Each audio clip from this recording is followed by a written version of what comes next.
So I think there are some pretty good options available for King O, but if that Shadow Bug-Bite Fortress or if the Jellicent are ever able to get at a pretty significant advantage, that could make life a little bit awkward for that Empoleon. You mentioned the Alolan Ninetales, and obviously there are some matchups that Alolan Ninetales doesn't want to see. What motivated some trainers to bring that today? The Alolan Ninetales recently got a second place finish at the Seattle Regional Championships. Just purely off of its typing, it offers some intriguing resistances. It is a fairy type Pokemon that actually beats Corviknight, and a lot of trainers for Alolan Ninetales will typically opt for some specific stat spreads to improve that Corviknight matchup quite a bit, specifically higher defense. And on top of that, you as well just have ice coverage, which is very good, especially a Pokemon like Furret end up being very strong because you end up having a natural resistance to Sucker Punch. You have ice damage for the Altaria. You have ice damage for the Stunfisk when Stunfisk was a little bit more popular as well. So it ends up being kind of an interesting core breaker that not every team is prepared for. But in a world of Empoleon, it's always kind of a game of if you can dodge the Empoleon, it looks pretty nice, but that's always a bit of a tall task. Yeah, because it would love to see like the Altaria, the Annihilate, the Drapion would be kind of tough. I think still a little bit with that Poison Sting damage, but Drapion can only really hit it with Charge Attack, Aqua Tail. I definitely think if there's one thing we are going to see again and again in this matchup, it is that Empoleon, and then from there, for King O, it's how many Jellicent encounters do you want to pair with it? He does have several Pokemon, actually 3 Pokemon that do have a resistance to Ghost, so does Beach feel tempted to risk that Jellicent when half of the team would do very, very well there? Well, we don't have to wonder anymore because these battlers are locked in. Game number 1, Group H Losers Finals. And we started off with the Battle of Steel Nerves. Which trainer is going to blink first? We have the Bug-Bite Fortress against the Empoleon. And this is exactly what we were talking about earlier, where you're losing the Volt Switch damage. That makes Empoleon a lot more comfortable here. Wow, look at the Shadow Bug-Bites, though. Those Shadow Bug-Bites have done so much damage onto that Fortress. Beach actually ends up playing to the Charge Attack priority tie. King O's going to no shield, but after the Sand Tomb lands, does King O actually even win the Zero Shield? It does look like he will win the Zero Shield, but it's not going to be by much.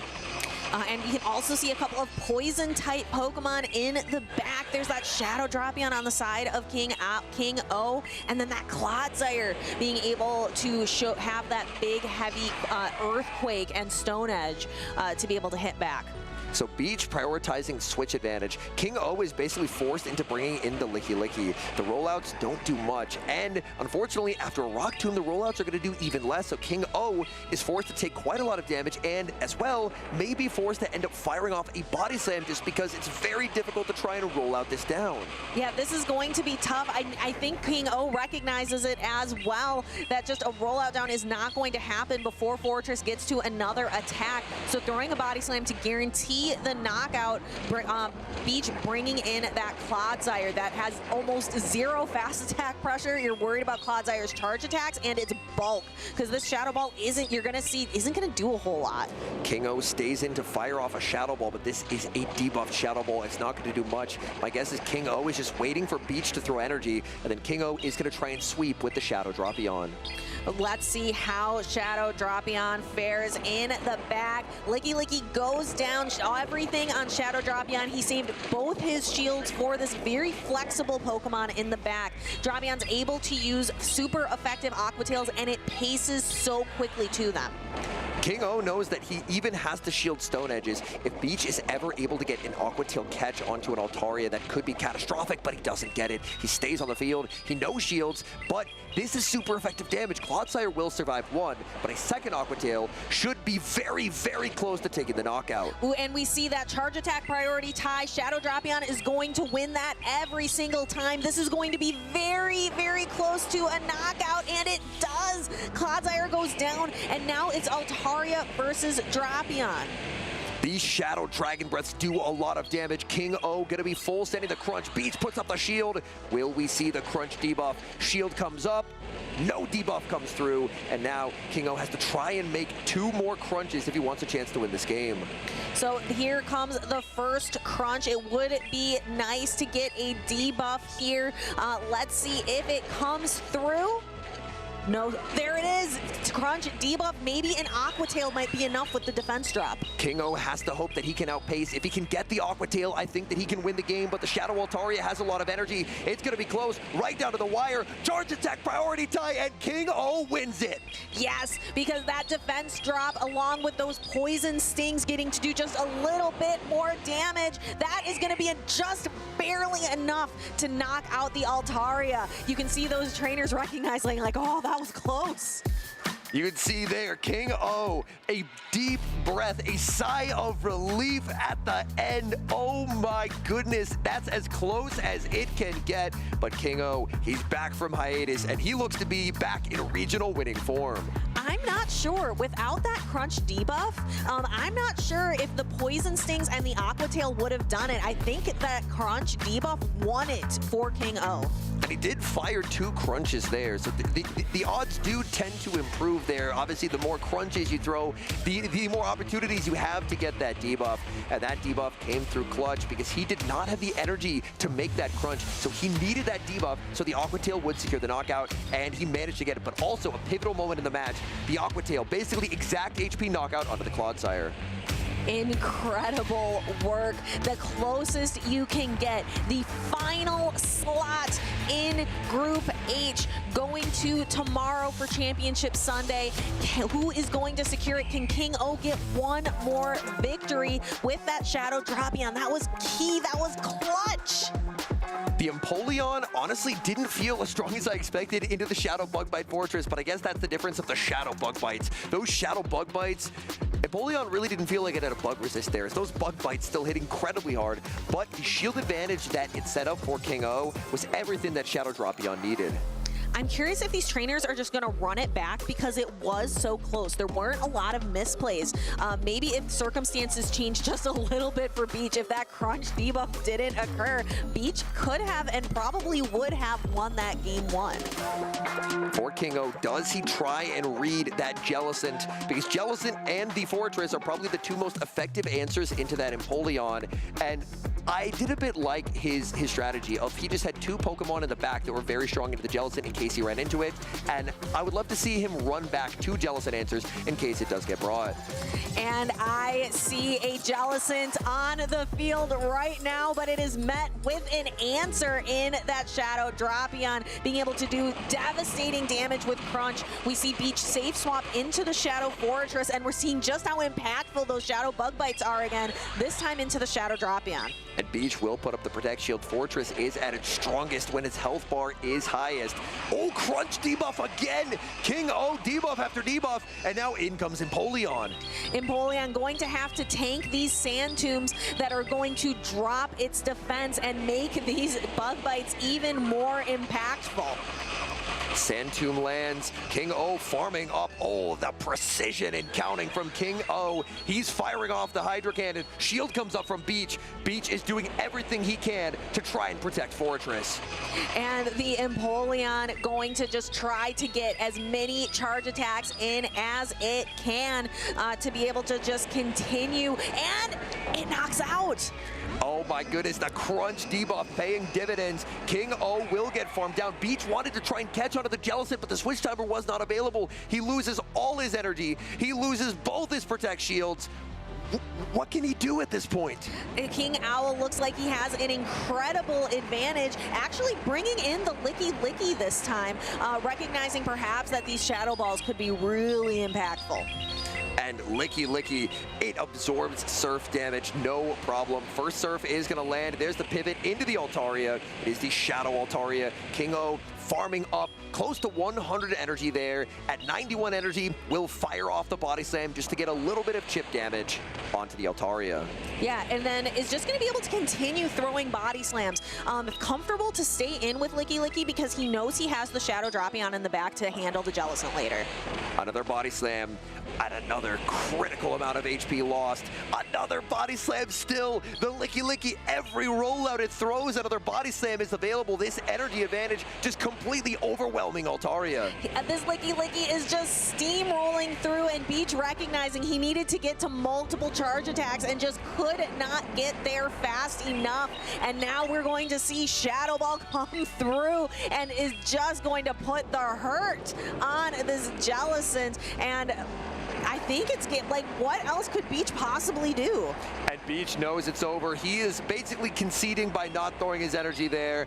But King O, he is back. He's taken the series 2-0, and he's moving on and claiming our final spot in day number 2. Congratulations to King O for taking that final spot and moving on. But congratulations to Beach for making a phenomenal run through Houston in the loser side of the bracket, where all of the matches have such high pressure.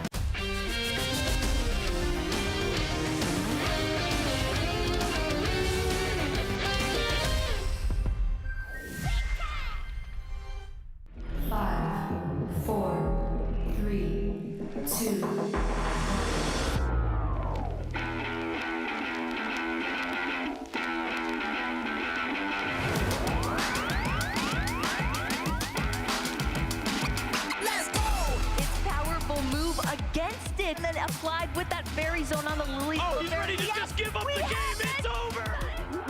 You've been patient. You've been waiting all this time, but you ready. You've been putting in that grind, so let's go. Champions are hard to find, but you know the goal when you're ready to shine. Have they heard of you? Then they know. You got your sights set on that road. If it's time to battle them, then let's go. Cause you'll never stop. Show them what you got. Looking at this final HP to deliver the finishing blow, and just like that, they're Pokemon World Champions! Show them what you got. Yeah, they already know. You got your sights set on victory road. Show them what you got. Yeah, they already know. You got your sights set on victory road.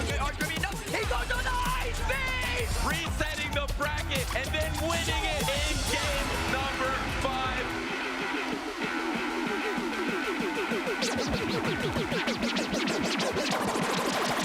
Show them what you got. Yeah, they already know. You got your sights set on victory road. Show them what you got. Yeah, they already know. You got your sights set on victory road.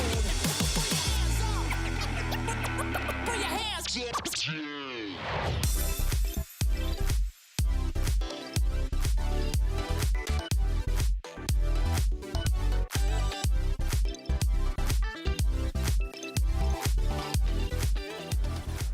Howdy and yeehaw, Pokemon trainers. We are back for the Pokemon GO Regional Championships right here in Houston, Texas. They call Houston the Space City, and we have battles for you this morning that are going to be out of this world.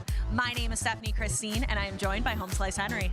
We had some absolutely unbelievable battles yesterday. So many great trainers entered this tournament. Coming into day 2, only 16 trainers remain. One of those 16 will emerge as our regional champion and claim that automatic invite to the World Championships later this year. And we are just right about in the middle of our regional schedule. We're right here in Houston, but all roads lead to Worlds in San Francisco, California later in August. After Houston, we have Orlando, followed up by Los Angeles, Indianapolis, the International Championship in New Orleans, and it all ends with the World Championships later this year in August in San Francisco. And how do trainers get there? They get there with championship points. The top 75 trainers from the US and Canada will earn their spot. So trainers are not just here for the glory and the prizes, they are here for the points. Not just for their World Championship ticket either. They want to get the travel awards as well. It's important to place high on that leaderboard. And speaking of the leaderboard, we have some trainers who have stacked up an incredible amount of points already. Nighttime Clasher at number 1, over 200 points more than the next closest Rise to Occasion at number 2. There are more than just North American battles happening. There's also battles happening across the pond over in the European region. We have Patomon at the top of the leaderboards, but the final boss, Colin 6, is not far behind. Stone Collection fresh off the win at the Seattle Regional Championships at 3rd, and a bit of a breakout star, Hikami at 6th with 1289 championship points already accumulated. We just had a regional event in Curitiba. Let's take a look at that LATAM leaderboard. We have LNDS Rajev at the very top, and Zardy coming up in 2nd place. Marto Galde, Ashton Ash, Steinar, tons of trainers that are well recognized here in the community.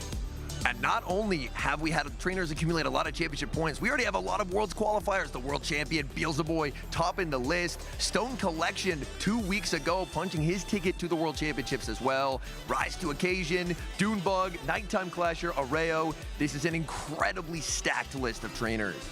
And we have a trainer that might join them today. And that trainer might be running Medicham. We have seen a Pokemon reclaim dominance here this weekend. We are used to Medicham kind of being down and out after the nerf to counter, but it's back in the game.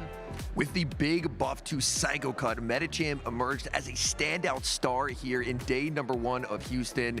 Medicham can even defeat the top fairy type in the meta, Wigglytuff, in the Zero Protect Shield scenario, and that was a key contributor to Mountain Dugong able to emerge victorious and punching his ticket to day number 2.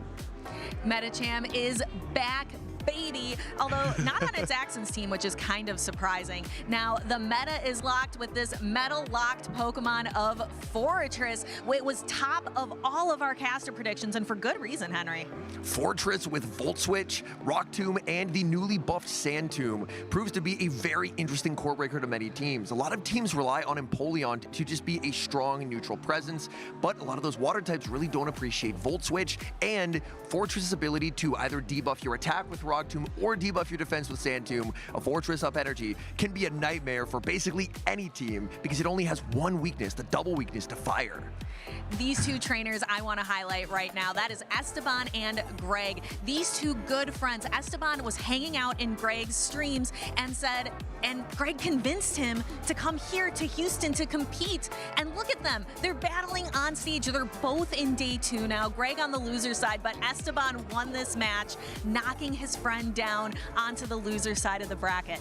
And this is Esteban's first tournament ever. Wow. So if you are out there thinking, hey, I might want to try my hand at one of these regionals, definitely do it. You could end up in the same spot as Esteban on winner's side in day 2.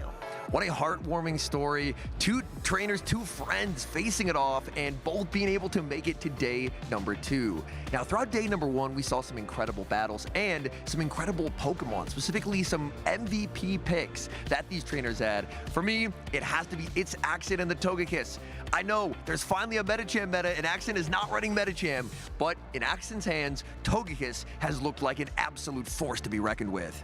You brought up Medicham. I wonder where Medicham landed on day 2 usage stats. We saw that it was pretty popular on day number 1, and there it is, day number 2, 31%.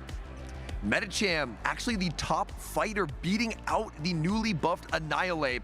And Medicham just has so much play across the board into the top usage Pokemon. I understand why Medicham is being used. Honestly, I think it might even need to be used a little bit more because it looks incredible into the 6 Pokemon ranked above it. Now, these are all of the tools of the trade that we are going to be taking a look at coming up, but let's take a look at the battles we are going to see these Pokemon face off in. We're going to have Sankalor versus Andy, Dunebug versus Jello Too Good. We'll see Esteban that we talked about earlier face off against Elam, but there's one battle I think that everyone has their eyes on, Henry. Nighttime Clasher versus It's Axon. Nighttime Clasher, the reigning Latin American International Champion. It's Axon, the 2-time North American International Champion, former World Champion. That honestly feels like it could be the finals of a World Championship or an International, and it's a round 1 matchup here in day number 2 in Houston. Incredible. The winner's bracket, that's kind of like a shortcut over to grand finals. True. But we have a lot of trainers that are over on the loser side of the bracket as well. My pick, Rise to Occasion, is on loser side against Dell. We have the Pokemango against BJ Piwat. We have Shadow Brandino versus Go League Greg. We talked about Go League Greg with his friend Esteban earlier in the intro. And then King O making that comeback that we saw yesterday, taking that very last spot, and he'll be versus Mountain Dugong.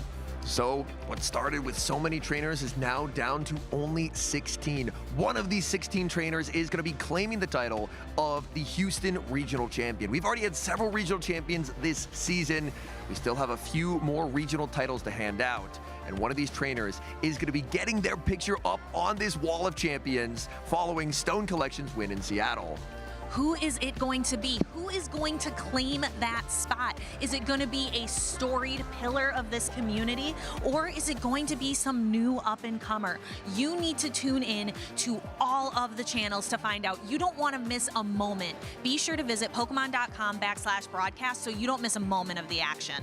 And make sure to follow along with the action. Hashtag play Pokemon. We have all our socials listed below, because if you thought day one was good, you ain't seen anything yet. I am so excited to go ahead and kick it off to these battles. I have nothing left to say. Speediest Chief, House Stark, go ahead and take it away.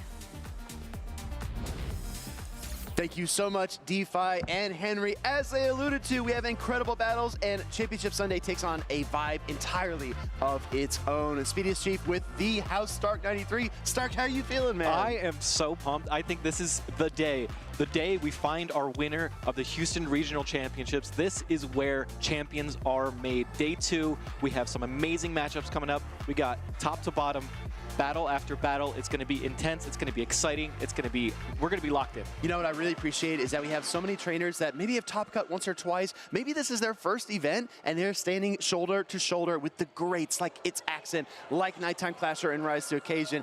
Anyone could win this. And when we were looking at that championship graphic, we saw trainers like Meteor Fallion and DHC who had won titles already this season.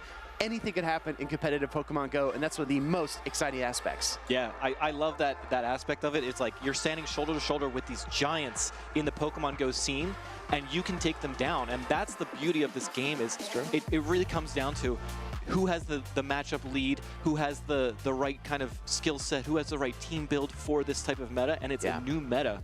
So you're trying to adjust on the fly. It's also about consistency and minimizing mistakes. And a lot of our trainers that succeed at a high level consistently will do that over time. So we've seen flashes from all of these players. But on Sunday, the question becomes, can they keep up that momentum, especially when the battles only get more and more challenging as they move through that bracket? So loser side bracket is going to be a thrill to watch as well. We're going to dive in on that winner's side first, though, as we take a look at E4, Sankaylor, and Andy. Yeah, I think this is an interesting matchup because we see some very off-meta picks on both sides, right? Obviously, we see that Shadow Steelix on the side of Andy, but then look at Sankaylor's team. Like, we see the Feraligatr. Oh, yeah. We see the Credilli. We see the Shelgon. What is happening here? Can you explain to me? I'll tell you what's happening. Shelgon's Twister got a massive buff with this new Memories in Motion season, and that Pokemon is a threat. We don't see many Dragon Breath users outside of Altaria these days, but Shelgon must have been working for E4 Sankaylor yesterday because that flamethrower coverage into a Fortress meta sounds volatile. I have to agree. There's a ton of steel types. We've seen multiple teams with double steel, including Andy's with the Corviknight and the Steelix. So it definitely has a lot of play into those steel typings while still having neutral play and resisting those Aqua Tails from Quagsire, which is, I think we both agree, the most dominant threat in this meta. A trainer that you and I were just discussing, Sceptile Elias, he's made good use of Pokemon like Feraligatr in the past. I am really interested to see how Sankaylor uses it in this composition as well. Shadow Claw, Hydro Cannon. We might get a barrage of charge attacks as soon as we jump in. So let's get started, everybody. This is Winners Round 1 Championship Sunday in Houston. We see a Credilli against the Wigglytuff. This is actually a fantastic matchup for Credilli. So you see an instant pivot into that Shadow Steelix for Andy, and there is not really a good answer on the side of Sankaylor. Yeah, exactly. I think that this Steelix safe switch, normally safe swapping a steel type would be very, very detrimental, but there's only one answer on the team, and that is the Annihilate. So if we don't see the swap from Sankaylor, that tells Andy that the Annihilate is not lurking in the back. Yeah, and I really like staying in and building up a lot of extra energy so that in case there's a switch out after this, you still have energy for the next Pokemon, but actually staying in with the Credilli here and going for another Grass Knot. This is going to put the Steelix dangerously low, so Andy might decide to shield.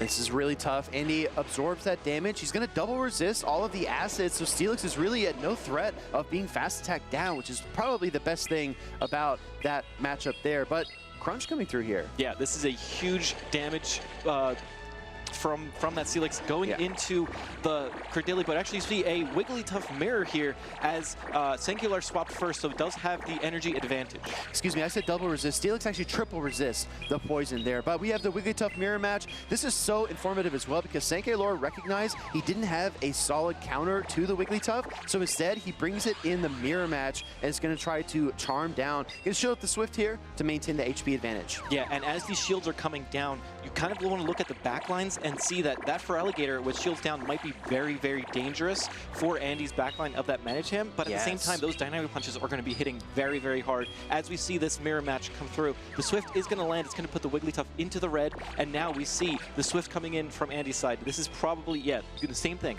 Going to put the Wigglytuff very, very low, and now it comes down to who's going to be able to survive this last charm. Switch timers up. Both trainers pulling the swap, and we get even energy matchup between Feraligatr and Medicham.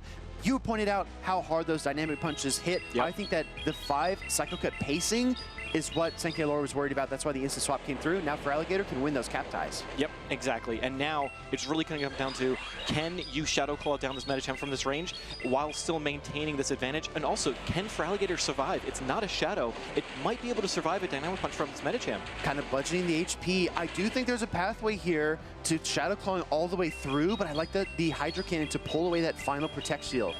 This is going to be a really, really close endgame. I can't wait to see how this Dynamic Punch goes into this Feraligatr and how much health is going to remain on this Feraligatr in terms of its health, and to see, can you farm this down? Are people going to switch out? Actually, it does not do as much as we might think. Yeah, but, exactly. Can you get to the move? And it's not enough. Feraligatr is just farming everything down. Devours Medicham, and now there's a weakened Steelix and a Wigglytuff in the back. Few options for Andy. Oh, but the peekaboo play as Steelix takes the Hydro Cannon on the chin for the team. What a catch. That was insane. Really, really nice play there from Andy. Now, is it going to be enough? Because you can probably farm down this Feraligatr because those double resisted Shadow Claws are not going to be enough, but the Credilli and the Wigglytuff still remain, and Sankular is going to survive with that little bit of HP on the Credilli. Yeah, in spite of the heroics there from Andy's Wigglytuff, unable to take the game in the end because, like you pointed out, Credilli was still waiting in the wings, probably could have absorbed the charms with the damage, and those assets would have added up really fast. Yeah, and Credilli is honestly one of those Pokemon that we don't see as much in this updated meta because of all of the changes that have happened in the surrounding edges of the meta. Well, however, the drop of Scizor, right? The drop of Scizor. The drop of Scizor means that Credilli does have a little bit of more play into everything else. It's not as worried about any fast attack damage in this meta. Exactly. So it has play into a lot of things, but unfortunately, Fortress is a hard wall to it as well. Yeah, that's one matchup I think that E4 Sankular needs to watch out for, but this swap right here is really the key moment for me in this game. Being able to keep pace with the Medicham and not be outpaced by those dynamic punches really set this Feraligatr apart, and surprisingly bulky too. That dynamic punch didn't do nearly as much as I thought it would. Yeah, Feraligatr is a Pokemon that might be able to come back into the meta potentially. Seeing here, used by Sankular, it is a really fun Pokemon. It gets to the Hydro Cannon so quickly, and there's no Pokemon in this meta other than Guzzlord that can resist both the Shadow Claw and the Hydro Cannon. But then it has the Ice Beam coverage for the Guzzlord. So exactly. There are options. And speaking of options, I think that Andy is reviewing his because he's got to lock in a team that will allow him to win battle number 2 and start the reverse sweep to move on to winners round 2 in Championship Sunday. And I think it all starts with answering for that Credilli, that Shelgon, and maybe even the Feraligatr again. All right, here we go. Locking into game number 2. We see the Shelgon against the Wigglytuff. This is Shelgon's nightmare. Speedy, we're going to have to see a switch out right away. Immediate swap into the Feraligatr. Double resisted Shadow Claws, but in comes the Steelix to match it. But the 2 Shadow Claw advantage is going to put a lot of pressure on this ground and steel type. Yeah, I think Steelix can maybe survive one Hydro Cannon, but it is super effective, and Hydro Cannon hits just so hard. Is there a situation here, Alex, where Steelix would double shield, Thunderfang all the way through, and then just deploy that energy, or are we going to see the Feraligatr go? Well, we actually do see a shield come up. This is a huge call from Sankular here to be able to get that shield in play so that you can get to another Hydro Cannon, but that defense drop is huge. Massive defense drop. We saw that with King O yesterday. Those can really change the entire tempo of the battle as the Thunderfangs tear through the Feraligatr. Yeah. I've never seen a Feraligatr melt so quickly from a Shadow Steelix. But here we see another crunch coming through. Andy has not thrown a single Psychic Fangs, has gone straight crunch every single time. Absolutely attempting to cripple the opposition. Xiaogan does not get the defense fall. Dragon Breaths are going to be resisted here. Flamethrower still takes a while to build up to, and I don't think the Twister is enough, but great timing by E4. Yeah, perfect timing. Understanding that you need to get as much energy as possible so that you can maybe hinder another Pokemon on the other side. But in comes the Wigglytuff again. Once again, we see the Credilli pop out, and now this is actually a really tough matchup for the Credilli because those Dynamic Punches and Ice Punches are both super effective. I'm telling you, if one of those charge attacks connect, it's going to hurt significantly. Credilli goes for the Grass Knot here. Does have a slight pacing edge in terms of energy, but it takes so much longer to get to those charge attacks than the Medicham does. Not only that, but 2 Grass Knots are just barely not enough to knock out that Medicham, and so Medicham is going to be able to outpace and survive. It's got the combination of bulk and power that you really only see with a fighting and psychic type. Does not throw the charge attack, instead allows Medicham to get to the Dynamic Punch here. I think Credilli would have won that charge attack priority tie, but instead opts to absorb the damage. In the meanwhile, I don't think you get to the double up either. This is really tough for Sankey-Lore. Yeah, this is probably the worst case scenario for the Shelgon in the back, who's just waiting for that for that Wigglytuff. That's just going to be so charming. Exactly. Wigglytuff comes in, and it looks so adorable, but it is menacing as the charms just disable this Shelgon. Nowhere to go, nowhere to run, and nowhere to hide. The huge Icy Wind here is super effective, and it is going to be the knockout blow into Shelgon. Huge game 2 from Andy. I think the Steelix is going to be a really, really tough uphill battle for Sankey-Lore to come back from in game number 3. And here's the thing, right? Andy keeps on bringing the Wigglytuff and the Steelix. He's trying to invite Sankey-Lore to bringing that Annihilate and to maybe leaving himself open to other counter options. Yeah, and that Medicham, I think, is a huge pick for Andy over here, because that Medicham is able to hit with super effective Dynamic Punches into the hardest answer into that Wigglytuff. So that Wigglytuff Medicham combination is also really, really powerful. We see here the Feraligatr putting in a ton of work, but that defense drop from that crunch didn't allow a Sankey-Lore to get to an extra Hydro Cannon, and obviously we see the Flamethrower coming through. That was a huge moment, but at the end of the day, the Medicham, I think, closed out this battle so well, being able to survive those 2 Grass Knots and then put out some huge damage into the Credilli. The only ground-type pressure on Sankey-Lore's entire team is the Sand Tomb Fortress, and even that matchup is not great going into the Steelix. So I think if Sankey-Lore can count on anything, it's for that Steelix to show up yet again in battle number 3. Andy looking to continue to build on his best finish in his Championship Series career. I believe this might be his first top cut after several events attended, so he wants to push things even further. Yeah, I agree. This is going to be a huge moment for both of these trainers. Who is going to move on to the next round, and who is going to the loser's bracket? Keys in the ignition, engines on, everybody. Game number 3, Sankey-Lore taking on Andy, and a massive lead for Andy. Yeah, this is a huge lead. Obviously, we see the Feraligatr come in right away and met again with the Steelix. Same thing as game number 2, but this time only a 1 Shadow Claw advantage for that Feraligatr. Exactly. Feraligatr going to fire off the Hydro Cannon, just like we saw in game number 2. The shield comes up from Andy, wanting to preserve the Steelix. Last time he went straight for the crunch. He could go for the cheaper Psychic Fangs, but he wants to crunch this Feraligatr off the field. Yeah, and this is a huge shield call. Do you shield? Actually letting it go. Maybe expecting the Psychic Fangs, but no, it was not. And now you get farmed down, and you don't get off that second crucial Hydro Cannon. This is brutal for Sankey-Lore. I do think that he needed to change the approach, so I understand letting the Feraligatr go, but like you called out, Alex, probably anticipated he'd at least get 1 more Hydro Cannon for his trouble. Yeah, that was really tough, and now the crunch is going to come through, do some nice neutral damage into the Credilli. Credilli can survive. It is a very tanky Pokemon, but we see here building up a ton of energy, going for that Grass Knot, and having another grass knot waiting in the wings. This is just so uncomfortable for the Cradilly. Again, the Steelix triple resist the acids here, so you cannot farm down unless you want to take at least another charge attack. He's going to go ahead and throw this second grass knot immediately. Yeah, this should be more than enough to knock out the Shadow Steelix. It is a very bulky Pokemon, but it can survive quite a few charge attacks. Not that one, unfortunately. But here we see another Steel type in the back. You get rid of the Steelix, well, there's another one for you. Tons of heavy metal here in Houston. We've seen tons of combinations of Steel types, and this one is unique. The only Shadow Steelix in our top cut today. For Championship Sunday, but the Air Cutter connects. I want to talk win conditions though, Stark. Yes. I think that if Wigglytuff double shields through this matchup, I think that's probably Senkeilor's best chance. What do you say? I think so, because you need to have that Wigglytuff to be able to deal with that Medicham in the back. If you can get the Wigglytuff out of this matchup, and you do have some shields remaining, you can potentially get through that Medicham. Second Air Cutter connects. There was no attack boost on the first one, so Senkeilor saving the shields is going to allow the second one through. No attack boost yet again, but the third Air Cutter, I think you need to start respecting this, because even though the Cycle Cuts don't do much damage, Wigglytuff needs HP. I think Senkeilor is now banking on the Cradilly as the win condition in the back, potentially, thinking that you can get to multiple grass knots against the Medicham.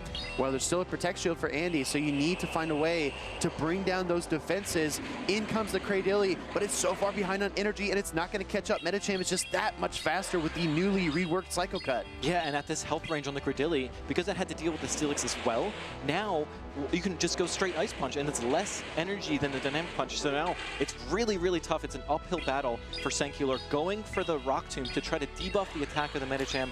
I like this play, and now you're going to be able to potentially survive an Ice Punch. Senkeilor needs time. He needs to get back to that timer, maybe landing a Grass Knot, swapping and catching another Ice Punch, and then landing another Grass Knot could be the recipe, but it's such a tough road to travel. He's going to try to build up to it, but he can't even get there in time because Medicham takes the charge attack priority tie. Yeah, Medicham, very offensive for a Pokemon, not for a fighting type. So we might think that it has very low attack, but it actually has quite high attack. And now you can see here, even though you are taking super effective damage from these charms, Medicham does not care. Ice Punch after Ice Punch after Ice Punch, knocking out the Wigglytuff and taking game number 3, moving Andy on into the next round. Andy is all smiles on stage. That looks like a 2-1 victory for the trainer on the right as he builds on his most impressive performance in his Championship Series career.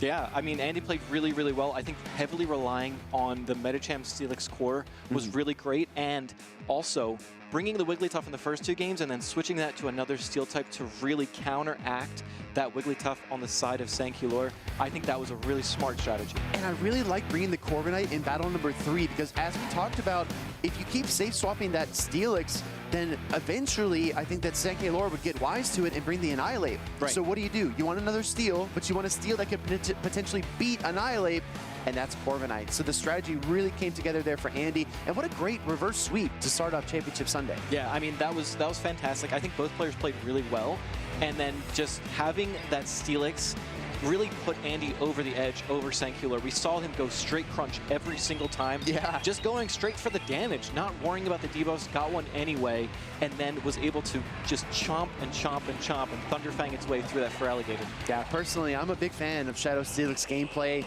Not so much fun when you're lined up against a Unova Stunfisk, a Galarian Stunfisk, or a Quagsire, but when none of those 3 opponents are on the other side of the field, it's safe to bring that Pokemon. That's exactly what Andy did. Kudos to him for recognizing his strengths. Meanwhile, Senkeilor will fall to that loser side bracket where he needs to battle his way through if he wants a chance at a rematch and a higher placement in the event. Absolutely. I think Senkeilor has the potential to do so and has obviously showcased their skill, not just today, but yesterday as well.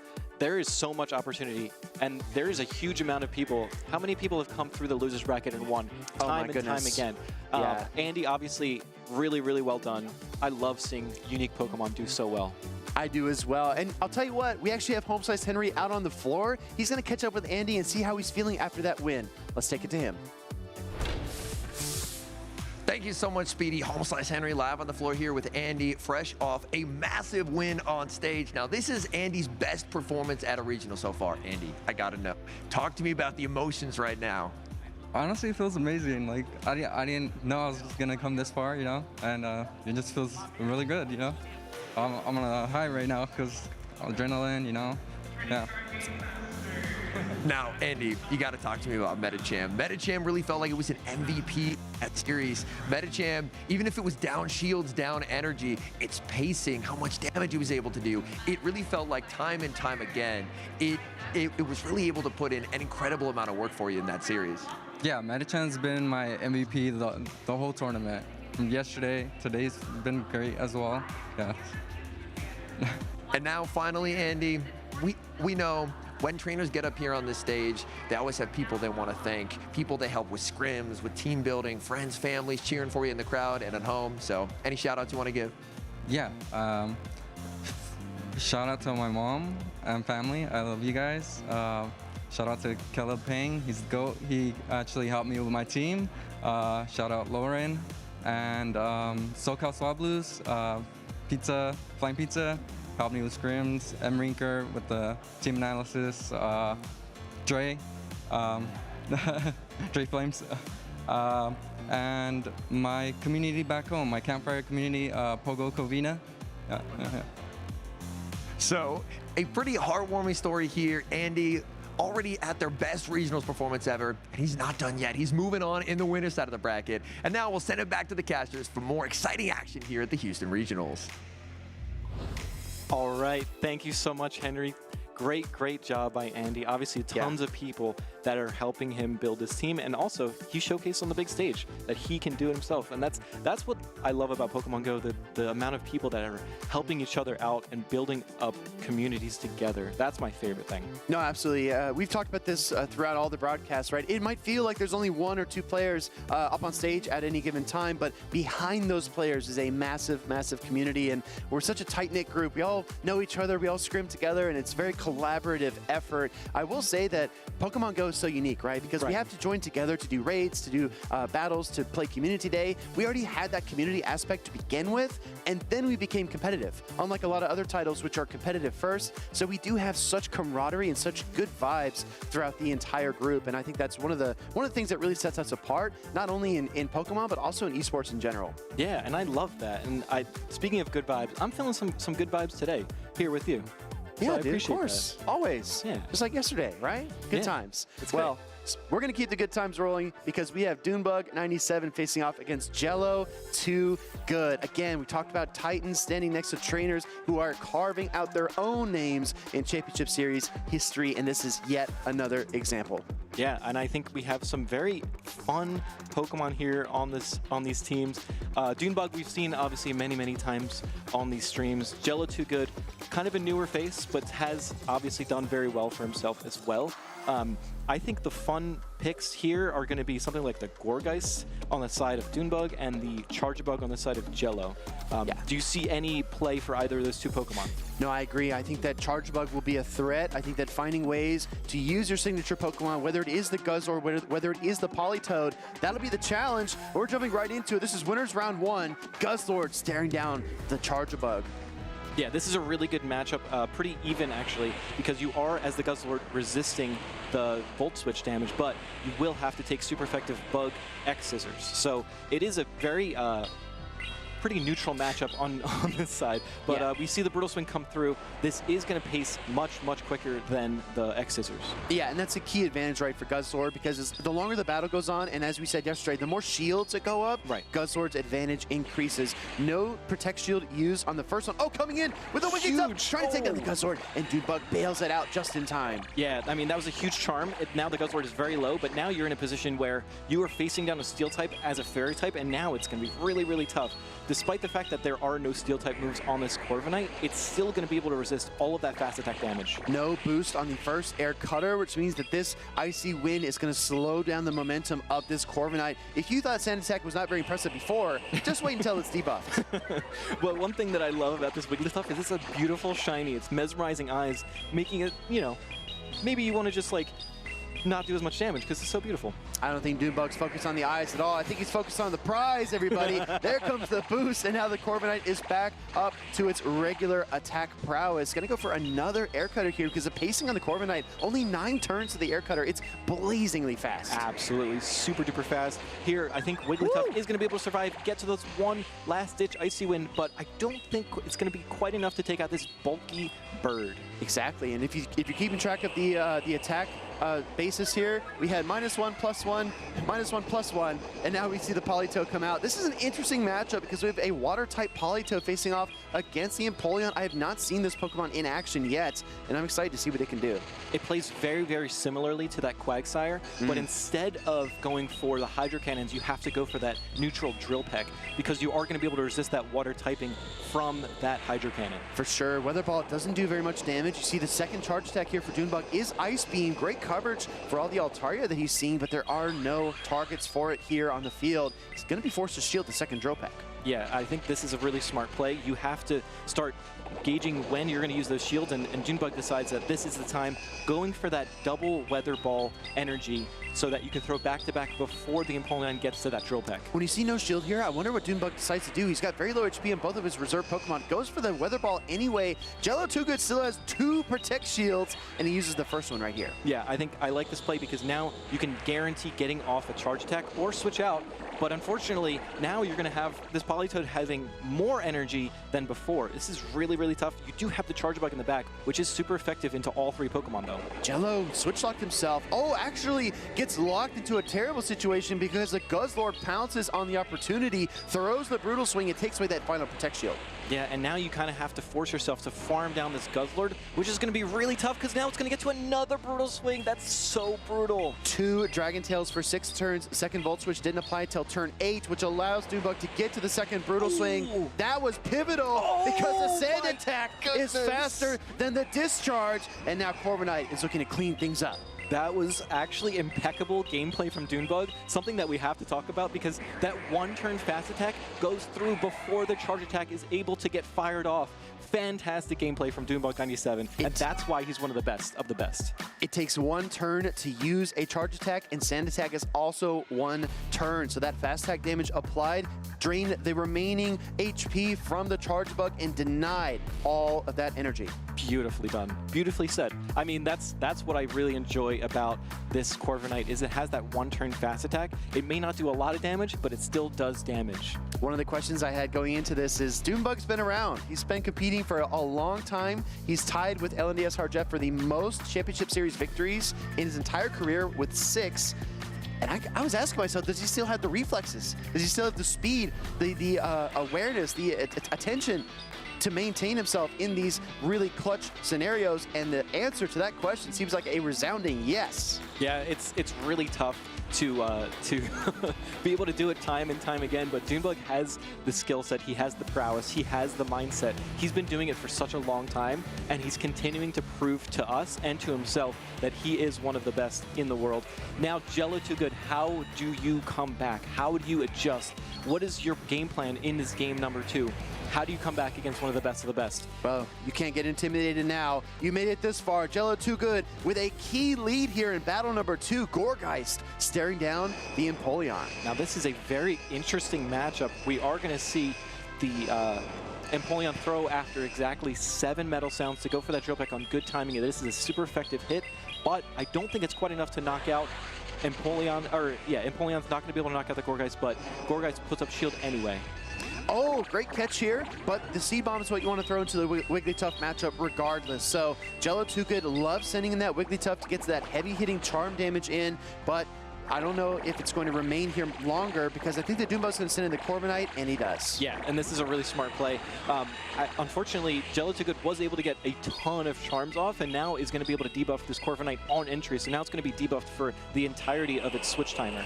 Unless the Air Cutter pushes that attack stat back up. We're going to see what happens here. First Air Cutter of the battle is going to go through. I estimate it'll take at least 2 to pick up the KO here on the Wigglytuff, so there's still a lot of battle to be had. Absolutely.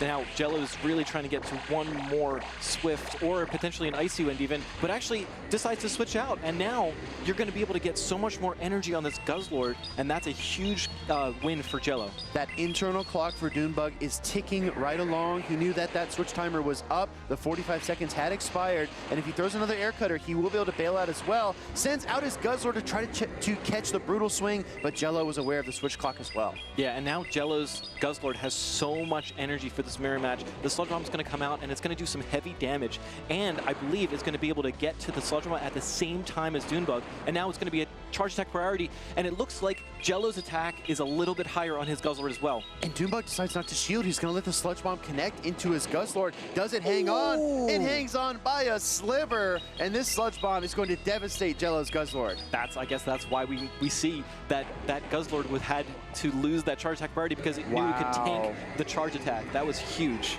That is an incredible Guzzlord as well. Switching in late, eating his 2 Sludge Bombs, and still coming out on top in the mirror matchup. Doonbug, waiting at the switch timer, comes in with the Corviknight now into the Empoleon. Yeah, and now this could be a payback, so you really have to decide, are you going to shield this potential payback? It is just an air cutter, so now it's going to be really tough, because we see the Wigglytuff come back in on the boosted air cutter. Now this is going to do even more damage. It's going to be more than enough to knock out. Yeah, Jello tosses out that Wigglytuff just like in battle number 1, trying to move the pieces around a little bit, find some breathing room for the Empoleon, but it looks pretty uphill still. Don't forget, Gourgeist has a mountain of energy in the back. Yeah, I believe it has 2 Seed Bombs waiting in the wings, ready for this matchup. It's going to be able to throw back to back and potentially knock out this Empoleon, and Jello throwing up his hands and looks and sighing in defeat, potentially just upset that this endgame did not play out the exact way that he wanted, but Doonbug was methodical, was calculated, and was able to find the win condition that he needed. Yeah, phone down, hands up.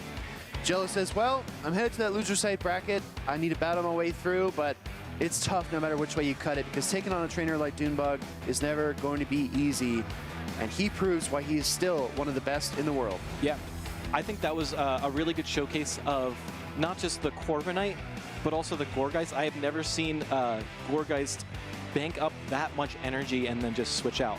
And I think that was the big gameplay that we needed to see. The Corviknight, I think, was the mainstay on the side of Doonbug this set. I mean, it was such a key call, right? Because he leads it into the Empoleon, and then he has all that stored energy. The patience by Doonbug as well, pivoting into the Corviknight. Even though he failed to catch with his Guzzlord later on in the battle, it still won that mirror match too. I mean, honestly, everything went right for Doonbug in that game number 2. Great alignment, great team comp, great switch timer awareness, and all those things came together into a perfect picture. And that picture is winners round 2 for Doonbug. I really like that you brought up the Guzzlord, because I think winning that specific matchup was huge, right? If that Guzzlord is able to hang on as it did, it wins you the game. But if it was going to get knocked out, then it's like a whole nother game that you have to play, because you have to figure out how to take down the Guzzlord as well as the Empoleon and the Wigglytuff at the end of the game.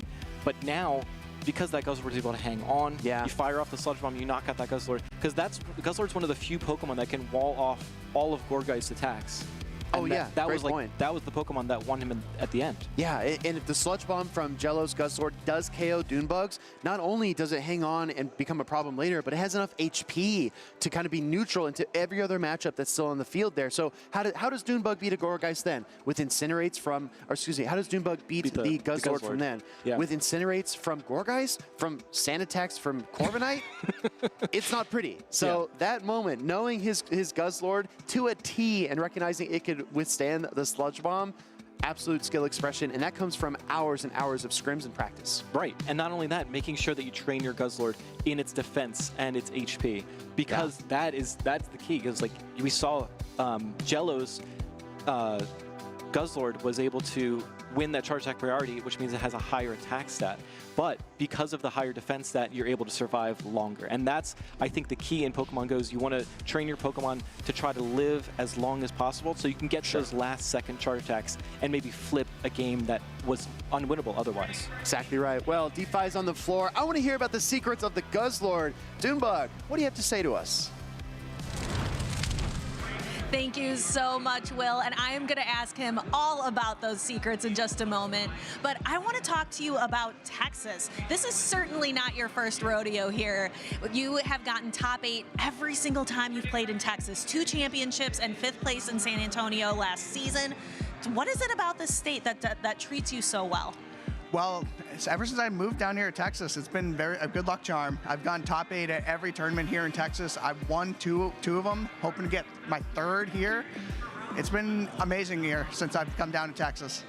And tell me a little bit about the local PvP scene, because we want to get more trainers coming to these tournaments, coming out to locals. What's the PvP scene like here in Texas?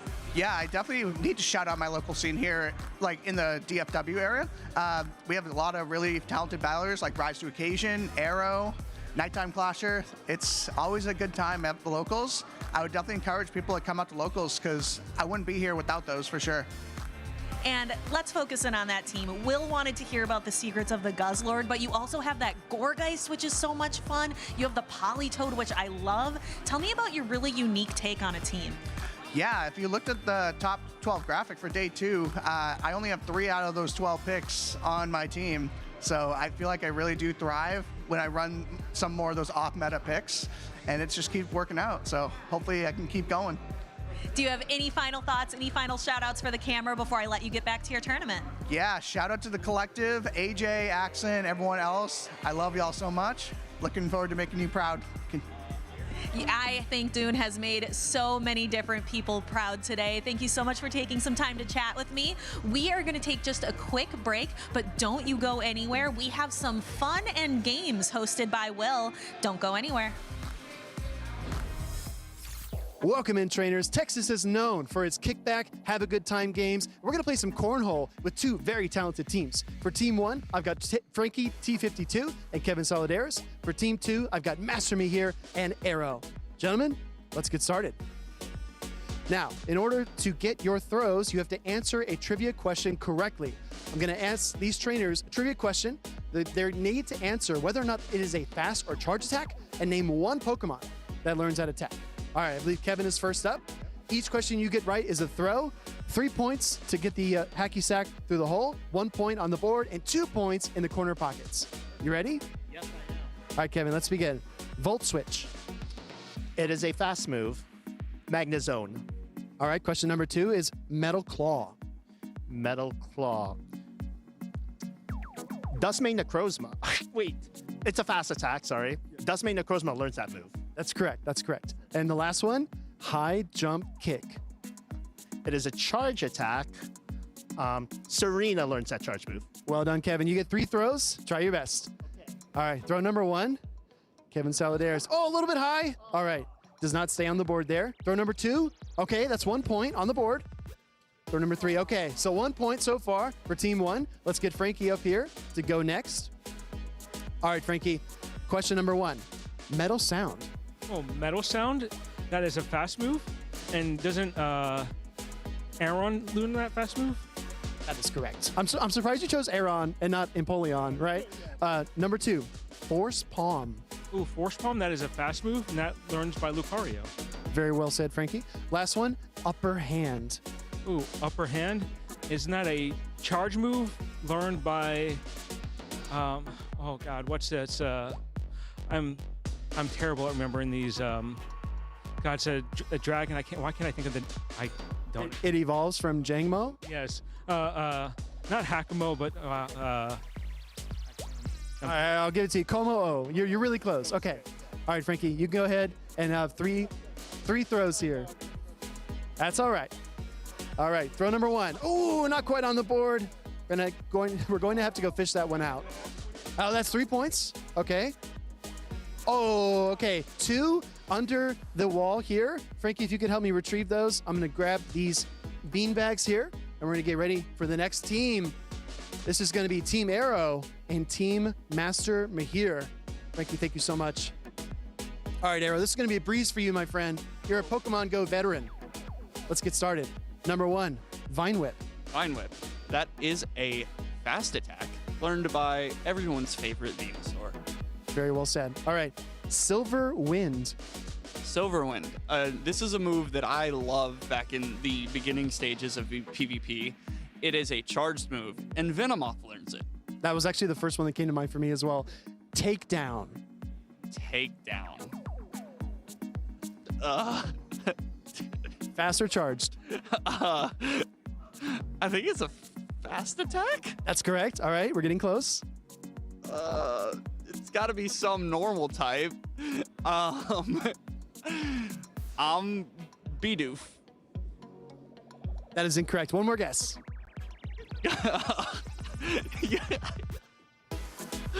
Can I get a hint? You gave him. It is a normal type. Thanks for helping me. Okay. So I will say that for your weekly challenges you do with friends, you get an encounter with this Pokemon. Cool. Household. That's it. All right, 3 throws. 3 throws, Arrow. Here we go. For team 2, Arrow. Oh, off the rebound, everybody. That's 3 points. Okay, 1 point. It stayed. He's calling it. Oh, okay. So 4 points total. All right. Our final competitor here is Master Mihir. All right, Master Mihir, are you ready? Yes. All right. Question number 1, Mirror Shot. Mirror Shot is a charge attack. And it's learned by Fortress. Very, very well done. Okay, number 2, Obstruct. It's a charge attack. It's learned by Obstagoon. The only Pokemon that can learn it, actually. Very, very well done. All right, this one's tough. I gotta warn you. Volt Tackle. Volt Tackle. It's a charge attack learned by Pikachu. Wow, all right. Master Mihira, master indeed. Let's go ahead and get these throws. All right, number 1. Master Mihira. Oh my gosh, sunk it. 3 points. All right. One more. Oh, so close. 4 points. That's his go. All right, everybody, let's tally up the scores. Here, bring it in. Bring it over here, guys. All right, team 1, what is your total score? Do you remember? I only had 1 point because one of my bags stayed on the bag over there. Frankie? All right, so 4 for team 1. Team 2? I had 4, and then Master here clutched it up. He had 4 as well. So that's 8. So we win. That's 8, and that's quick maths. Quick maths with Pokemon Go. Guys, it's been really fun. Have a great time watching the stream this weekend. And speaking of that, let's go right back to those battles. What's my favorite? My favorite's the one that's got jet black hair. He's extremely fast. Limitless. So cute. She has a 12-octave vocal range. Can be calm. Powerful. Estilo como yo. 닮기도 한 것 같아갖고. He would improvise on the spot. Just always finds a way to make it funny. We both have very fast moves. and can change the world using its mind. Jigglypuff is my favorite. Jigglypuff, Jigglypuff. Every single time you met a new Pokemon, it felt like you met a new part of yourself. He likes to sleep. Just like me. 뭔가 여러 모습으로 변할 수 있는 모습도. Sí, tiene muchas formas de superar a sus oponentes. Como mis chillas, por Dios, su love language. Sa loyauté, sa rapidité. She uses her voice to protect herself. It's home, you know? Totally. That's why I love it. My favorite is Eevee. Mi favorito es Arcanine. Gengar. Jigglypuff. Psyduck. So, what's your favorite?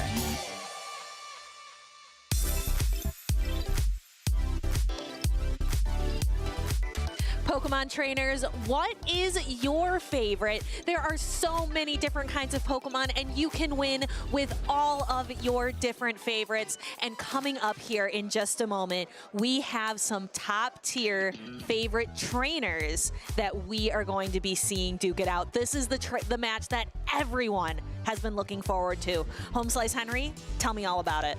This feels like a heavyweight bout. In one corner, Nighttime Clasher, regional champion, the reigning Latin American international champion versus its Axon, 2-time North American international champion, a former Pokemon GO world champion, a former regional champion. It does not get better than this. This could be an international match. This could be a world final, but this is Winner's C round 1 here in Houston. Everything is bigger in Texas, including these battles.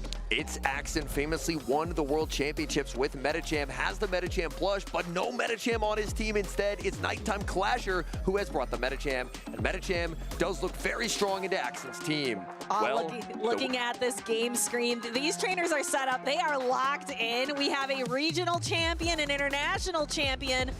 but does the world champion make a difference? We have Corviknight versus Wigglytuff, a deceptively even matchup, but we see a quick pivot into Medicham. This Medicham safe switch is incredibly strong into Axon's team because even Togekiss is not a convincing answer. Medicham's energy goes everywhere into this team. Air Cutter lands, no Air Cutter boost. Nighttime Clasher feeling content to stay on the field, go for Dynamic Punch, but what a catch by Axon.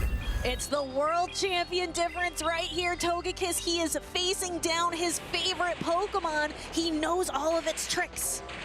Oh, that was absolute magic from Axon. Ice Punch will hit for super effective damage, will not take the knockout, but will remove a lot of Togekiss's health bar. Axon will invest in a Protect Shield, and he's going to look to overfarm, maybe try and go for a Charge Type Priority Tie, Size Shock to the Ice Punch, but Nighttime Clasher will not go for it. I'm looking at its Axon's double flyer strategy. We have the Corviknight, we have the Togekiss, but there's a Shadow Fortress lurking in the back for Nighttime Clasher. Will it meet up with one of these two flyers? Another Ice Punch launched by the Medicham. It's Axon going to commit. He's investing in the Togekiss. Both Protect Shields down. Can he get the Peck farm down? It's going to be close. He does. Medicham falls, and it will not get that energy. And here comes that Shadow Fortress looking for a flying type Pokemon, but it's going to have to withstand this Aura Sphere. This is one of the most bonkers charge attacks in PvP. It is so efficient and powerful. Takes the Fortress down nearly under half health, but look at those Shadow Volt switches to the Togekiss. Nighttime Clasher lost a ton of health on this Fortress, going to have to give up the final Protect Shield as well. This Togekiss putting on an absolute show. Togekiss will get farmed down, but Axon got so much value out of that MVP Pokemon. And now Shadow Fortress lurks in the back, loaded on energy. Corviknight comes out, as I was saying, at the top of the match. This is deceptively even. Wigglytuff just does not have what it takes to completely knock this out. Corviknight, you would think a Steel-type Pokemon should be dominating this matchup. It just doesn't. It doesn't have the charge attack pressure to be able to deal effectively with this Wigglytuff. Axon got one boost, not going to get a second, but even just getting that first boost, Axon should now be in a winning position to close out this game, as this Air Cutter should be able to deliver the knockout onto Wigglytuff. Air Cutter lands, Wigglytuff gets KO'd, there's a second boost, and all that's left for Nighttime Clasher is the Fortress, but he's conceding. Fortress has no win con. Game 1 goes to Axon. Very good. Well done by its Axon. Even though he doesn't have Medicham on his team, he knows Medicham very, very well and can handle it concisely during the battle. We have to talk about that Dynamic Punch catch. We identified at the start, Medicham so strong into its Axon's team that Medicham energy could have run away with the game, but Axon with the perfect prediction, getting the catch and the Peck sneak as well. And that sneak of the Peck was actually what allowed Axon to get the farm down there. Not only anticipating the exact overfarm by Nighttime Clasher, but also switching out at the perfect half-second interval to actually get this catch. We do get to see it right here. Taking a look, we are going to see the moment, and it arrives. Being able to catch this Dynamic Punch, all of that energy going down the drain. And that is what set up its Axon for success. The Togekiss exiting fairly healthy, and even when the Volt Switch Fortress came in, this is supposed to be the Pokemon that deals with the Flyers, but Aura Sphere after Aura Sphere landing, forcing the shields, and Togekiss shone in game number 1 for Axon.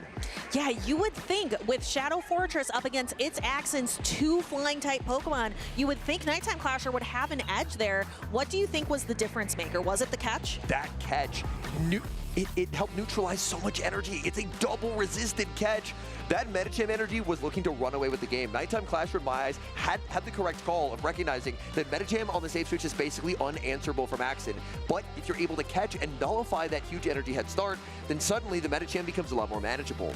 So we are going to have to see, can its Axon do it again? Can he pull off another game victory, sending him further into the winner's side of the bracket? We've got 2 Pokemon up on the field. We see that big, bulky Corviknight against the Guzzlord. This is another very neutral matchup. It's Shadow Quagsire and the Corviknight in the back for Axon. But as always, that Medicham lurking in the back for Nighttime Clasher looks deadly.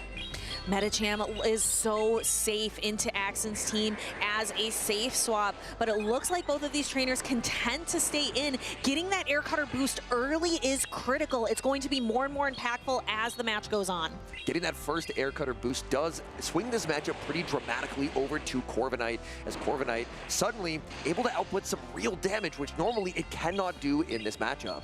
Corviknight is there to absorb these brutal swings. It is an incredibly bulky Steel-type Pokemon, and going right for that next air cutter, almost at another one. Let's see if he can get even another boost on top of the one he already has.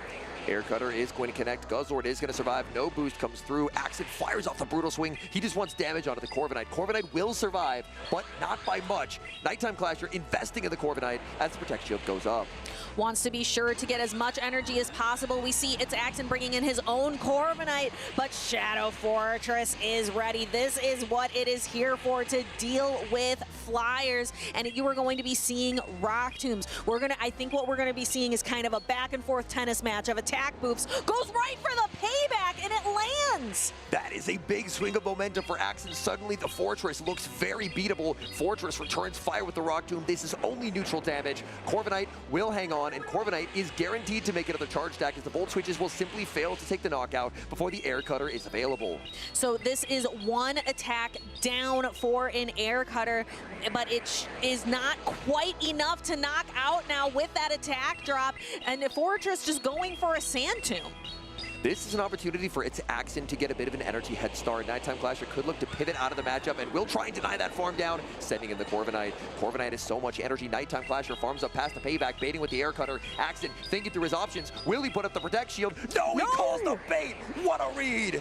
Calls the bait. It's the world champion difference coming in with that air cutter, trying to get a boost. No shield again. He has the payback energy, but Axon is not falling for the bait. Axon holding on to those Protect Shields. He's reading its Medicham in the back, and if it is, the dynamic punches would hit harder than an air cutter. Aqua Tail lands, down goes Corviknight, and in comes that Medicham. Its Axon has saved all of his resources for this low health Quagsire and low health Guzzlord. He's got 2 Protect Shields remaining, but does he have enough health to make it through the rest of this battle?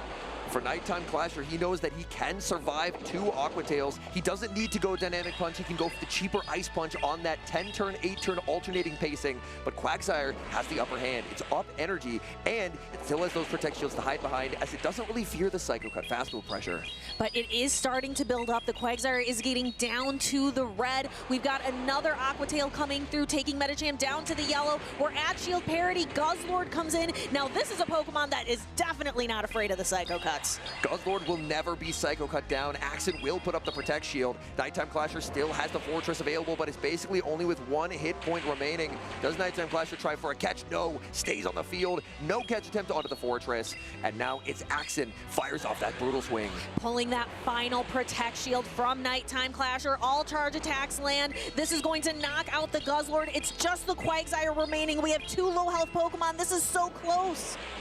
Mudshot not going to do much, but neither will the Psycho Cut. It's going to be a race to the Aqua Tail. Does Nighttime Clasher go for the catch here? No! He's going to stay on the field, fire off the Ice Punch. Axon predicted the catch, but Nighttime Clasher predicted that prediction. Stays on the field, takes the knockout. We're going to Game 3. Predicting predictions, mind games abound. We have Nighttime Clasher versus its Axon, 1 versus 1. The next game will catapult the winner into the next round of the bracket. The loser still in the tournament, but has a much tougher road ahead. This is a lot on the line. DeFi, I gotta break down that end game. The mind game's there. Quagsire wins charge attack priority over Medicham. Both of these trainers know that.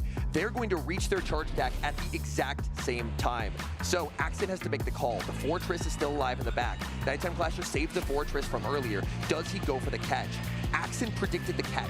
That's why he went for the Mudshot, because if Nighttime Clasher switched in, the Mudshot would have knocked out the Fortress. He's the Aqua Tail. He wins charge attack priority and wins the game. But Nighttime Clasher predicted that Axon would predict the catch. He stays on the field, throws a charge attack that if Axon throws, Axon just wins. But those are the reads you have to make in the high-level competitive Pokemon Go PvP. Nighttime Clasher gets the read right. He stays alive, and it only feels fitting that a matchup between these two titans is going to a Game 3. We were complaining a little bit yesterday about some trainers that just if you would have thrown the move, you would have won. It feels like that again, but this was so high level. He was waiting for that catch that just did not appear. The mind games and the decision by Nighttime Clasher to actually throw on alignment against the Guzzlord to ensure the Dragon Tail did not land, ensured that he could barely survive those mud shots, and he ends up making that correct read. We've got lock-ins. Game number 3, Nighttime Clasher versus its Axon. Good lead for Nighttime Clasher and an immediate pivot out into the Corviknight for Axon.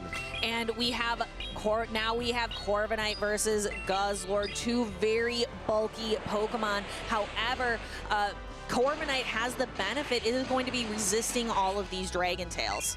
The brutal swings do add up quite considerably over time. Corviknight going to be firing off the Air Cutter, no shield from Nighttime Clasher. Will we see that boost on the Air Cutter? We will! Corviknight boosting up its attack and suddenly starting to feel a lot more threatening to the Guzzlord. Yeah, as if Corviknight can get that very first attack boost, it swings the momentum far into its favor. You can see just how much more those Air Cutter, it gets a second boost! Double boosted Corviknight, the sand attack suddenly starting to shred through the Guzzlord. Guzzlord is at the back-to-back brutal swings. Brutal swing is going to connect. A second brutal swing will get the Corviknight very low, but will miss the knockout. But it's Axon trying to prioritize switch advantage in this game, so will put up the Protect Shield and look to overfarm as much as possible. Continuing on in this matchup, both Pokemon getting very low, but Corviknight just has such an energy advantage, knows that it cannot sand attack down this Guzzlord, throws the Air Cutter to try to dispose of it. Shield comes up from Nighttime Clasher. Nighttime Clasher really trying to fight for switch advantage. There's the catch by Axon. Gets the catch and sneak back onto the fortress and preserves energy and health on that Corviknight.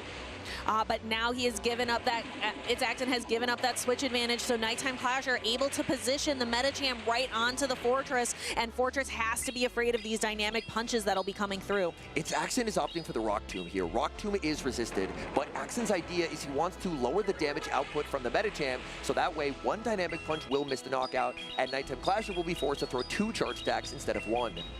Very high level thinking from its Axon. Sometimes it pays off to throw the ineffective move. Its Axon actually going right for the sand attack, so not only is this Medicham attack debuffed, it's about to be defense dropped as well. Switch timer will be up for Axon. There's the pivot into the Corviknight, sniping with the Air Cutter. And now Nighttime Clasher, if he wants to hold on to this Medicham HP, he's going to have to put up the shield, but he lets it go. He thinks he survives. He does!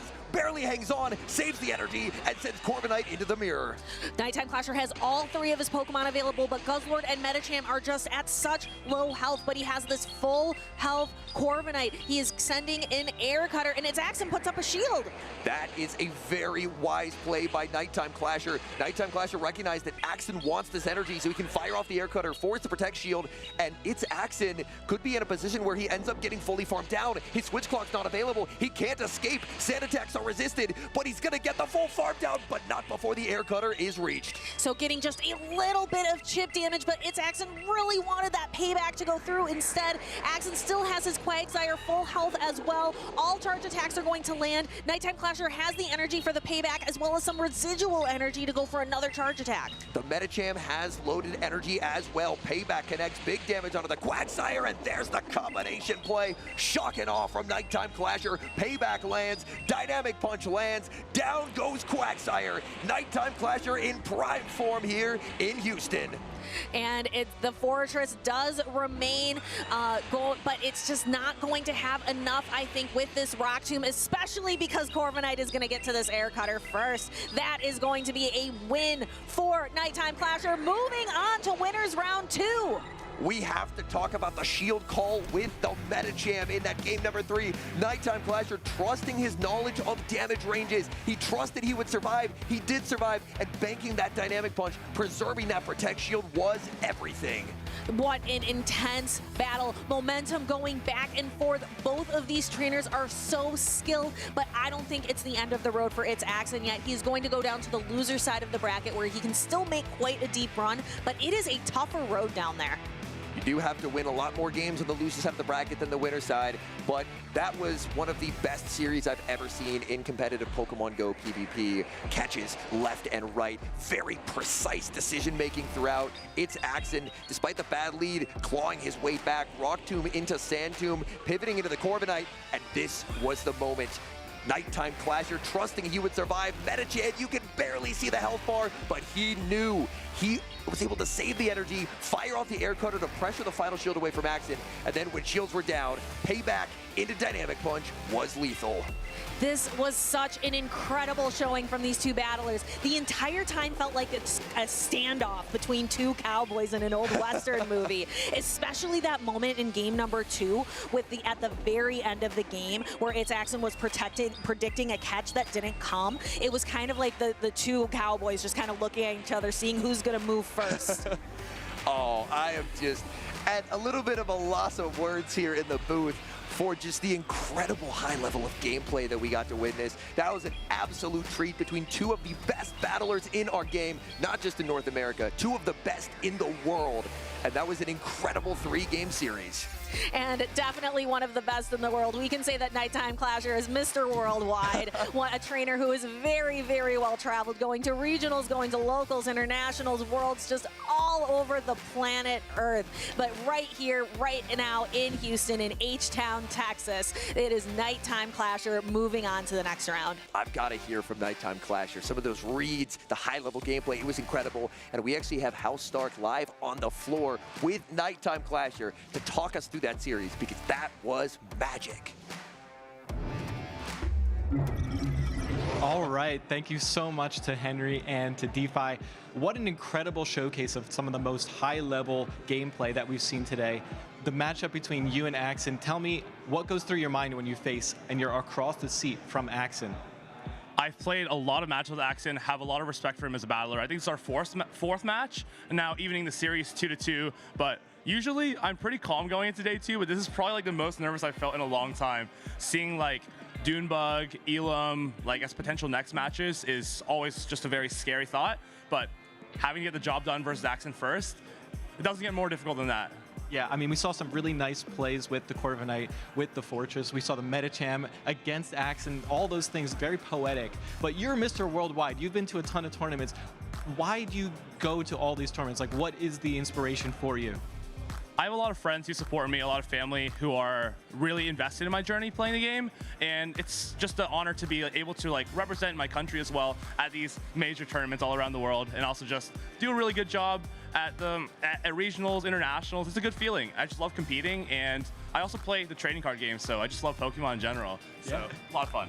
It's Mr. Pokemon over here. So awesome. I'm really, really excited for you. You have a huge path ahead of you. Obviously, we talked about the competitors here. Are you excited to continue your story here today? I'm really just looking for a medal. To increase my championship points to 2,100, I need to get 3rd place or better. So let's shoot for the stars. Awesome. I mean, we are in Houston. We are shooting for the stars here. This is an out-of-this-world human being, out-of-this-world battler. So let's bring it back to the casters and get some more battles out towards you. Thank you so much, House Stark. Great to hear from Nighttime Clasher emerging victorious in that incredible 3-game series. Such high-level gameplay, such terrific battlers. And man, that was an absolute treat to get to watch. We have a great privilege here today to be behind the casting booth, getting a great view of these battles, but you at home as well get a wonderful show, whether you're here in the venue or at home. Let us know who you are rooting for. Be sure to put that hashtag #PlayPokemon. Let us know. I want to see all of the hype out there on social media, but I am hyped right now for the next couple of battles. We have Esteban and Elam. Esteban in his first ever tournament, making it to day 2 on the winner's side of the bracket against Elam, a tenured veteran, 2-time regional champion, back on the winner's side of the bracket of day 2 in very familiar territory. I am so looking forward to continuing Esteban's story here. I love the conversation with him and Go League Greg. Esteban in Go League's Greg's stream, he finds out that Esteban could go to Houston and convinces him to show up, and Esteban defeats Go League Greg and sends him down to the loser side of the bracket. But Esteban up here on winner's side, this is his very first tournament. If you out there are thinking, I wonder if I could do well at a regional event, you should try it. This is Esteban's first one, and here he is in winners round 1 against Elam, one of the best of the best. And he's running a Pokemon that no one else we've seen at least on stream have, and that is Noctowl. Noctowl used to be a top meta threat, but with the nerf to Wing Attack, it definitely fell out of favor. But with Wing Attack getting rebuffs, the question is, can Noctowl return to its former glory? So far, we've seen a lot of Altaria, a lot of Corviknight, a lot of Togekiss on Axon's team, but this is a flyer that we haven't really seen a lot of. I don't believe Esteban brought the Noctowl in his day 1 matches. I'm curious to see if it can have an impact here in day number 2. Well, if Medicham can return to its former glory, perhaps Noctowl can as well. We can take a look at the teams. Actually, very interesting. No Medicham to be found. Instead, Esteban is running that Shadow Annihilate with that new low kick tech. And with low kick, it does turn Annihilate into a lot less of a fast move pressure Mon, and instead into a Mon that reaches close combat at alarmingly fast speeds. So it's a lot less about boosting yourself up and farming things down, and much more about just if you get a small energy head start, suddenly you can just make Rage Fist after Rage Fist, or if they don't have a fighting resist, close combat after close combat, because you only have 2 Protect Shields per game, so if Annihilate makes 3 close combats, you're going to be feeling that damage. And I am feeling excited for this battle. We have a true newcomer. We like to say that this is definitely not Elam's first rodeo. This is Esteban's very first rodeo here in Texas. And Esteban, he is staring down greatness on the other side of the table. Elam, 2-time regional champion, won Atlanta and Toronto in the 2025 season, back-to-back, frequent top-cut competitor. Elam's consistency and his high level of play is what makes him stand out, and he's looking to continue that here in Houston. The good lucks have been exchanged. We can cast our eyes onto the field of battle, and we have a great lead for Esteban with that Florges being able to do really great neutral damage, really great super effective fast attack damage. So we see Elam pulling away and bringing in that Shadow Quagsire. This Florges is not running Trailblaze. And that's part of what makes that matchup so strong for the Florges. This Florges is opting for the tech that was piloted by Rise to Occasion in his Merida win, Disarming Voice Florges. You sacrifice the ability to hit for double super effective damage, but what you do gain is a very important ability to actually defeat Altaria. Oh, that's a very nice catch. Esteban able to preserve the Florges, make a catch onto his own Quagsire, but considering Elam has the Voltage Fortress in the back, this is a little bit what he was hoping for. Shadow Quagsire versus Shadow Quagsire. Elam's Quagsire is at a big health disadvantage, but is a little bit ahead on energy right now. That's a very good charge type priority time for Elam. Elam not only gains this information, but actually gets a Protect Shield up as well. Elam would greatly appreciate if this Aqua Tail knocked him out, because he would love to get the Shadow Altaria back on the field. As Shadow Altaria, if it can potentially try and go for like a 1-shield farm down here, that energy would be very strong into Esteban's team. Ooh, and I can see that Shadow Drapion lurking in the back as well. Take a look at this. He's going for the Aqua Tail bait, gets the shield. That could be the way for Esteban to try and pressure a final Protect Shield away, because that Aqua Tail bait is very efficient. Can Quagsire hang on here? It's going to be close. Quagsire would have gotten there, and that bait, brilliant, brilliant bait from Esteban, forces Elam to fire off much of the energy that he just farmed up. Ooh, but it looks like Esteban doesn't want to give up this Stone Edge. He's going to throw it, but it's going to land on the Shadow Fortress. I'm sure he would have much preferred the Altaria, but this is still going to sting. This still does quite a lot of damage. In comes the Shadow Drapion. Shadow Drapion can threaten some pretty significant damage with Crunch and is able to outpace as well. Elam's going to be no Protect Shielding. A very good ranked Fortress should be able to hold on here. Crunch is going to connect. Fortress survives, and Elam is going to make it to the Rock Tomb. These Poison Stings do absolutely nothing to the Shadow Fortress, so Elam able to very comfortably get to this Rock Tomb before the knockout occurs. And Elam actually going to stop tapping because he wants as much farm as possible for the Shadow Altaria. If Shadow Altaria is going to win this game, it's going to be on the back of making it to back-to-back Sky attacks. But the switch timer's up for Esteban, so Esteban could now pivot into the Fortress. Are we going to see another Crunch debuff? We do! A Crunch debuff right away is going to, that could be so impactful. We saw it yesterday in day number 1 as well. Has Elam been counting? Does he know this is the Aqua Tail? He does. He's going to let it go. He is now very low. There's the pivot into Florges. Florges going for the Chilling Water. Elam does have quite a lot of energy on this Altaria, and he's going to need the Altaria to pull off the 1v3. Oh, but Altaria is now debuffed one time by the attack. Is the Sky attack going to be enough? Now that the Altaria has been debuffed, there's no Protect Shields remaining. Florges hangs on, can throw another Fairy fairy wind that could be decisive. I believe he'll need to throw this charge attack into the Dropion because Dropion will have more fast attack pressure. In comes the Dropion, and he will throw it, but the Poison Sting did register. Mudshot, I believe, only does 1 damage here. It's not going to do a lot. The Shadow Dragon Breath will add up. Altaria is very low. Can it farm down the Quagsire? It's going to be close, and it does. Game 1 to Elam.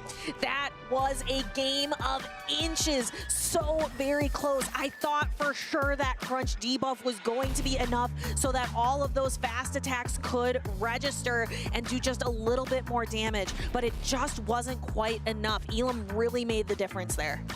Elam, I really liked how he tried to prioritize the energy advantage on the Shadow Altaria. Esteban had very nice counterplay, baiting with the Quagsire, because that forced Elam to fire off energy. Once Esteban shielded, Elam realized that he kind of couldn't give up that final Protect Shield because the Florges was so close to a Disarming Voice bank. So he makes the catch, and by keeping that Protect Shield intact, that really set himself up for success. What a fantastic battle, though. Elam has so much experience here on the championship stage, and Esteban is giving him a run for his money right now. That game was very, very close. Elam actually stopped tapping here in the mid-game to try and set up extra farm. It looks like we've got lock-ins here. These battlers are ready to go. Game number 2, we've got Wigglytuff for Elam, staring down Shadow Quagsire for Esteban. It looks like both of these trainers willing to stick it out in this mid-game matchup. Ooh, I'm seeing that Noctowl, and I'm seeing a potential target for it in Elam's backline. Ooh, this is our first Noctowl sighting on stream here in Houston. Aquatail lands. Elam able to survive that, no problem. The second Aquatail will miss the knockout, and Elam is actually going to be letting this go. No shield of the Wigglytuff, understanding that Aquatail, it's pretty efficient, but it will not be taking the knockout. Elam sacrifices switch advantage to be able to pull in his own Shadow Quagsire, but we see a quick catch of an Aquatail onto the very bulky Noctowl. But now Noctowl is not going to be able to find that Galarian Corsola that's in the back. This is a very good bait out for Elam. Elam as well, like quick pacing on the Quagsire. It almost feels like Noctowl at times can feel a little bit slow and clunky, and because it feels slow and clunky, that's an opportunity for some of these faster charging Pokemon to kind of just overwhelm it with pacing. Like Noctowl, it made the Shadow Ball, but there's already a super effective Stone Edge available, and these battlers will trade shields. Yeah, this looks really good for the Quagsire just because of how quickly you see it's going to pace to that Stone Edge. It gets there at the exact same time, but we see Esteban going for a little bit more energy, a little bit of an overfarm, and actually investing both of his Protect Shields into Noctowl. Could Elam go for the combination play here? He does go for the combination play, stored the energy on Wigglytuff, deploys it here, and that is going to connect for big damage onto the Noctowl. Ooh, but Noctowl's not out of this yet, and he has a switch available, so actually going to go and probably get a full Fairy Wind down onto this Wigglytuff, but not before the Swift is reached by Elam. That is a clutch survive for Elam. This is very, very valuable damage. Swift landing, that does a lot of damage onto the Florges, and now he has Galarian Corsola. Galarian Corsola, it almost feels like a wall at times. It can just absorb neutral hit after neutral hit and really allow Elam to reposition without having to burn that final Protect Shield. Yeah, this Galarian Corsola, it seems like it's just made out of Protect Shields. It's just there to absorb damage. Sometimes it feels like only 1 HP of damage is going into this Galarian Corsola at a time. Chilling Water deployed first, now the Disarming Voice. Disarming Voice does do quite a lot of damage. Corsola going to try for the farm down. Florida's going to try and make the move, but does not get there. Elam now has a charge tag loaded on the Corsola. There is still an Aquatail banked on that Quagsire, and unfortunately the Corsola has been debuffed. In comes the Noctowl. Noctowl throws the wing attack, and unfortunately, it's going to get immediately knocked out by the Power Gem. I think Esteban was trying to peekaboo right there. Did you see him? He put out the Noctowl and was reaching for the Quagsire. But I think that wing attack was an accident. Oh, that is a little bit unfortunate here. Elam's going to be no shielding. He's hoping Corsola can hold on, but by letting this go, even if he does get knocked out, he should still be in an okay spot because he is only 3 away here. So he's going to get there. He gets the outpace. Very well played game by Elam. We know Elam for surgical gameplay on these stages, and Houston is no exception. Clean 2-0 victory. He's on to winners round 2. Yes, congratulations to Elam. Experience ran the show here today, but Esteban's run is not over yet. He is going to to join his friend Go League Greg over on the loser side of the bracket. I really enjoyed this gameplay. I thought I saw a spark of an idea over on Esteban. I saw him reaching for the switch after he put on the knock towel. If it were me, I would have been trying a peekaboo play there, but I don't know if Elam would have allowed it to happen. Unfortunately tried for it, but did trigger the wing attack. And when you're in the middle of that fast attack animation, you're not able to go for the catch. So Elam able to take the knockout, and he was pretty comfortable just letting the Corsola go, understanding that he was only 3 away on that Quagsire, and Esteban just did not have enough energy in reserve. Taking a look, we have our knock towel. I really liked a lot of these catches. I think Esteban has a lot of potential here in the championship series. I've seen a lot of really great gameplay, and I love his team construction, showing us something a little bit different here today on Sunday in Houston. Noctowl making a grand return. It felt like the moment that this game really flipped on its head was Florges failing the farm down before that Swift was reached, because that was a lot of health lost on that Florges. Corsola would have been forced to throw energy, but because that Swift landed, Corsola just got the perfect farm down. Elam also still keeping that Protect Shield intact as well just made it so difficult for Esteban, who had energy, but unfortunately was just never able to get through that shield. Yeah, that was a tough survive, and then we can just kind of see able to finally get through that Corsola. It's just so bulky. It took a lot of resources for Esteban to be able to knock it out, and then Elam just having his healthier Quagsire with an energy advantage, hiding in the back to be able to knock out the opposing Quagsire on the side of Esteban. Again, this is not the end of the road for Esteban. This is a double elimination style tournament. We're on the winner's side of the bracket, so Esteban can still make a run over on the loser's side, and I hope that he does. I do think he has a lot of potential. His battles have been fun to watch. I love that he's bringing back Noctowl. I love that he's bringing back just some more fun picks. And there's a trainer that we're going to be seeing coming up pretty soon who has another pretty fun pick on his team that I think you are quite the fan of. I believe we have a Shelgon coming up here as we transition from the winner side of the bracket to the losers. But first, we get to hear from the man himself. We got House Stark on the floor talking to Elam. He's back in familiar territory. Quick 2-0 win on stage as he's progressing through the winner side of the bracket. All right, thank you so much to DeFi and Henry. This has been an incredible day too. We have Elam with us, joining us from the battle stage. How do you feel about that last matchup that you just played? It was a little bit all over the place, but I feel like at the end it felt nice. Like it went well, so I'm happy. Yeah, I really like what you did. You were waiting a turn a lot, especially with that Corsola at the end, to make sure you landed the power gem onto that Noctowl. Did you? I mean, obviously you played against Noctowl before, but it's a Pokemon that hasn't really come up in the meta in such a long time. You were able to utilize like all those rock-type charge attacks very effectively. Is there anything on your team that you feel like has been really helpful for you, especially in these last games? Well, like I said yesterday, I think Shadow Quag is probably my MVP, but I don't know. It feels like it's the best Pokemon in terms of safety, so I would say that probably. But also, I guess, going a little bit on a tangent, like I used like Clodsire yesterday a little bit, not that much, but it has the Stone Edge, and then Corsola, like you were saying, it has the Power Gem. They're pretty bulky, and even though there's some stuff that RPS are pretty bad, or RPS them pretty bad, they still can deal some damage to stuff because of how bulky they are. So I guess, yeah, I like the team in general because of that. Okay, cool. Yeah, and talk to me about your Shadow Altaria pick. Why did you decide to go Shadow over the regular Altaria? Well, so last season, the main thing was that Shadow Altaria had a breakpoint against Ufisk, but Ufisk isn't really used that much, at least this season. Like, it had some usage, but not as much since Shadow Quack is around. But I still prefer the Shadow Altaria because it's way better against Guzzlord. I think you win the one shield, whereas I think Altaria loses every shielding scenario against Guzzlord, like regular Altaria.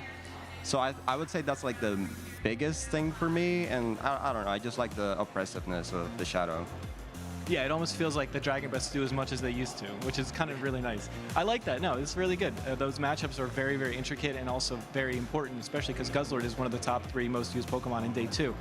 All right, thank you so much, Elam. Appreciate your time, and we'll get back to the casters and see another battle. These have been incredible battles so far. Let's see some more. And do we have more for you in store? Thank you so much, Alex, for giving us a little bit more time with Elam. We are so excited to see him continue through the bracket. But we teased a little bit right before the interview that there's another very fun, spicy Pokemon that we're going to be seeing up on stage shortly.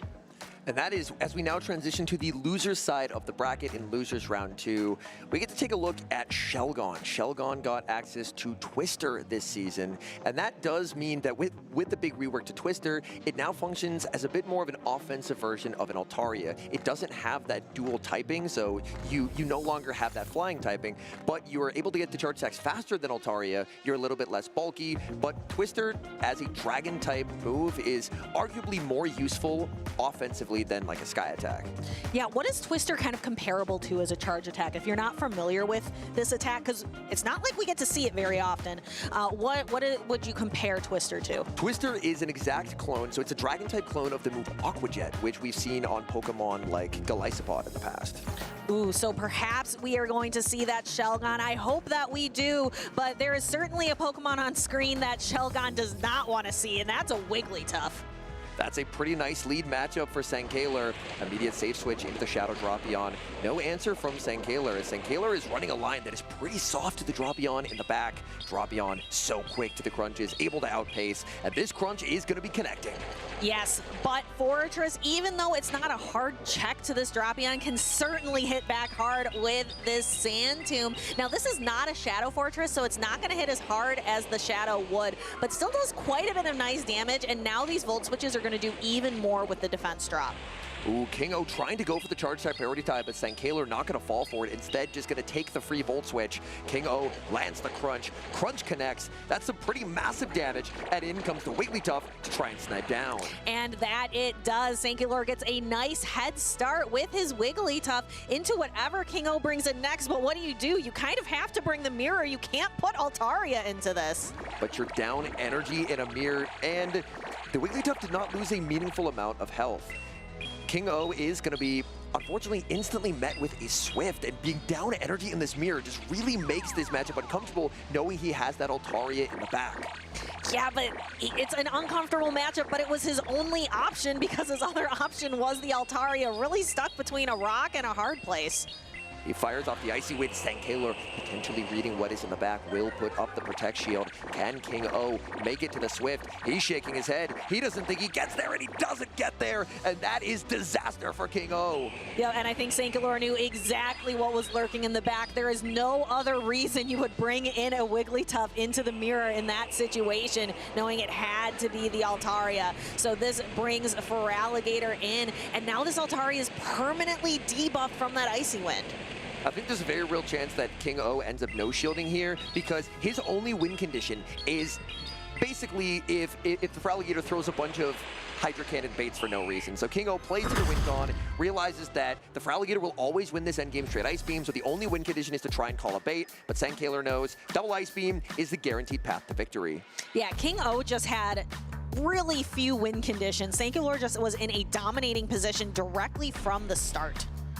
That Fortress lead. King O ran a little bit weak to that Fortress, and unfortunately did end up getting punished. Sankaler not falling for that charge stack priority tie attempt either, getting that free Volt Switch, really put him on a path to success, because I think King O would have actually preferred a charge stack priority tie here, where the Dropion could have been KO'd, and then King O could have got the energy advantage on the Wigglytuff. But instead, it didn't end up working out that way. Sankaler held the energy, got the energy advantage on the Wigglytuff, and that Wigglytuff just took over in the endgame.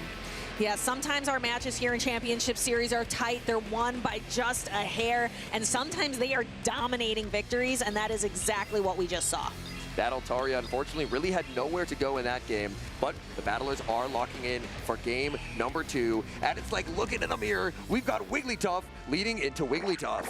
All right, now we're in a very different mirror situation. These two Pokemon are starting from the very same amount of energy. Let's see. Ooh, we're actually not going to see which one wins the charge attack priority tie, because King O is going for the Icy Wind first. Sankaler should have the ability to win the zero Protect Shield scenario by going for a double Swift, but actually going to bank the energy and send in the Feraligatr. There's not really a clean answer to Feraligatr on this team. Feraligatr could have fired off the Hydro Cannon there and immediately pressured that Wigglytuff, but instead Sankaler just going to look to overfarm and no shield. This Swift landing, that removes a lot of Feraligatr's health bar. Yeah, Feraligatr's a tough bring, and then we bring in the Altaria. I think King O was going to try to catch a Hydro Cannon, but just didn't pan out for him.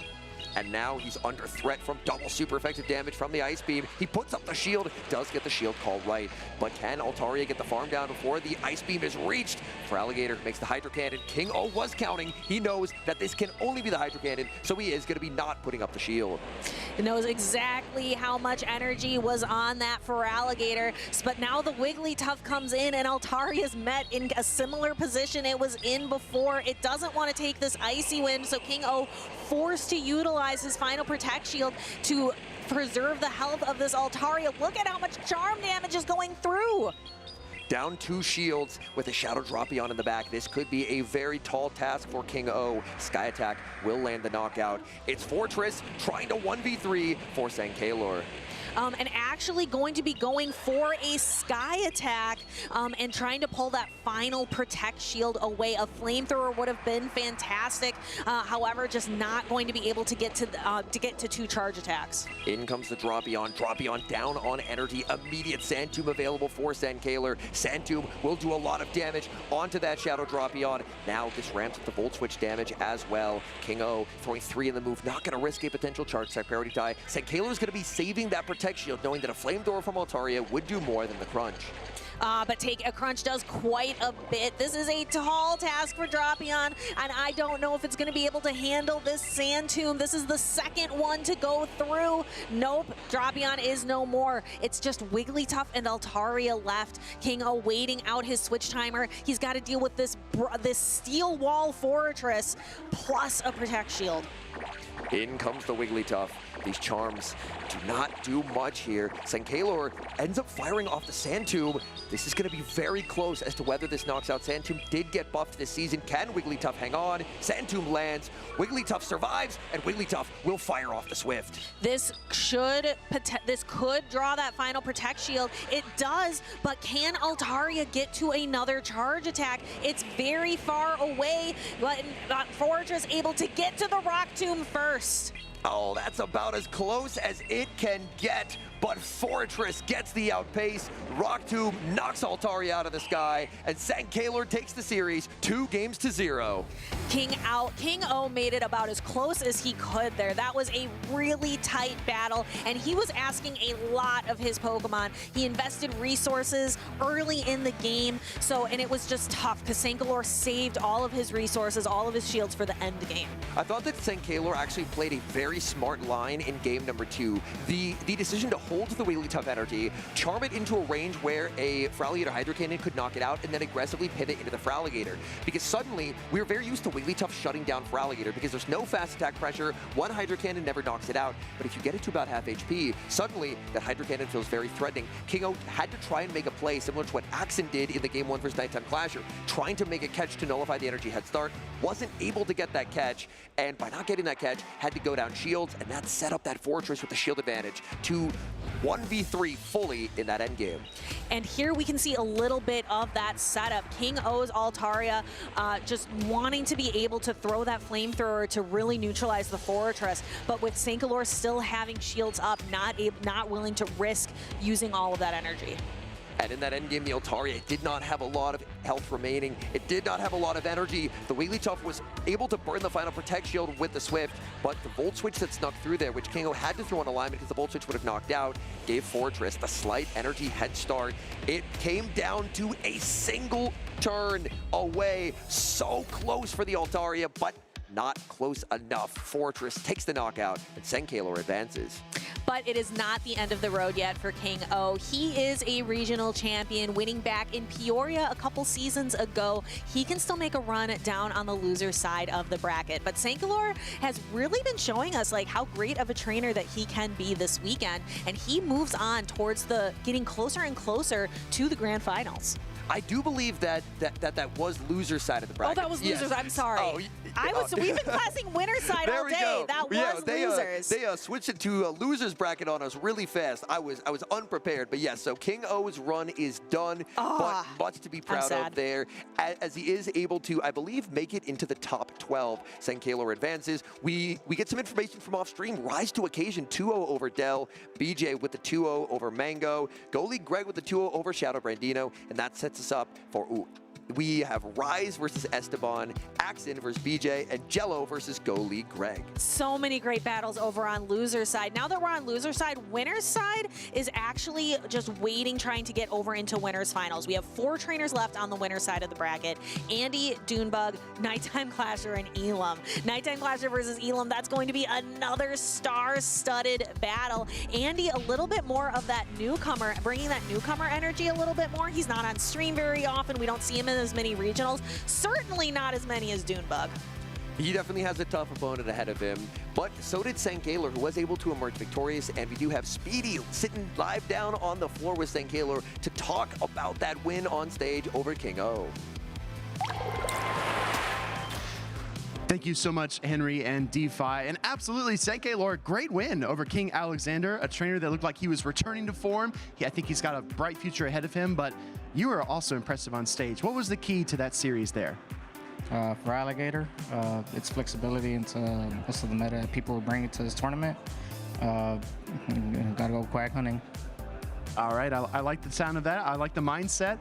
Speaking of mindset, you have a couple of other non-traditional Pokemon on your team, given the current meta. Can you talk to us about team building and not being afraid to kind of build your own team and take it boldly into the tournament?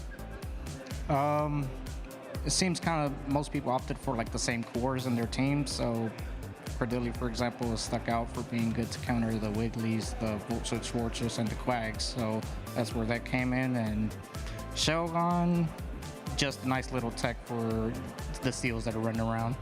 How many fortresses have you flamethrowered this weekend? A couple. Fortresses better be on watch for Sankaylor and his Shelgon. Very impressive win. Rooting for you in the rest of the bracket. Is there anyone you'd like to shout out? Anyone you'd like to thank? I'd like to thank my local community ambassador group. They're out here in the stands cheering me on. My friends at Wasted Potential and WAB. Awesome. Sankaylor, great plays, out of this world. And speaking of out of this world, we tried to uncover some mysteries of the Pokedex. Maybe some of these Pokemon have extraterrestrial origins. Let's check it out. Over the years, our Pokemon adventures have taken us to wonderful places. But this weekend, we're in Space City. I brought 3 incredible trainers here with me today, 3 Pokemon experts, I would venture to say, and they're going to help us unravel some of the mysteries of the Pokedex. If you can introduce yourself one by one. I'm Manin the Planet. My name is Munius. Rise to Occasion from Earth Milky Way. How this is going to work is I'll read the Pokedex entry, and then our experts will determine which Pokemon I'm speaking about. Are we ready? Okay, let's begin. When numerous meteors illuminate the night sky, sightings of this Pokemon strangely increase. What are we thinking? That's what came to mind for me. I don't really know. I do have one hint available if you'd like it. Okay, the hint is that this Pokemon's evolved form, was piloted to the 2024 Toronto Grand Finals by SS Thorn. It has to be. Be Clefable? It's Clefairy. Clefairy, yeah. That's Clefairy. That's close enough. Okay, we'll give you that one. Okay, next question. This Pokemon emerged from a virus that came from space. It is highly intelligent and wields psychokinetic powers. This Pokemon shoots lasers from a crystalline organ on its chest. What is it? Gonna be Deoxys. That's what I thought too, yeah, Deoxys. Another one. That's correct. Our experts do not disappoint. Next question. In an old legend in Lacunosa town, a large meteor fell from the sky, apparently containing this specific Pokemon. At night, the quote-unquote monster would bring cold winds and take people and Pokemon away. Is it Spiritomb or Frostlass? Ooh, good guesses. Not quite. I like the Spiritomb guess. Would you like a hint? Yes. All right. This Pokemon's fusion form debuted at the Unova Tour. Necrozma? Close. Fusion. Fusion forms. Could it be... When I think of fusion forms, I think of like Kyurem, Zekrom, Reshiram. Are you going with Kyurem? Let's go with Kyurem. Lock That's it in. correct. It is Kyurem. All right, next one. Here we go. This Pokemon has a geometric body. Because of its body, the locals suspect that it is an alien creature. That wasn't a lot of information, so I'll go ahead and give you the hint here. This Pokemon recently received the Fast Attack Psywave with the Dual Destiny Season update. When he said shape, I was thinking Cryogonal, but now the hint's not that. Psywave users. Malamar? More recent. Oh, yes. Maybe. Which one? Can you repeat the Pokédex entry? Sure, the Pokédex entry says this Pokemon has a geometric body. Because of its body, the locals suspect that it is an alien creature. All right, we got 5 seconds. Let's get a guess. Let's go with yours, Starmie. Starmie? Man of the Planet, you are on fire. I think you Let's know all go. the secrets of the Pokédex. That was absolutely stunning. All right, I have 2 more for you. The phase of the moon apparently has some effect on its power. It's active on the night of full moons. Moonius. You should know Yes, this. Moonius. Ursaluna. This is yours. Very good guess. Do you have any other guesses? Lunatone. That's correct. It is Lunatone. It is Lunatone. Okay, one more. All right, you guys have unraveled so many mysteries. Thank you so much. 3 units generate magnetism. There have been many mistaken reports of UFO sightings when this Pokemon flies through the night sky. Magneton? Magneton. Close. I'll give you a hint. Palasha 97 is famous for cooking with this Pokemon on the Championship Magnezone. Series. Lock it in, Speedy. Magnezone is correct. Awesome work. We've unraveled a lot of mysteries here. There's always that question if a Pokemon is from someplace beyond, but only time will tell. But for now, let's get back over to the stream.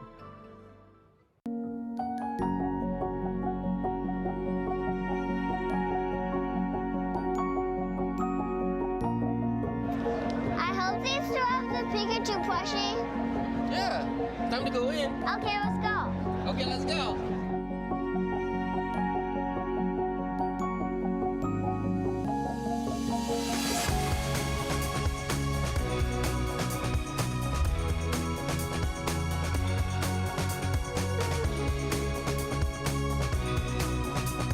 Eevee! Eevee!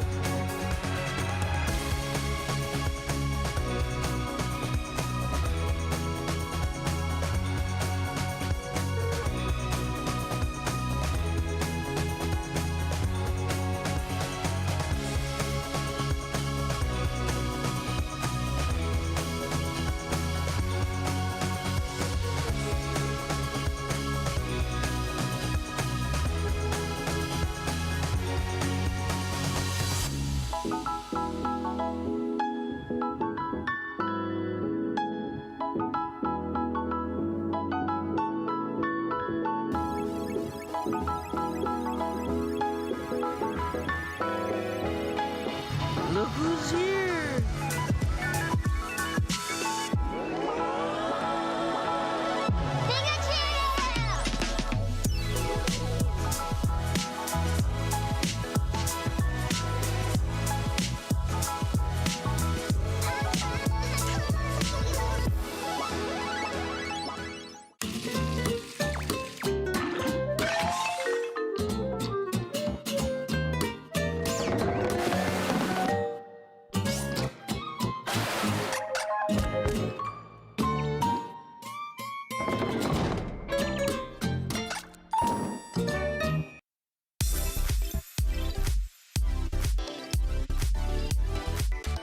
Welcome back, trainers, to Houston, Texas, where we have our regional championships, and we are in day 2. We are having such a beautiful time. The sun is shining. We're here. We're in our element. We're having a great time. Yeah, absolutely. Moisturized, flourishing in our lane, thriving, I would say. And we're gonna keep the action going, everybody, because we're gonna see Jello Too Good facing off against Go, League, Greg, 2 very talented trainers. And we've seen the Dune Bugs, we've seen the Rises and the Axons. How about some trainers that are carving out their own names in Championship Series history? That's Jello and Goalie Greg, and they're doing it with the powerful picks of Chargebug and Clefable. Yeah, I mean, these are definitely Pokemon that are a little bit off kilter, but I wouldn't say they're not meta eligible. They're definitely on the fringe, though. They're on the edges. And we're seeing here also a Stunfisk, one of my favorites. We're seeing that Chargebug. We're seeing the Guzzlord. We're seeing the Corviknight, a different steel type than the usual Fortress. But actually, both the trainers are ready to go. They're locked in, so we're going to get started right away into Game 1. Speedy, take it away. Stunfisk looks insane for Greg in this matchup, and I think he realizes that leading his best Pokemon in this battle number 1 on loser's side bracket. Still leading into the Wigglytuff, though. That Icy Wind will be super effective, but the pacing advantage has got to be on the right side of the screen. Yeah, getting to this charge attack right before that Icy Wind is eligible to be thrown is always a great play. You want to throw your charge attacks before you get your attack drop, and it is a super effective Icy Wind incoming. I wonder if Greg, okay, actually forgoes the shield here to start up the battle. A lot of the time when a trainer recognizes they have one Pokemon that really stands out in a matchup, they're more willing to protect shielded. But we saw Greg in day number 1 lean on that Annihilate as well. Don't forget about that Pokemon. He might do that in this series too. Yeah, I'm thinking Goalie Greg might be able to get to another charge attack on good timing just before the Charm was going to be enough to knock out, but we see a switch out from Jello catching the Mud Bomb. This is a debuffed Mud Bomb, so it's not going to do that much damage. Decision point for Greg. Does he bring in the Clefable or the Annihilate? Actually goes with the Annihilate, which is good news for Jello. I'm sure he's happy to see this Pokemon here instead of against his Empoleon. Absolutely, and now we're going to see the Clefable in the back. This could spell disaster for Greg, but first we have to see this matchup play out. We are going to see the Rage Fist getting queued up and going to be thrown into the Quagsire. Jello Too Good probably knows this is going to not be just enough to knock out, so doesn't shield that up and is still able to get to this Aqua Tail. I mean, Quagsire is already a formidable pick. It's all over the top usage charts, but Quagsire with energy is intimidating as heck. And now we see the pivot into the Wigglytuff and the Swift in kind. This is going to be double resisted. If Greg no shields, I think he can hang on. I agree. This is definitely not going to be a knockout. It's going to just tickle that Annihilate. And we see an immediate switch out. I love this pivot because now you can get a ton of energy with that Fairy Wind.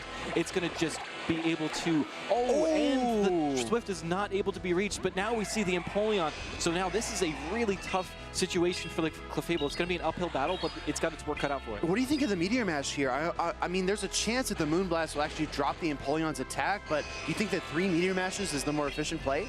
I think that the Moonblast is more the efficient play. I thought grabbing the shield there was a huge play from Greg, but going for the Meteor Mash, this is double resisted by both the water and the steel typing of the Empoleon. And now Empoleon can kind of just chill and farm up as much energy as it wants. Yeah, I think that's got to be a huge concern. Greg got a massive farm down on the opposing Wigglytuff, but this Clefable energy is going nowhere because Empoleon just bounces it right back. Gonna go for the Hydro Cannon here. He's got 2 charge attacks loaded. Greg is gonna give up this Unobin Stunfisk. Yeah, I think Greg is just banking on the fact that the Annihilate might be able to do enough fast attack pressure to be able to punish this Empoleon, but it's going to be really tough. The Empoleon has so much energy and so much health remaining. We've seen Jello Too Good switching in Pokemon, and then Goalie Greg does it in kind. Just trying to throw out some Pokemon, get some damage on the board, and he's going to pull away that final protection with the Rage Fist. But the question, Stark, can he get to another one? I don't know. It's going to be really, really close. That Metal Sound just does so much damage. Actually going for the charge attack here might allow the Annihilate to get to that last second Rage Fist to be able to punish this Empoleon. You can either get a fast attack or a charge attack, but you cannot have both. In comes the Quagsire. Oh my goodness! Committing to the win condition, farms down the Quagsire, doesn't blink. And the Hydro Cannon gets fired off. This is crazy. This is back and forth. Last second, Hydro Cannon is going to be just enough to knock out the Empoleon on the charge attack priority. And now you could just farm down with the Metal Sounds. Huge win for Jello Too Good. Empoleon pulling its weight. That's absolutely wild because we saw the charge attack energy on the Annihilate as well as the Empoleon, but Jello Too Good pulls it out in the end. Yeah, I think because Annihilate is a little bit bulkier than you might expect, and Empoleon is more attack weighted than you might expect, it's able to win that charge attack priority. Maybe not all the time, but in this case, it was able to do that and able to take that win for Jello. It's one of those that is very, very case specific. Depending on which Piplup you catch or which Mankey you capture and power up, it can really determine that matchup. So this is an interesting tech from Jello Too Good. Maybe he knew he wanted his Empoleon to win those exchanges challenges every time.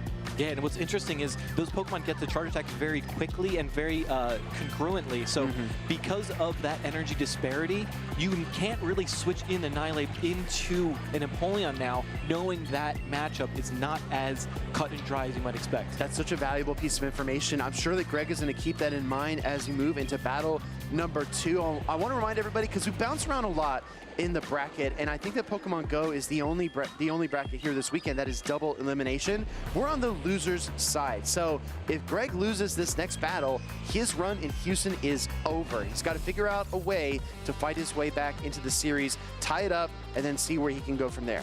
Yeah, it's a really tough scene for Greg here, but he can hang on and buckle on his bootstraps and, you know, ride that horse into the sunset if he so chooses, and if he gets the right situation here. We are riding into game number 2 with the Wigglytuff versus the Empoleon. And this lead is the perfect way to spur that journey along, because the steel typing is going to be great for him. We see the instant pivot into the Quagsire.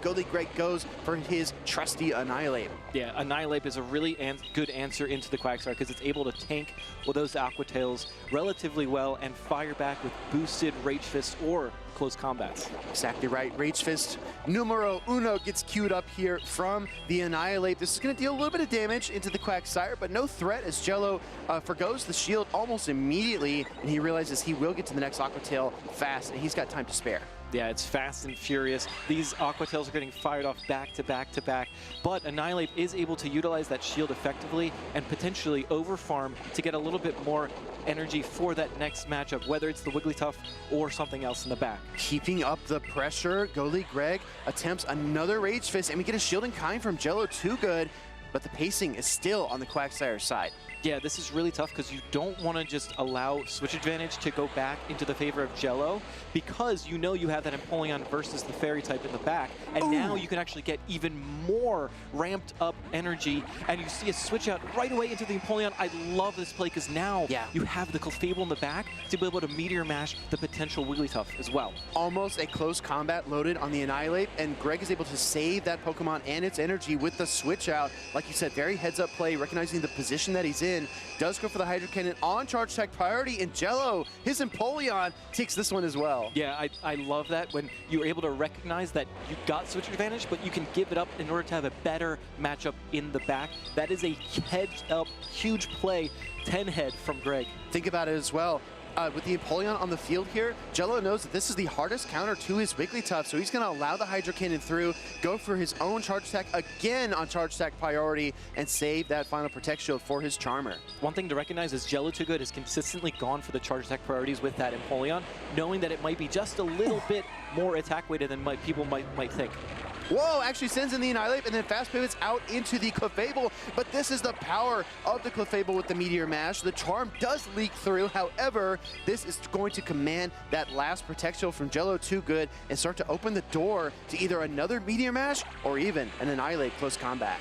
Yeah, I think this is a huge play. This Icy Wind will definitely allow the Wigglytuff to survive that next Meteor Mash, but like you said, that close combat is waiting in the wings, so it really just depends on how much health is going to be remaining on that Annihilate when that Empoleon comes back in, and is Empoleon going to get to that charge attack? We'll have to see and find out. Oh, the question actually becomes in my mind if the Rage Fist will be enough, because this Wigglytuff is really weak and you need a little energy to carry over. Goes for the Rage Fist, double resisted. This is the first stage, it's not boosted at all. Will it be enough? This is really, really close. I think it's going to be just enough, and it knocks out the Wigglytuff. Now it comes down to Annihilate versus that Empoleon, and you're able to low kick down. Huge, huge win from Annihilate, fighting back into this set. Backed into a corner, Greg releases his rage to tie up the series here 1-1 in Houston, staying alive in the bracket. That was beautifully done. I really like what he was able to do and kind of utilize that Empoleon as a safe switch once he realized that the Quagsire was gone on the opposing side. He was able to just switch in the Empoleon, not have to worry about anything, and take that game number 2. The key moment for me was bailing out the Annihilate after he was weakened and saving all that energy, because we saw Jello come back in with the Wigglytuff, and then Greg reached right here. Actually, oh my goodness. Great replays. Greg reaches for the Clefable, bails out that Annihilate, not once, but twice in that battle, and that energy at the end was the key. Yeah, and getting that that last second knockout with the Rage Fist into that Wigglytuff, huge play, because that was not a guaranteed knockout. And then from there, you had those boosted low kicks to be able to do super effective damage into that Empoleon and take the win. This is a pivotal battle for two trainers that are completing their best championship series runs in their competitive careers. Jello has seen the ups and the downs. It's been tough, but it's also been joyous. We're going to see how this battle number 3 goes. One of these trainers is about to be eliminated. Here we go, decisive game number 3. Winner moves on, loser goes home. Here's the Annihilate into the Wigglytuff. We see an immediate safe switch into the Furret. I really like this because there's no immediate answer on the team of 6 for Jello, bringing out the Furret at the last second, but getting a charm through. And that's the thing, right? Jello looks at the team from Go League Greg and he says, if you don't lead Empoleon, you really can't answer my Wigglytuff straight up. So I'm just going to go and play the numbers here. Wigglytuff reaching the icy win versus the Furret. The Sucker Punch is not doing much. This is going to start to add up. Yeah, Furret getting the cold shoulder here, lowering its attack, getting to that Swift just before it's getting knocked out from these charms. The charm still does a ton of damage. This Swift is going to be reduced damage, so it's not going to do as much as the last one. And we see the Wigglytuff definitely hang on there, and now is able to just charm down the Furret. Top usage Pokemon in Houston. Wigglytuff looks as dominant as ever, and with not a lot of great options, Greg is going to have to reveal his third Pokemon here, right? Absolutely, but we see there's no Empoleon waiting in the wings for this Fairy type in the back. And we actually see a Swift here instead of the guaranteed debuff with Icy Wind. Swift, I believe, does more damage, so that is probably why Jello went for the Swift here, trying to get as much damage as possible on to this Pokemon before the Wigglytuff goes down. And now you have a decision to make. In comes the Quagsire. We see an immediate swap into the Charjabug and met in kind by the Annihilate. Hey, I'll tell you what, Annihilate doesn't have a great typing matchup fighting into Bug Electric, but it's got Protect Shields, and behind those shields, it can ramp up these Rage Fists and start to apply pressure. There is still a win condition here for Go League Greg, but he's got to be very careful about managing this Ghost and Fighting type. Yeah, I really like the shield on the side of Greg, because if you take that discharge damage, then you're in a potential situation where the Charjabug could just double shield and you could get Volt Switch down, and then you're left with just Clefable. So huge play there, going for the Rage Fist, boosting the attack again. We see another shield on the side of the Charjabug. Yeah, this is a war of attrition between two Pokemon that do not want to budge, but one of them will eventually give in. Discharge number 2 gets shielded up. This is a great shield call as well. Go League Greg recognizes this is the pressure point, the pivot point of this entire battle. Yeah, absolutely. And we see another Rage Fist coming through, throwing basically right away, getting that extra counter or low kick through to make sure that the damage does not register from that Volt Switch. And now we're going to see a race to the charge move. Obviously, the Quagsire is going to win that charge attack or the charge move pacing, because it's only 4. Yeah, exactly. Annihilate did a great job there, but now it all comes down to Clefable, and I don't think there's enough time to get to 2 Moonblasts. This might be a bait scenario for the win. Go League Greg YOLOs the Moonblast, and the shield goes up. There is one chance. The attack drop from the Moonblast might allow Clefable to survive. No attack drop, and now here comes the Aqua Tail. Can Clefable survive, or is Quagsire's oppressive Aqua Tail too much? And we see the Aqua Tail come through. It survives, but can you get to another move? No! The Mudshots come through, and Quagsire takes game number 3. Down goes Clefable, down goes Go League Greg, and Jello Too Good with the fist pump stays alive in the loser's side bracket. Oh, well done by Jello Too Good. Obviously, very disheartened by that loss from Dunebug 97 earlier, but you see him bounce back. And that's the beauty of this game, is you always have another chance to come back and win and showcase your prowess, and that's exactly what Jello Too Good just did. I really appreciate the emotions that we see on stage. We had Greg wink at the camera yesterday, and we had Jello Too Good. You could see it, the ups, the downs.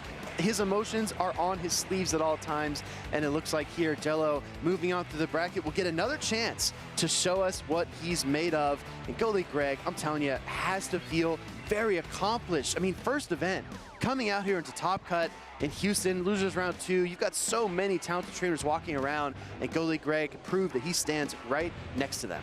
Yeah, I think what Jello Too Good did so well in that last match was bring the Empoleon in the first 2 games and kind of bait your opponent into consistently bringing that Annihilate. Yeah. And then in game 3 was ABA strong to it. So it had he had the Wigglytuff in the lead, and then also the Charjabug in the back, and the Quagsire in the middle. Like, there was nowhere for Annihilate to really go, right? So it allowed Jello to kind of play 2 against 3 in that match. I think the Pokemon Go is a very prediction-heavy game, especially compared to the trading card and video game, and playing the odds, right? Looking at your Wigglytuff as Jello and saying, the only bad scenario truly is if I see Empoleon in the lead, so I'm just going to go ahead and pick my most powerful Pokemon, and I'll put it in the lead. I'll try to see how much headway I can make, and then the rest of my team will supplement and support it along the way. And I think that's exactly what Jello did there. And without the Empoleon lead, or even the Clefable lead, I mean, Greg was just at such a disadvantage as soon as the battle began. Yeah, and I think that's the beauty of being able to adapt and fight through these different matchups, is that you can kind of counter-pick and counter-adjust as the match goes on, right? So as these games get tighter and tighter, it's those little small margins that make the difference between a win and a loss. It's not always before the battle, it's not always during the battle, it's a combination of both. Well, I'd love to hear from our trainer that is finding those margins of victory, wearing his emotions on his sleeve. Henry is on the floor with Jello Too Good. Thank you so much, Speedy. My name is Home/Henry, live here on the floor with Jello after his big win on stage. Now, Jello, this is your best tournament run to date. You're into the top 8. Talk to me about how that feels. Dude, it's incredible. Like, I've always seen people on stage, and it's almost surreal to be up here myself. I hope that I can continue to be here, but we'll see. And I believe you're the only Charjabug that's still alive in this tournament in top 8. And Charjabug ended up kind of being a key contributor in that game number 3, as Wigglytuff kind of had to deal with the fur, but then Charjabug helped getting both those protections off the Annihilate. So talk to me about the process of putting Charjabug on your team, because that has paid dividends. Well, at the beginning of this season, I kind of started running 4-turn and 3-turn moves because I noticed that my play with them wasn't amazing. And so I decided on Charjabug, and I hate Fortress. I absolutely hate Fortress. So we're gonna go with Charjabug. It's really good at breaking the Annihilate, M-Core, and it's not even that bad into Fortress because it can take a Rock Tomb, Discharge, and Volt Switch adds up. So yeah. And that Charjabug definitely was an MVP in that game number 3. Now, in our game, there's always going to be people to thank. People who helped you with team building, with scrims, friends and family, in the crowd, watch it at home. So what do you got? I want to first and foremost thank my faction, Thunder Road. They've been the greatest help to me in terms of practicing and just being an overall family. And then PCP and Knight for driving me down with Pocket. And I'm so thankful to my parents for allowing me to be here. That's awesome. Heartwarming there. Big congratulations. Oh, big win on stage. You're into the top 8. Big congratulations. And we'll send it back to the casters. Thank you so much, Henry. Great to talk with Jello, and honestly, I feel very inspired hearing him say that he's so grateful, right? The first emotion he expressed was gratitude. Yeah. I think that's such an important way to think about your competitive career, and especially big accomplishments, right? Because don't take things for granted. They don't always come as easily as you think, and they're gone before you know it. Yeah, absolutely. And I love that he was able to thank his faction, his family. Like, those are little things that go such a long way for these competitors to be able to have that support system from not just your friends, your family, but your teammates. And I think the teammates are the real winners here, right? We have these huge tournaments, and we have these amazing communities that we're able to build, and it's great to see. It's great to see. I've got a quote for you, Alex. Your friends are the family that you get to choose. So choose them carefully, everybody. It looks like Jello made some good decisions along the way. We're going to check out a matchup here pretty soon. One of these trainers needs no introduction. That is your 2023 World Champion. It's Axon. But you know what, Stark? We got to give the other trainer their flowers as well. This is a 2-time Thailand playoff champion. Yes. And when we look at the TPC region, it's very different from the TPCI region, right? We don't have the championship point system over there. It's basically if you win, you're in to the World Championships. And BJ Pawat has done it twice, 2023 and 2024. So he's a champion in his own right, in his own region. And I think that he is going to put on a show against It's Axon. Absolutely. A very heavyweight of his own. He's also bringing the Medicham into It's Axon, who, as we know, loves Medicham. We see the little plushie on the screen there, but also lost to Medicham earlier. Do you think Axon's going to feel conflicted? He's like, I don't want to KO the Medicham. It's such an awesome Pokemon. Do you think he ever gets conflicted? No, not the way he played against NTC earlier. Like he actually disrespected it, caught a dynamic punch on the Togekiss, and then farmed it down. It was no love lost. No love lost. He doesn't look into it that hard. But I think both trainers are actually ready to go, and as are we. Game number 1 coming right at you. Here we see the leads. Quagsire into Guzzlord. We've seen this lead before. It's a very neutral lead. Yeah, most famously we saw Rise play this out several times in day number 1. He's very comfortable as the Guzzlord player to tank the first Stone Edge. Let's see if It's Accent plays it out the same way. Brutal Swing number 1 coming through. Yeah, this does just under half damage and is just, I guess, just over half damage. And the Stone Edge is going to get queued up here after 4 mud shots. BJ Pawat, as we know, fantastic battler, knows the timing. Does Accent shield? He actually does shield this. Ooh, might be a little bit of a greedy Guzzlord situation. Accent recognizes it's a powerful Pokemon. He does not want to let it get weakened as the battle has just begun. Brutal Swing into the Empoleon now. Yeah, and now Accent might have to decide, does he want to stay in or actually leave this matchup? Decides to stay in and queue up some energy, throw another Brutal Swing. This is going to put the Empoleon dangerously low after those Dragon Tails. It's not going to KO, but yes, BJ Pawat decides, I'm going to use a shield here to make sure my Empoleon can stay healthy. I really appreciate the team composition here from It's Accent. He leads the Guzzlord. He's invested in it so much, and it's still on the field. If you think about it, BJ would either need to bring the Wigglytuff or the Medicham to answer for the Guzzlord, and the Corviknight that Accent brought on his trio is perfectly positioned for that. So very cohesive team composition. That's what we expect from our champion here as the Brutal Swing connects. Hydro Cannon is ready to go, though. Yeah, this Hydro Cannon is going to be more than enough to knock out. I really enjoy going for the Hydro Cannon here instead of the Drill Peck in case the Corviknight comes in to try to catch. Exactly. Great call. Heads up play. In comes the Quagsire for the 2 mud shot head start, and there might be too much energy because now BJ Pawat is forced to bring out his own Quagsire. Yeah, now this is a very dangerous position for BJ because Quagsire is coming in with a lot more health and just a little bit less energy. Now you see the Aqua Tail getting queued up. This is going to be more than enough to knock out.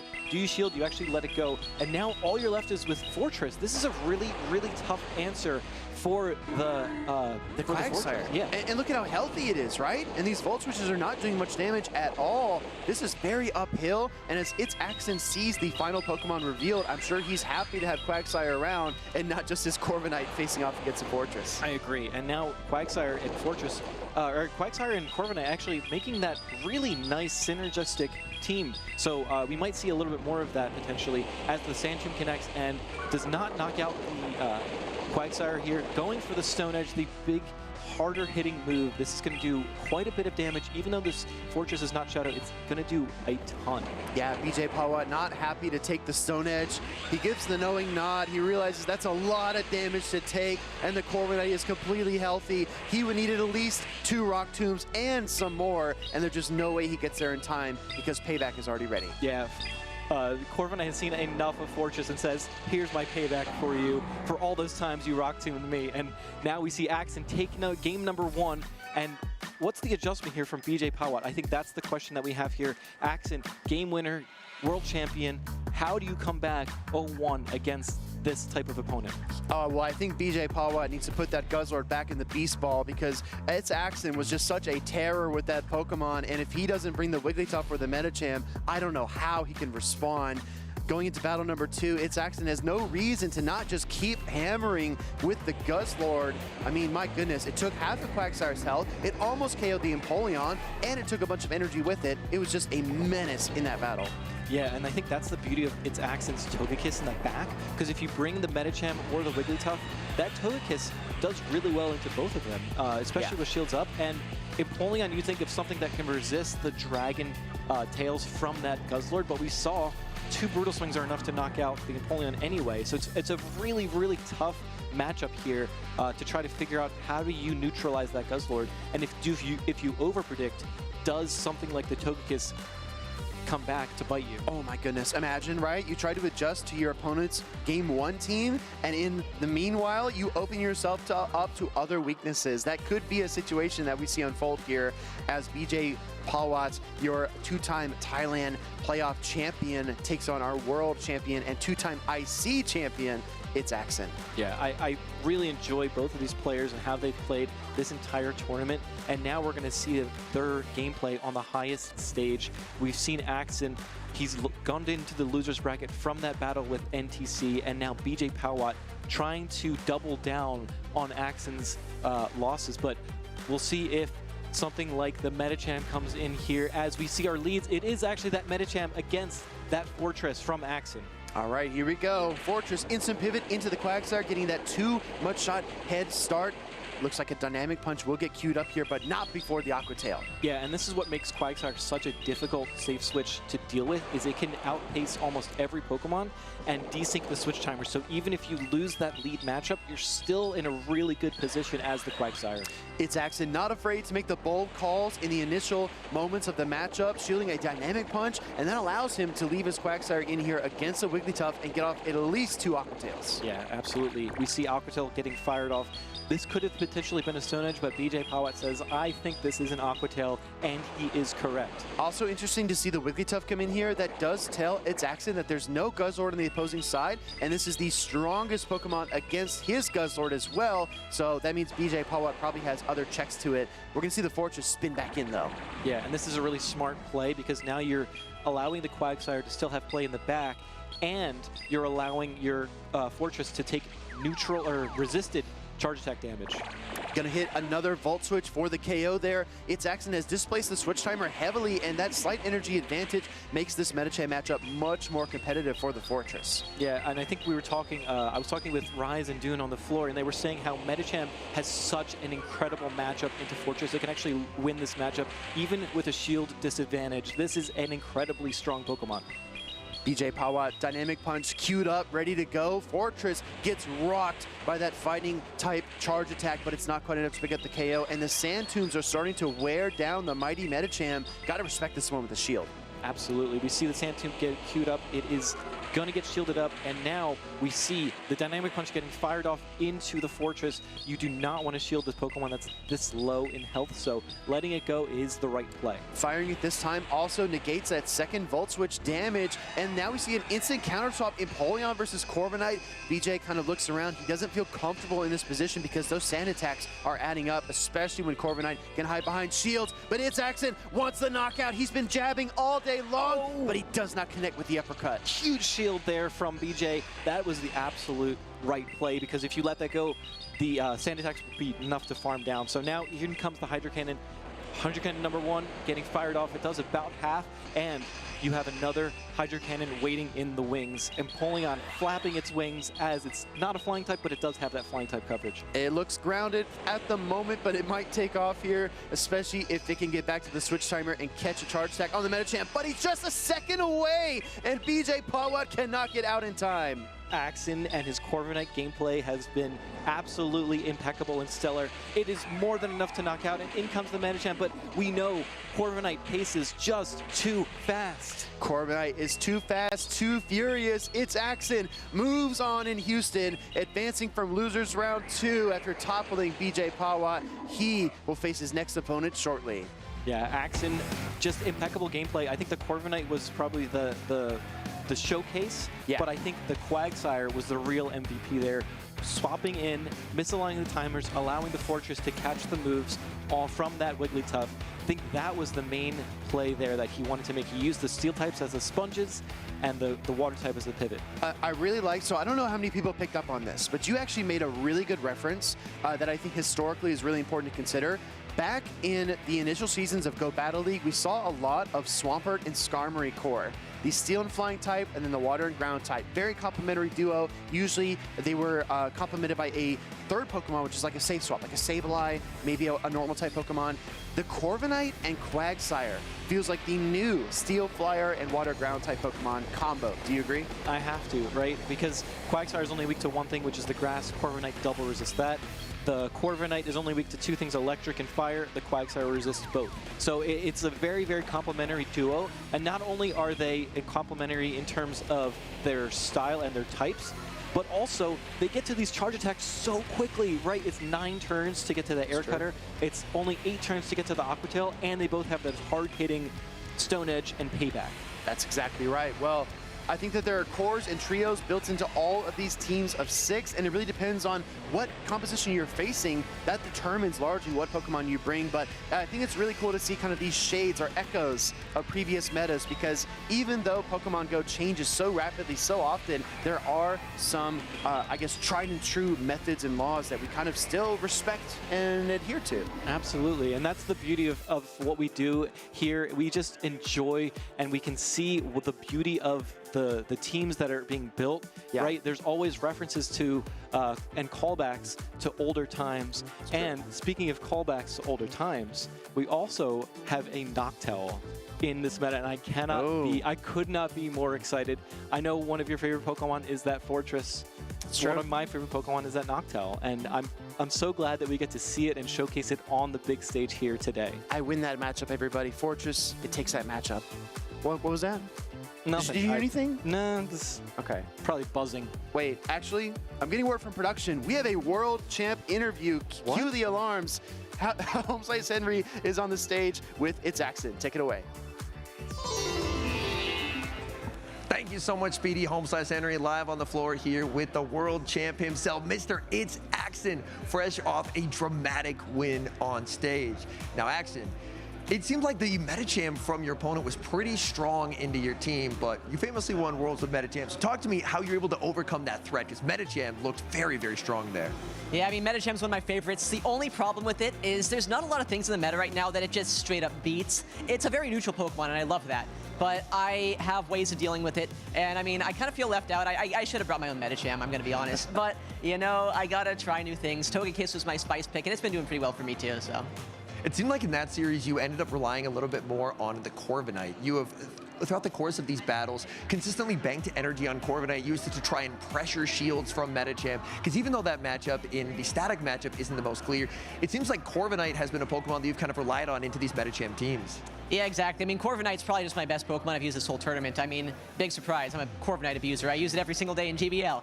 But, I mean, aside from that, it's really cool to have a Pokemon like Corviknight that, in this meta right now, there's not a lot of things that hard counter it, so you can almost always rely on it. Even the Fortress isn't too bad, so it's old reliable. I'll bring it as long as it's, you know, not 2 RPS.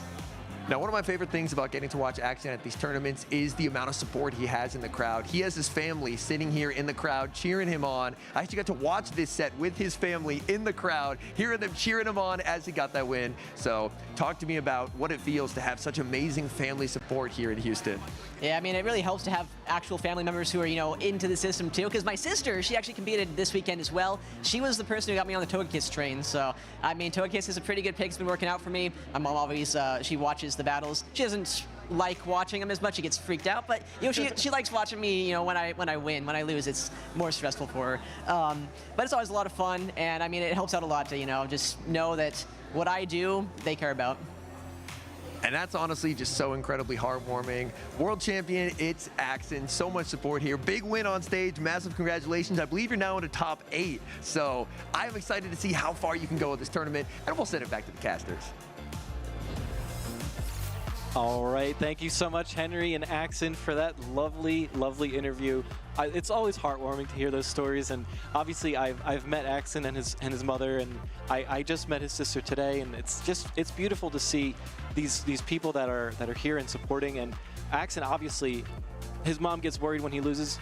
Good thing he doesn't lose that much, because he is a world champion. He does so well at all these tournaments. I just feel so grateful that all of our Pokemon Go world champions since Dancing Rob in 2022, they're all kind of role models in their own sense, right? So eloquently spoken and so giving back to the community, and It's Axon, of course, is no exception. But speaking of talented trainers, we have 2 more that are no exception to that. We're going to take a look at Esteban and Rise to Occasion here shortly. And if you remember, Esteban faced off against Elam, one of the titans of NA PvP, fell down to the loser side bracket. I had a chance to catch up with Esteban out on the floor, and the road does not get any easier because Rise is also a Goliath in our game. So what do you see in terms of team composition? I've got a few notes, but I want to hear your thoughts first.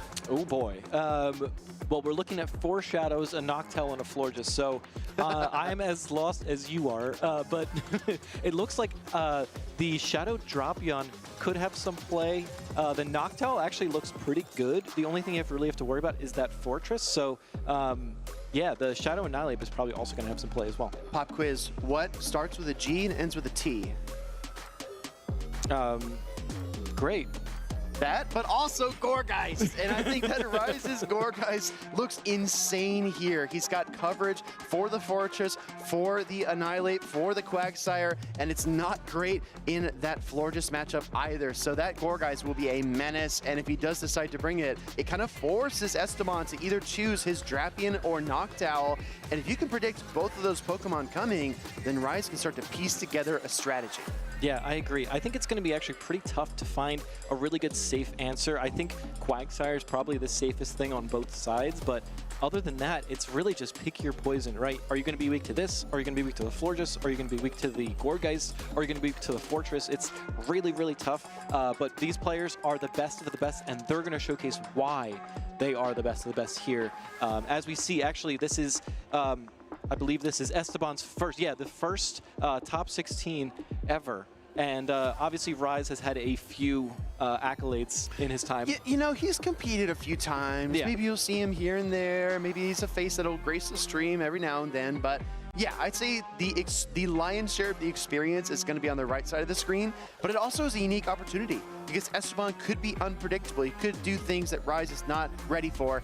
Pick your poison. We're going to go ahead and lead in with Fortress and Galarian Weezing. This is Shadow versus Shadow, and we see an instant pivot into that Quagsire. We talked about this earlier. It's an incredible pivot Pokemon because it gets to the charge attack so quickly, and even if you lose this matchup, you are still misaligning the charge attack timers. So now we see the Aquatail getting fired off into that Fortress as we see a switch out into the Shadow Annihilate as well. Exactly right. Annihilate tries to queue up some energy there, but Quagsire will go for the Aqua Tail, commands the first shield from Esteban, and tries to take control of the pacing of the battle, but that Rage Fist is already ready to go. Actually, another Aqua Tail doubling down on the Annihilate. Yeah, this is going to be a really tough battle to come back from now because you are down 2 shields to 0. This Annihilate is just having so much energy. Getting fired off the Rage Fist here, it is going to be, I believe, enough to knock out the Quagsire, and it is enough to knock it out, but now you're facing up against a Poison and Fairy type. As a fighter, this is not what you want to see. Well, think about it, right? I mean, defensively, I think the Galarian Weezing has a lot of ground to stand on, or float, but offensively, it either has the neutral Brutal Swing or the Resisted Sludge, actually pivoting into the Fortress, seeking the Volt Switch through, and the Brutal Swing will connect. But man, that Annihilate has already gotten a lot of value. Absolutely, and now you see the Brutal Swing come through. It is going to be a lot of damage. As the Volt Switch comes through, you're going to throw, the Sand Tomb here. It is going to be enough to knock out the Weezing. Do you shield? You actually are going to shield. Because if Rise lets this Weezing go and his final Pokemon Empoleon absorbs the next Sand Tomb, it will be debuffed permanently. So Rise needed to empty the tanks on this Fortress and clear a path for Empoleon. Absolutely. We see the second Sand Tomb come through. It is going to be more than enough to knock out the Weezing. And now the Empoleon's going to get 3 Metal Sounds worth of energy, but the Annihilate is still waiting in the wings. Unfortunately, there are no Protect Shields remaining, so it's going to be really tough. Yeah, you kind of have to get these charge attacks onto the Drapion instead. Go ahead. No, to try to neutralize the damage from this Empoleon. Yeah, I think the rule here for Rise is to overcharge, right? You're going to double resist the Poison Stings. Don't need to worry about that, but you cannot allow yourself to be down in energy when that Annihilate comes back out. Finding the charge attack priority, Rise's Hydro Cannon, is this enough? I think it's just enough because Drapion is Shadow, but it's actually not. And look at this damage. Oh my goodness, now I think you have to shield. Oh, I believe the Empoleon is has a charge attack, so you have to switch out into the Annihilate. Does the Annihilate have a charge attack? It's 1 away from the Rage Fist, and that's just enough damage, I believe, to knock out the Shadow Annihilate as well. A 1 second difference makes a world of difference here as Annihilate and Drapion fall back to back. Rise, a little jump scare there, a little hand out of the grave, grabbed him around the ankle, but he was able to come out in the end. When that Hydro Cannon did not KO the Drapion, I was like, oh my goodness, this whole thing could change right now. Yeah, that was really, really well played. Very defensively trained Shadow Drapion there, but the Annihilate just needed one more low kick. It was so close. That's the thing, right? A lot of times when you bank energy on a Pokemon and you swap it out, I find myself personally wishing that I went to the charge attack. If I'm 1 or 2 away, I'm like, oh, you know, I'll get the energy later. Right. But then when it really comes down to it and you need that energy, it's so tough. But let's keep in mind as well, we have seen Empoleons win the charge attack priority ties over Annihilate in this event. So Rise might have had that in the bag either way. But it's possible. I think that potentially some of the Shadow Pokemon usually will have a higher attack stat to try to do and dish out more damage because you know you're going to invest shields in those types of Pokemon. They're also harder to come by, right? For sure. So on Mankey Community Day, you can catch as many as you like, but if you're fighting Rockets, they're much more rare. So you kind of have to pick the Shadow that you think will perform the best. Speaking of performance, Esteban needs a win here to tie up the series. We are in the loser side bracket. This is match point. Yeah, and the beautiful thing about bringing something like a Gourgeist that you mentioned earlier is it makes the Quagsire safe swap so much more difficult to do for Esteban. So now Rise is in the driver's seat in terms of his Quagsire. He knows that he can safe swap it whenever he wants, but for Esteban, it's a lot more difficult to try to safe swap that Pokemon. So it makes team building just a little bit trickier. You have to think an extra step ahead. So now, jumping right into game number 2, we see the leads of the Guzzlord versus the Shadow Drapion here. This is actually really tough for the Shadow Drapion because Guzzlord's able to resist both of the charge attacks. I just framed this in my mind as the dominant Dark, and I gotta say that Guzzlord, as you pointed out, has a distinct advantage. Gonna resist everything Drapion can throw. Drapion will resist things too, but the difference is that Dragon Tail damage and the Dragon Claw tech. Right, and that's the difference between this Guzzlord and every other Guzzlord that we've seen this weekend, is Rise has the Dragon Claw tech. Because he has those 3 Pokemon on his team that can resist that fairy type damage, he has the Dragon Claw because he doesn't have to fear the fairies as much. Such a punishing charge attack to connect. We don't see it that often after it was recently reworked, but the floor just comes in and Rise has no answer to that, so he's forced to go into the Quagsire. This isn't great either, but the floor just does not have Trail Blaze. Right, it is not blazing any trails, it is just chilling and disarming. So we see the Aqua Tail getting fired off here as the floor just is definitely able to shield up, go for the Chilling Water, and now it doesn't have to worry as much about those charge attacks. Esteban slowing down the attack of the Quagsire and slowing down the matchup, which I think is really important at this point. He needs to recollect himself, find his pacing, and he sends out the Noctowl to absorb this Aqua Tail. This is the second time he's swapped into an Aqua Tail against with his Noctowl, and I think it's a really beautiful play because it doesn't allow the Quagsire to go for that heavier hitting Stone Edge. But now we see the Quagsire is charging up for that energy and is going straight for the Stone Edge. Do you use your last Protect Shield of your tournament, potentially your tournament life? And he does. I'm telling you, Rise to Occasion finding these charge attack priorities like he's feeling around in the dark. He just knows exactly where they are. Gonna go for the Sky Attack here and pick up the KO versus the Quagsire. But this is a lot of energy lost from Esteban, and he still has a 3rd Pokemon he hasn't seen yet. Out comes the Guzzlord. It's got 2 arms, and here comes the second one of its claws. Here comes the Dragon Claw. Dragon Claw was buffed recently in one of the move updates, so now it does a ton more damage. And now in comes the floor just trying to get that farm down into the Guzzler, but we see a switch out right away into that Galarian Weezing. Galarian Weezing with Fairy Wind, Sludge, and Brutal Swing. And I gotta tell you, I don't know how many of these Chilling Waters it would take to make this Sludge less potent, but one is not going to do the trick. I don't think so. This is going to do a ton of damage. Florges is very bulky. It actually does survive, but is not able to get to that last Chilling Water, and now it's going to be very difficult to come back from this matchup. Shout out to Esteban, bringing in his signature Noctowl, his first Championship Series event, and there is no shame in losing to one of the titans of our game. Rise to Occasion advances with a swift 2-0. I mean, that was beautifully played. I think Guzzlord was definitely the MVP of that particular battle. But in the set, I think the Quagsire really shone in game number 1. Yeah. So both of those trainers, fantastic showing from Esteban. I believe first ever tournament. This is an incredible showcase of his battling prowess. To get to top 12, top 8? Yeah, actually very, very well. Yeah. We'll have to take a look at the bracket once the dust settles, but also Rise, we looked at Gourgeist as being the most important Pokemon in that series. Rise didn't even use it. Right. He's like, man, I'll play other Pokemon instead, and I'll express my skill ceiling. That's exactly what he did. Yeah, I think it was really tough to try to bring that Gourgeist because we did see the Noctowl on the other side. That is one of the hardest checks to it, as well as a Shadow Drapion. But we see the Guzzlord just tanking every hit that it needed to. You saw Rise, instead of just throwing the fast attack and then switching out, he anticipated the floor just coming in, came in with a Quagsire, super duper safe, goes for the Aqua Tails. Like, he's just very methodical. Obviously, we see Esteban doing his best to try to come back into this game, but I think the combination of the Galarian Weezing and the Guzzlord, both Pokemon with Brutal Swing, decided to use their other moves this time. It's amazing to see all the pieces come together, and that's exactly what happened for Rise to Occasion in that series. Had the right coverage moves, the right Pokemon positions, bailing out the Guzzlord, coming in and deploying another Dragon Claw. Those small plays add up over time, and I think Esteban has a bright future ahead of him. I mean, honestly, I'd be over the moon if my first Championship Series event, I was top 8, top 12. Yeah. I mean, that's stellar. Definitely. That's one of my favorite showcases of a new player coming in and doing their absolute best and going up against two titans in Elam and Rise. To, you know, that's the only reason that they lost, is because we have some titans here. Yeah, exactly. You're talking about trainers that have been runner-ups or top 4 at internationals. They've won regional championships in the past. I mean, these are some of the best of the best, and they continue to show us why, because that consistency is not unearned. And we see Rise to Occasion moving his way through the bracket.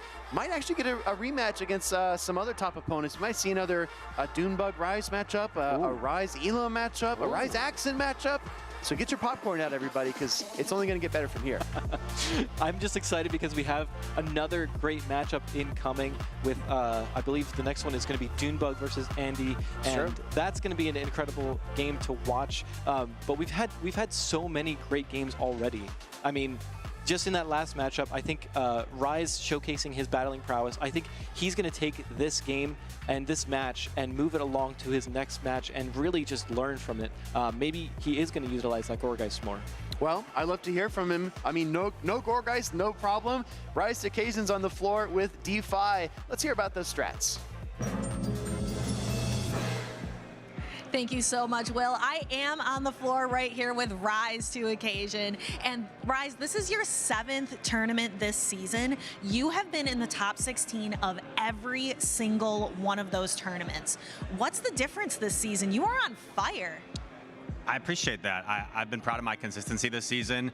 I remember talking with Harjeff once, who's such an amazing player. He just won his 6th title. I can't even fathom 6 titles.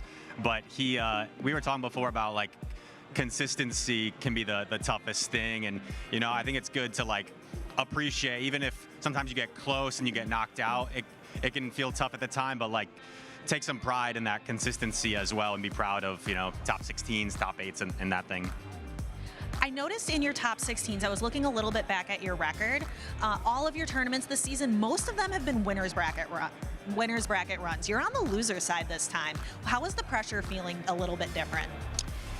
Yeah, it's funny. I think it's like a mindset thing. So, for example, EUIC, I was in winners semis, and then I lost 2 in a row. And you get that close without losing, and then you lose to Colin Pozzo, man. It's like, oh, you're heartbroken. But then, like, this tournament, you know, I lost pretty early to Javier. And when you lose early, maybe part of it's like the pressure's off a little bit. You can just say, okay, I'm just going to do what I can at this point. And you start to, for every round you keep going, it just feels better and better, I guess. And you have to be feeling really good about your team construction. You told me you had a little bit of a struggle with it, but you ended up with some really unique Pokemon, Gourgeist and Galarian Weezing. Can you tell me a little bit more about those picks? Maybe Gourgeist was a more sentimental pick because I had success with it in Merida. Weezing was kind of a last-minute adjustment for me. I had Wigglytuff on my team, which was like top usage in this tournament. Well, that was a great interview with Rise, Gourgeist, and Galarian Weezing, GGs, as we like to call them.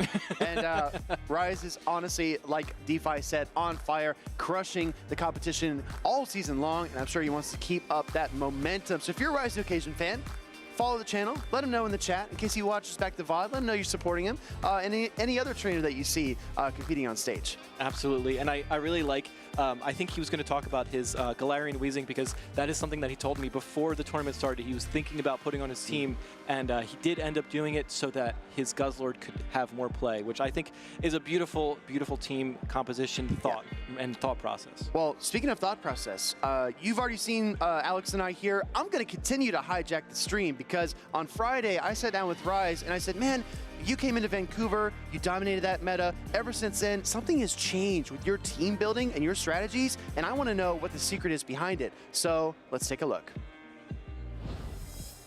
Welcome in, everybody. As you know, Pokemon Go is constantly changing. Every 3 months, we have a season rotation. Some attacks get better, some attacks get worse. Pokemon seem to cycle in and out of the meta constantly, and it can be really hard to understand what's good and how you can perform with it. So I brought in one of our premier experts. This is Rise to Occasion, a trainer that's competed at numerous events. He's won a championship series event every single season, and he's gonna give us his best tips on how to learn and adapt to brand new metas. Because honestly, Rise, it's super challenging. It is really challenging. It's something I personally struggled with for a lot of seasons, because I always felt like analyzing an existing meta was something I was good at, but when it's a brand new meta, you're not really sure what to expect. You still don't have the feel for certain mons. It can be a lot more difficult. So it's something I feel like I've had to really learn to get better at over time. That's a really good point. And when you and I were talking about this interview, you said that Vancouver was really a turning point for you. And that was a very, very interesting event, because the meta was kind of changing over the weekend, literally. So you had to learn on the fly, learn a lot of new matchups, a lot of new Pokemon. What was like your biggest key to success for that event? Exactly, and it was the first time I really broke through having success in one of those situations where certain Pokemon weren't allowed with their move sets, and you had to really figure it out in like a week time span. So I think coming up with a core breaker style team where you had Pokemon that people weren't used to, that was the key to success. For example, it was the Shadow Steelix Golisopod core for that tournament, and people just weren't used to Golisopod with the newly buffed Aqua Jet. It wasn't a Pokemon you ever thought of as a strong water type, but with that quick pacing and the energy, it caught people off guard, and it was something they weren't really expecting, and put in a lot of work in that tournament. There was another team of yours that I remember, Jellicent. I think you had Abomasnow on the team. Was that sometime in 2024, I believe? Yes. Talk to us about that team, because that was like core breaker buffet. That was Knoxville 2024, and you said it was like a team of core breakers. That's exactly what I was kind of going for, because sometimes I think when you fall into the meta, Pokemon are meta for a reason, right? They're really strong. But in chess, sometimes they talk about taking advantage of imbalances. And that's something I kind of think about for Go, is having a team that's not the standard meta, things that people aren't used to seeing. You create imbalances and then trying to take advantage of those imbalances.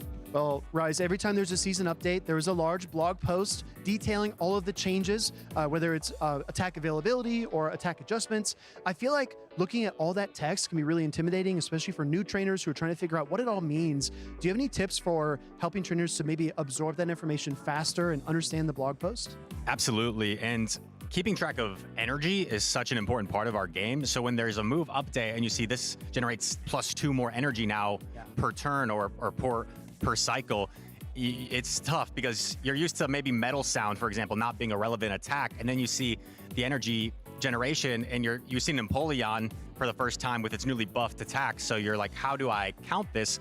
I think the key is, what I like to do is compare it to something I already know. So for example, Metal Sound gets newly buffed, and rather than trying to calculate the energy in the turns, you can think of it, oh, well, this is the same energy as Powder Snow, and I already know the counts of Powder Snow for this Pokemon, so I can just compare it to that, and it's easier to remember like that, the counts of the newly buffed attacks. I like that a lot, right? Because you're not like starting over. You build based on what you already know, and then kind of adjust your knowledge from there. So when we do get those season updates and counts do change, pacing does change, I know especially in Go Battle League, it can be a bad feeling when you're like, oh, they're already at Stone Edge, or they already have the Hydro Cannon. It can be a little tough there. But Rise, as we wrap up, do you have any more tips, advice, any words of encouragement you give to trainers that maybe look at the blog posts and maybe their first event's coming up and they want to prepare?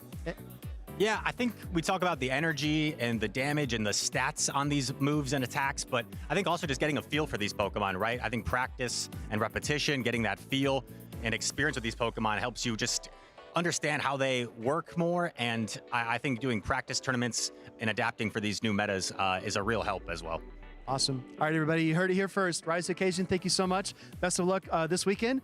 We're going to head right back to the stream.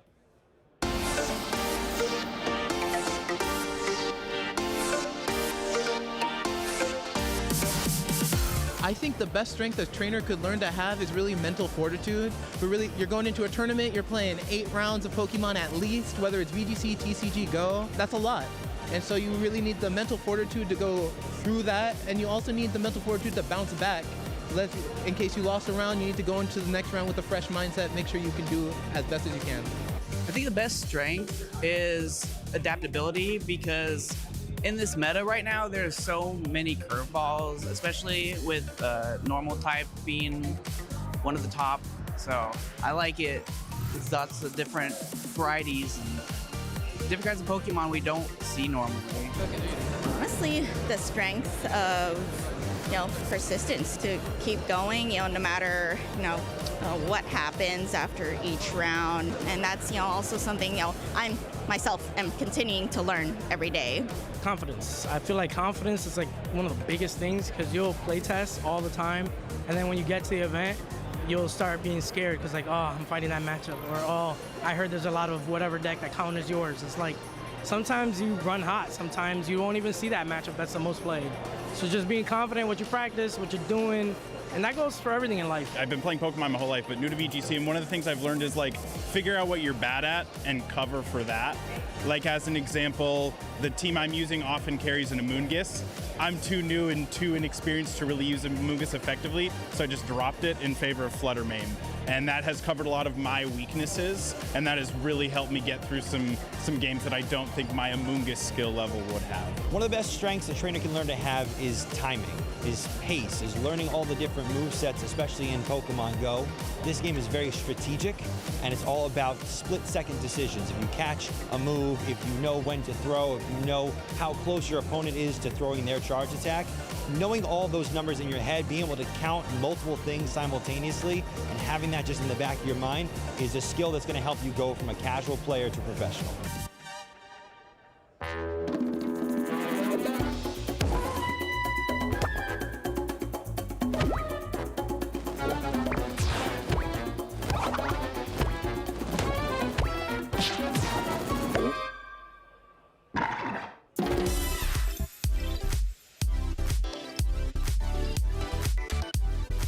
Welcome back, Pokemon trainers, to the 2026 Pokemon GO Houston Regional Championships. My name is Henry, joined on the desk once again with DeFi. We've seen some absolutely sensational battles so far today as we progress through Top Cut. We have seen trainers who are kind of up and coming face against the titans of the PvP community. I am so excited because we are just getting started. We took a brief break as we went to the losers side of the bracket that was able to progress, and now we move back to winners. We move to the winners semifinals. A medal is on the line for whoever is able to win this next matchup between Dunebug and Andy. Yeah, Andy, again, a little bit more of an up-and-comer. He's not one we see on stream very often. He's not one we see at many tournaments, versus Dunebug, who's been to, I think we said, 40 championship series events in his tenure here in the championship series, which is absolutely wild. And he has an incredible win rate. This trainer has come so far since 2022 in more ways than one. Let's take a brief look at the teams here. The Gourgeist for Dunebug does look very, very powerful. It has 4 what I would consider very positive matchups. Wigglytuff's a fine matchup as well, and even up energy, it can fight back against the Corsola, so I wouldn't be surprised if Dunebug relies on a healthy dose of Gourgeist in this matchup, because Gourgeist is really limiting into a lot of Steelix teams. I am so looking forward to some Gourgeist action here today, and that is exactly what Dunebug brought in the lead, and it found a really solid target in the Wigglytuff. Now this, arguably for Andy, is where he would want to see Gourgeist on this team, because Corviknight and the Medicham in the back will be taking super effective damage. Dune gonna fire off his Seed Bomb right away. He just wants to try and pressure a shield or land a Seed Bomb before that Icy Wind debuff gets applied. Most Ghost-type Pokemon are really afraid of the Wiggly-type matchup. For Gourgeist, it's not so bad. Perhaps Dunebug, recognizing that Gourgeist could be more useful later, pulls it back and brings in his Alolan Ninetales. And Alolan Ninetales in this matchup here, we will have to be very carefully watching the Sand Attack damage, because a high defense Alolan Ninetales can actually bulk point Corviknight and only take 1 Sand Attack damage instead of 2. And considering how little damage Air Cutter does, that's something that can be a very big difference maker here. And we're going to see just how much damage this first air cutter does as it lands onto the Alolan Ninetales. And we get an early attack boost. Corviknight needs to get that first attack boost to be truly impactful. Another Weather Ball fired off by the Alolan Ninetales. Another no shield from Andy, but this Weather Ball is going to be putting that Corviknight very low. Corviknight can look to try and overfarm, but a beautiful catch from Doonbug. He's able to save the Alolan Ninetales. The repositioning from Doonbug on point in game number 1. Catching a charge attack when the fast attack is just one turn is such impressive gameplay. Andy is bringing in his Medicham to counter. Medicham is a fighting type Pokemon, so these air cutters are going to be super effective. However, because Medicham is so bulky, an air cutter is not just that big of an attack, and it's early on. Dune hasn't really had the chance to buff up this his Corviknight too much. Air cutter's not that big of a deal quite yet. And Doonbug is going to be investing the first Protect Shield of the match. It's very unlikely that Medicham would risk an Ice Punch bait here because realistically, you have to throw 2 Ice Punch baits if you want to save an entire Psycho Cut's worth of energy. So he shields the first, and he's going to go for the second. And Doonbug can look to overfarm, and he still has a very healthy Gourgeist in the back, which is so strong into Andy's entire team. Just throws one quicksand attack before throwing the next air cutter. We are going to start to see some threats to Medicham. It's all the way down to the red. No attack boost from that particular air cutter. I think Andy was trying to make a catch there, but was not able to pull it off. And Doonbug able to catch this air cutter onto his Gourgeist. This is super effective damage. However, it's going to do much less than that payback would. Oh, very nice play by Doonbug. Got the Incinerate sneak as well. Timed that to perfection. And now Gourgeist gets a 20 energy head start. Back in comes the Medicham. Medicham going to throw 2 Psycho Cuts and the Ice Punch. Doonbug only 1 Protect Shield left to hide behind. Is he going to deploy it here? He does. He decides to invest into this Gourgeist. It's going to be a little bit more time before the Medicham gets to the next charge attack. He knows Gourgeist is going to get there first, so he has to throw the Seed Bomb, or otherwise Medicham would be free to throw a knockout Ice Punch. It's all up to Wigglytuff for Andy. Oh, Andy, unfortunately, going to be hit with the Seed Bomb, and Andy's held the 2 Protect Shields until this point of the match. Going to have to deploy the first here. Seed Bomb bounces off the Protect Shield, and Doonbug brings in his Corviknight that has energy for days. That first one, air cutter, is going to come through. Do you shield the first one? No. Opting to let that one come through, but the second one's going to be not far behind.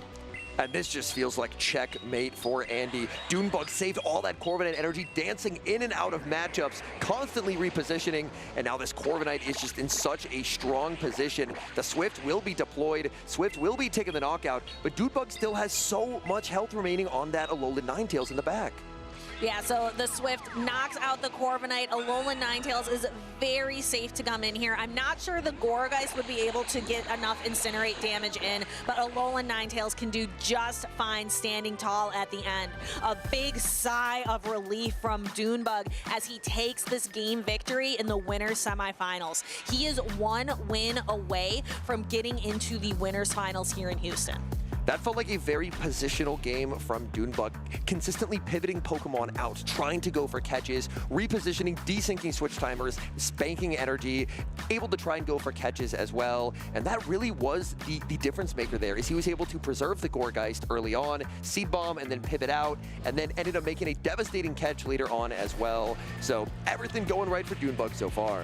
For me, it's all coming up Gourgeist. Gourgeist had realistically 3 different targets in that matchup. It's fine into Wigglytuff, it's great into Corviknight, and doesn't do too badly in that Medicham matchup either. Medicham is afraid of those Shadow Balls. Medicham does have a pretty significant pacing advantage there, but Ice Punch is something that Gourgeist can survive, whereas a Shadow Ball, Medicham is not a particularly big fan. So for Doonbug, a little bit of grimace at the end there, but he had enough HP remaining on that Alolan Ninetales, where Alolan Ninetales, it was never going to fall to just 2 charms of damage.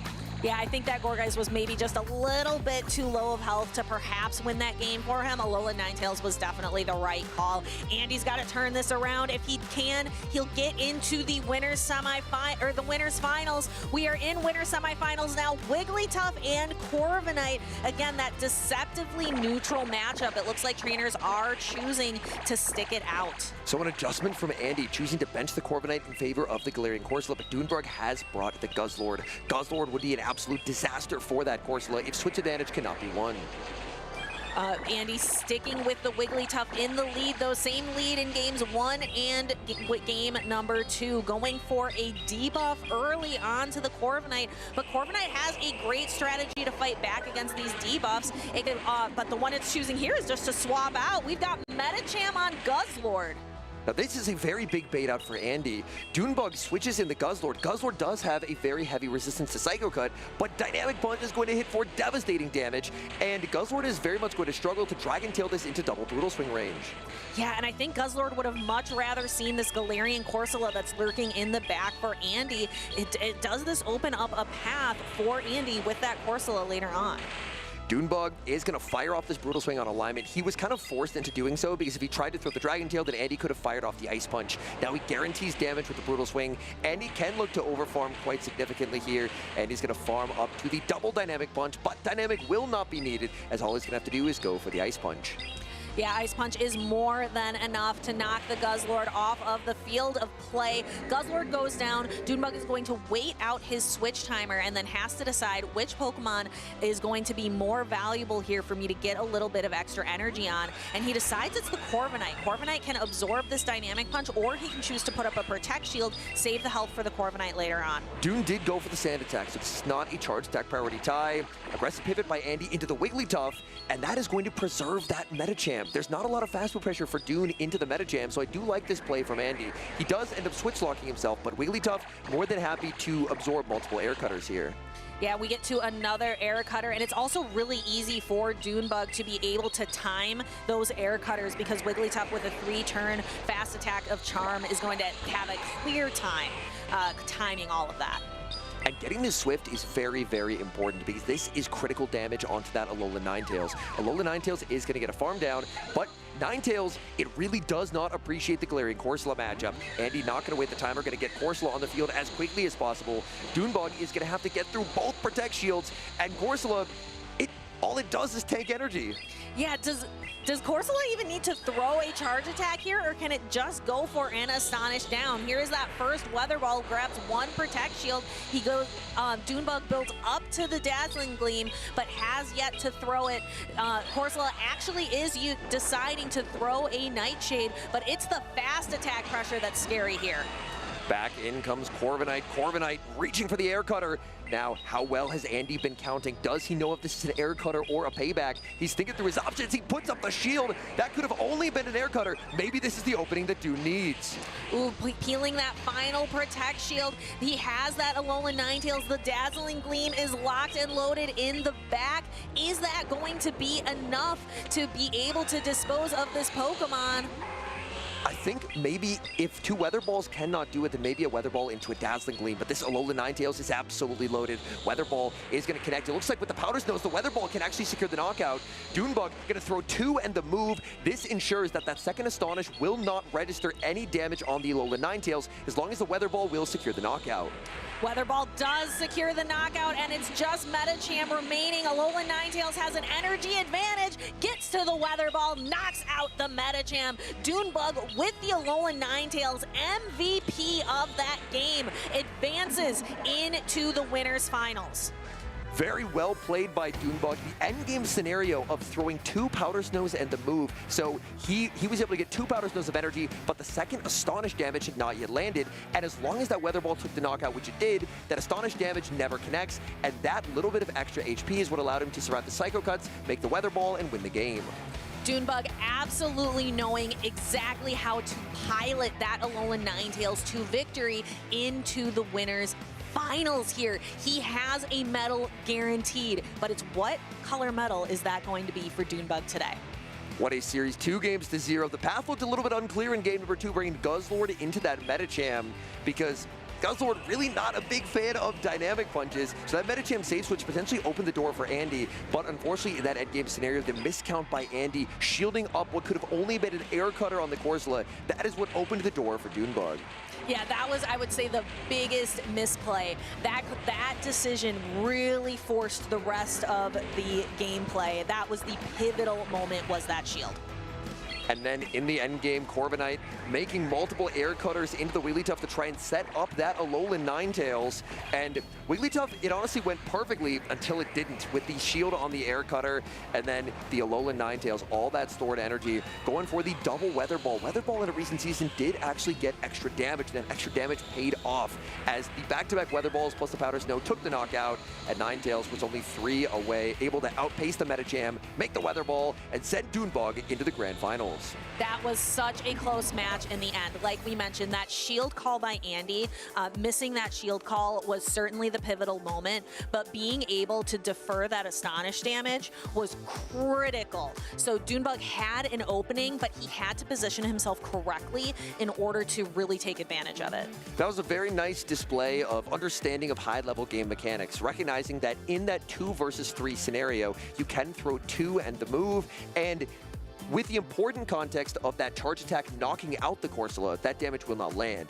If the Weather Ball had not knocked out, if Corsola had survived, then that damage would have registered. So it is a bit of a risk if it might not take the knockout, but based off the damage of the first Weather Ball, Dune was confident the second Weather Ball plus the 2 Powder Snows would have secured the knockout, and preserving that little bit of health was actually critical, because that Ninetales barely had any health bar remaining when it was able to make that final charge stack and take the win.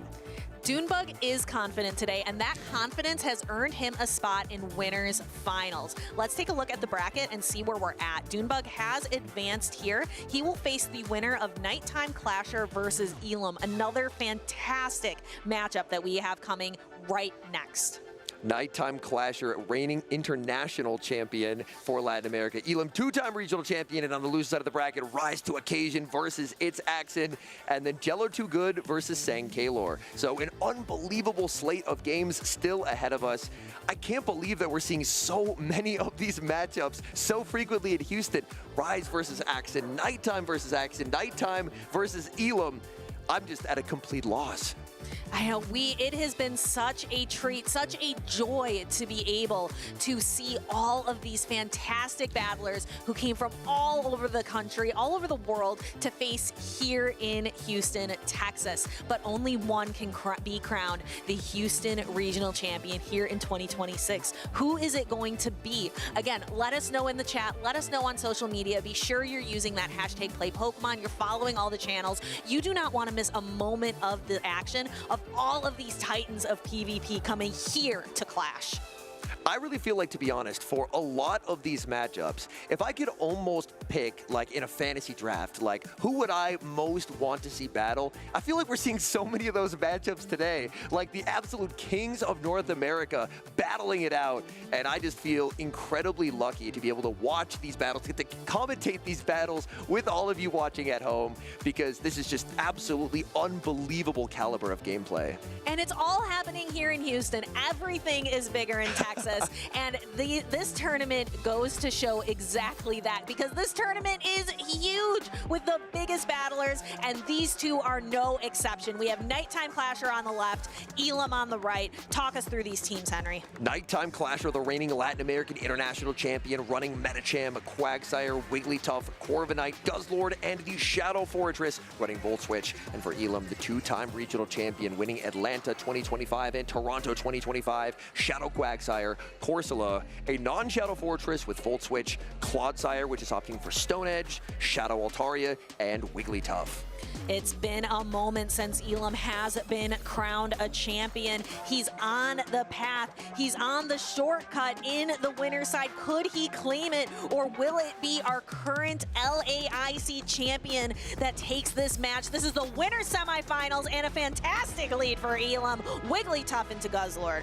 That is not what Nighttime Clasher was hoping to see. Immediate safe switch into the Shadow Quagsire. Quagsire gonna look to fire off the Aqua Tail after 5 mud shots. Perfect charge attack timing, taking into account the 1-turn switch. Elam's gonna be no shielding. Shadow Aqua Tail, not particularly threatening, but he's actually going to save that energy and now send in his own Quagsire to the mirror. Yeah, Quagsire is going to be, his own Quagsire is going to have a massive health advantage going into this. Nighttime Clasher looking to shore up that health advantage a little bit by launching an Aqua Tail, bringing them to about the same amount of health. But look at this Aqua Tail coming from Elam. Nighttime Clasher has to make a decision. He lets it come through. I think Nighttime Clasher can hold on here, and he does hold on. He's able to survive, and that is a bit unfortunate for Elam, as Elam is now forced to give up a Protect Shield in order to maintain switch advantage. And it looks like that Aqua Tail is going to connect with the Protect Shield. Elam's Quagsire gets to exit this matchup with a ton of energy going back into the Guzzlord. But we've talked about it. This matchup doesn't feel great. Feels a little bit better if you can land one of these Stone Edges. Stone Edge will do quite a lot of damage. Elam going to be staying on the field, just going to try and make it to another Stone Edge to try and force energy out of the Guzzlord, and does. Guzzlord not able to get the farm down. Brutal Swing will be thrown. Elam more than happy to let this go. He is more than happy to concede the Quagsire because switch advantage has been maintained. Switching back, a switch on both parties, both going in for the Wigglytuff. We have a bit of an energy advantage. Elam throwing the Icy Wind is going to debuff Nighttime Clasher's Wigglytuff, and it's going to stay debuffed for a while. It's stuck in this matchup against the Fortress. Elam did decent to switch timers by staying in to throw the Icy Wind, but this matchup, even without a debuff, is so commanding for the Fortress. Now if you add a debuff, this Wigglytuff, everything it throws is resisted, everything it throws is debuffed. This is Elam's opportunity to try and convert this position into an insurmountable lead. He's choosing to build up a ton of energy here because he knows he can do it safely. This Wigglytuff just has no ammunition. It has nothing it can do. Nighttime Clasher going for an immediate pivot the second he can, is able to absorb this Rock Tomb onto his Guzzlord instead. This is a debuffed Rock Tomb. Switch timer comes up for Elam. There's the Wigglytuff, and it snipes down with a charm. Ooh, and Nighttime Clasher bringing in his own Wigglytuff, but he concedes the match. He recognizes, I need to get to 2 different attacks. I have too many things I need to overcome. So these two champions, out of these 2 champions, Elam getting a game victory, 1 more game victory, and Elam is in the winners finals. Elam was able to kind of navigate a bit of a tricky mid-game there, where he didn't end up throwing the Wigglytuff energy. He ended up just taking the Aqua Tail, pivoting into his own Quagsire, and then even when his Aqua Tail failed to take the knockout, he went down a shield to preserve switch advantage, feeling that switch advantage would be very important. And that Shadow Quagsire, it got so much value. It was able to get rid of the opposing Quagsire. It got a Stone Edge into the Guzzlord. That Quagsire was incredible for Elam in that matchup in making sure that off that advantageous lead position, he was able to convert it into a winning endgame.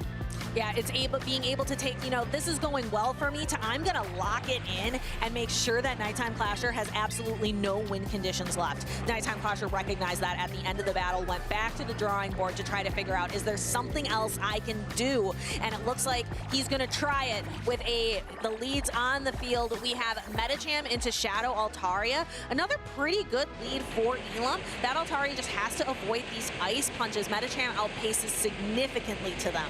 The speed of the ice punches is a very big problem for the Shadow Altaria before it can even make the Sky Attack. Ice punch is available, double super effective pressure, and that's going to pressure an early shield off of Elam. But Elam's building up the Sky Attack, making sure to throw his Sky Attack before another ice punch is reached. And Nighttime Clasher forced to put up a Protect Shield. This is a Shadow Altaria. It's going to take a lot more damage from these ice punches, but those Sky Attacks are a little bit more threatening as well. I think the Shadow status on the Altaria a little bit betrays it here, just because Ice Punch is going to hit so much harder than it would onto the regular Altaria. It can survive, but not by much. So Altaria will be able to take the 1 Protect Shield win, but Nighttime Clasher not going to let that happen. He's going to go for a double shield and potentially even a Psycho Cut farm down. Ooh, let's see if he is able to pull it off, but no, Elam denies the farm down, brings in the Wigglytuff, but Nighttime Clasher has an answer in Corviknight. Corviknight, a steel type, is going to be resisting the charms. However, because Wigglytuff doesn't have any charge attack pressure, this turns into just a really slow slog of a matchup. Ooh, the attack boost. That is exactly what Nighttime Clasher was hoping to see. Now the Icy Wind debuff, he doesn't care about it because he already boosted his attack to +1. Now his attack is right back to normal, which is a very okay spot to be as the Corviknight against the Wigglytuff.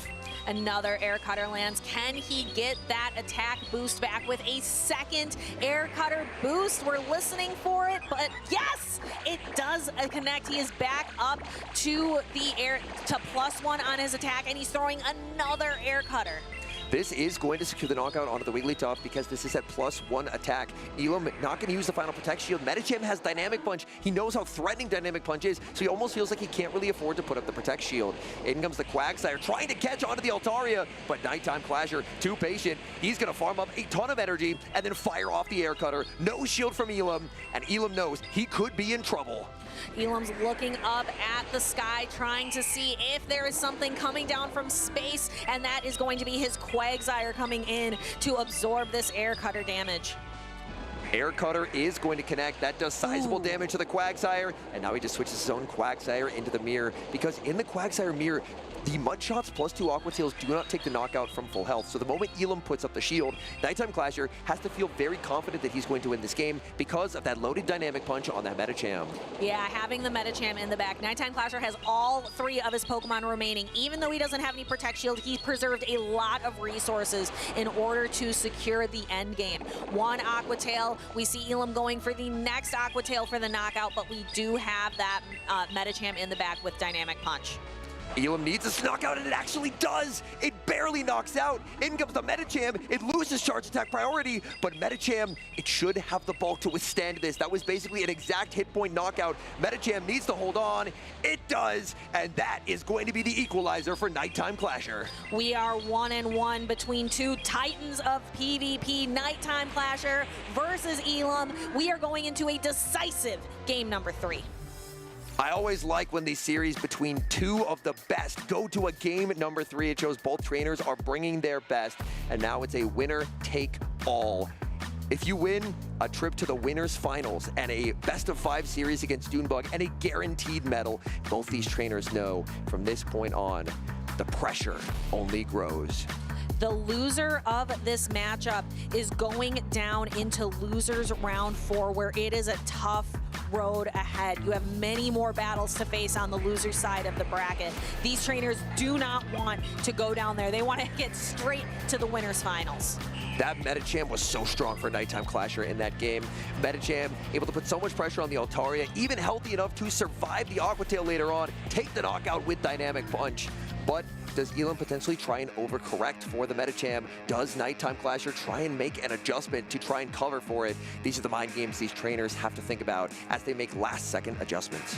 Nighttime Clasher has really utilized the entire width of his team. He's used everything except the Shadow Fortress that has stayed on the bench. Elam really relying on the core of Shadow Quagsire and Wigglytuff, the combination of the 2. What are we going to see from these trainers as they go into round 3? I do really like the Shadow Quagsire on both sides here. Shadow Quagsire just offers incredible neutral play across the board, but if Nighttime Clasher, I would argue his best answer to that Quagsire is probably the Guzzlord, but we saw how that went in game 1. If Guzzlord ends up with the Wigglytuff, it's pretty catastrophic. So it feels like he has safer options of potentially leaving the Guzzlord on the bench and just trying to have more neutral play with something like the Wigglytuff. Ooh, I wonder if we're going to see that Shadow Fortress. The only thing he hasn't brought in this series, and we do see the Shadow Fortress. These 2 incredible trainers, they have so many accolades, and they are on the field. Shadow Fortress into Wigglytuff. Elam swaps into the Quagsire, met by the Medicham. And that is not the start to the game that Elam was hoping to see, because Nighttime Clasher ran a line that was very ABA weak to that Galarian Corsola, but in the back is the Wigglytuff. So now, Elam may not know it yet, but he really needs to try and make a play for switch advantage if he wants an opportunity to fight back in this game number 3. Shadow Quagsire has to shield up these dynamic punches. They do so much damage. So in order to preserve the health on Quagsire, going for a lot of energy, but has to shield again. Elam is investing both of his Protect Shields early. Maybe he recognizes as well he has to make a play for switch. If he can win switch advantage, it could put him in a pretty good spot. There are so many Aqua Tails available. Aqua Tail will actually get the shield from the Medicham. Elam very close to the triple Aqua Tail. It should be in 1 more Mud Shot, then he should have the 2 more back-to-back, and that's right before Dynamic Punch is available. There is the first Aqua Tail. Nighttime Clasher is going to shield this one. We're seeing all kinds of resources put into this pivotal matchup, and a catch onto the Corsola. So all of that Dynamic Punch energy is going to waste, but Elam just sacrificed switch advantage. I love that play from Elam. The Shadow Quagsire is preserved. It is very healthy. It does have a charge attack loaded, and Corsola did actually get an Astonished Sneak on that catch, and that's going to ensure that Elam is able to quite comfortably outpace and connect with a Power Gem before that Icy Wind debuff gets applied. Yeah, so getting a full Power Gem is pivotal, but look how much these charms are doing compared to the Astonishes from the Galarian Corsola that just does so little. Nighttime Clasher going for an Icy Wind here. Icy Wind is going to connect onto the Corsola. Switch timer will be up momentarily for Elam. Can Elam get to the timer here? He cannot. He's going to fire off the Power Gem. So instead of trying to use that Quagsire energy to potentially try and get rid of the Wigglytuff, I imagine he's actually going to use his own Wigglytuff to neutralize this energy and then try and sweep with the Quagsire. Absorbing the Icy Wind here, protecting and saving the Quagsire for later in the match. So you're going to be able to use his own Wigglytuff, but Nighttime Clasher doesn't allow it. He brings in the Fortress, and this is where Quagsire would prefer to be. Oh no, a mistime from Elam. An entire Volt Switch goes through. Could this be the opening that Nighttime Clasher needs? Aqua Tail is going to connect. It looks like the second Aqua Tail will barely miss the knockout, but it is going to be getting big damage onto that Shadow Fortress. Let's take a look. There is going to be very little health remaining, if any, on that Fortress. It's down to the red, and Nighttime Clasher has been given so much energy. He's got an entire Sand Tomb. We can see Elam shaking his head. He knows he made a mistake. Sand Tomb is going to connect, but does the next Volt Switch take the knockout? It does not. Quagsire able to force a simultaneous KO. Then Elam only has one Pokemon remaining. It comes in. The Wigglytuff stands strong, but Nighttime Clasher has two Pokemon remaining. He has the Medicham, which has absolutely no health left. He brings it in. Can it get to an attack? He knows it can't. In comes the Wigglytuff. He gets Sharp down. Elam has the charge attack loaded. Medicham does not, and Elam takes it 2-1. Congratulations to Elam, moving on to the winners finals. Nighttime Clasher conceding and going down into losers round 4. Elam is back. He took a bit of time away. He's on to winners finals. Amazing gameplay between two of the best in our game. What a series. And Elam, even with that disastrous lead, he brought it back. He never had switch advantage a single time in that game, but he stalled out the mid game. He double shielded. He saved energy. He got the catch and sneak onto the Corsola, and he positioned himself perfectly, forcing that simultaneous knockout. That was critical. Had he thrown the Aqua Tail onto that Fortress, then that's fine for Nighttime Clasher, because Nighttime Clasher then gets a bunch of farm with the Medicham. But the intelligence, the composure to play to that simultaneous knockout, to not give the Medicham any extra energy, that let Nighttime Clasher never have enough to make it to a move, and that is what won him the game. These were Nighttime Clasher's games to lose. Elam had to work so hard in order to maintain an advantage, to grasp an advantage. Elam even made a slight error that you called out with that Volt Switch. What a series. Oh my goodness, it was unbelievable. It was just absolutely sensational gameplay there from Elam. I'm still just at a bit of a loss for words from the absolute incredible display of skill that we saw there from Elam. He looked like he was in such a terrible spot so many times, and in this scenario as well, he also didn't throw the charm. He waited and then switched right away to not give Nighttime Clasher any kind of advantage there. Well, you say you're at a loss for words. Let's see if we can find some of them again. I really loved how Elam really utilized that Galarian Corsola, using it as a damage sponge. Even though he ended up putting it on a Wigglytuff, he was able to stall out the switch timer, stall out the clock, really stall that mid-game so he could come back in the end game and secure a victory. And now we have 2 of our 3 trainers who are in the finals already. We have the winners finals set, Dunebug versus Elam. The losers finals, we still have a ways to go on the loser side of the bracket, but whoever wins this tournament gets a guaranteed invitation to the World Championships. And we actually have a segment coming up here talking about the most recent World Championships, which were absolutely unbelievable in Anaheim. You don't want to miss this. Let's go ahead and watch. Are you guys ready for the Pokémon Center? Yeah, so excited! What are you gonna get at the Pokémon Center? I'm gonna get the Jigglypuff. What are you gonna get? I'm gonna get the Pikachu. Oh, I'm so excited! Okay, let's go. Let's go. Let's go.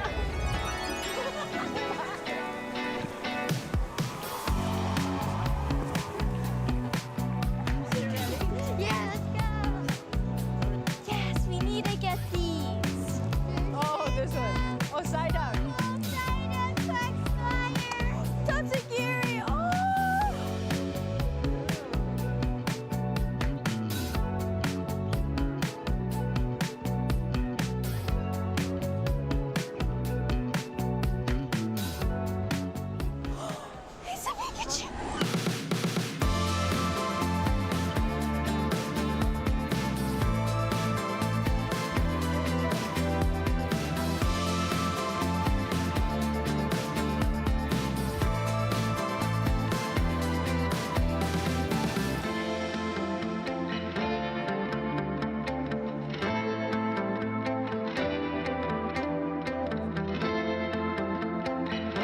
tough choice. Remember, you can only have one.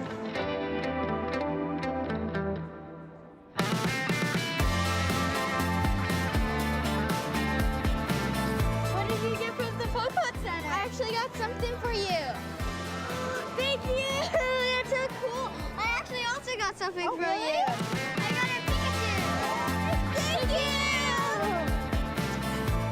Aw, let's head to the arena, okay? Okay.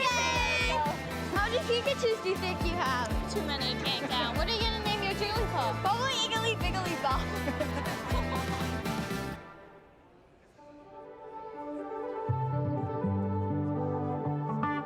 How did we get here? So far from home, on the untread path. But we're not alone, we got each other. So we got a lot, and now the moment's come to finally take our shot. Oh, look how far we've come, look how far we've come. We're so much closer now, through the battles we've won. Oh, look how far we've come, look how far we've come. There's still a ways to go, but look how far we've come.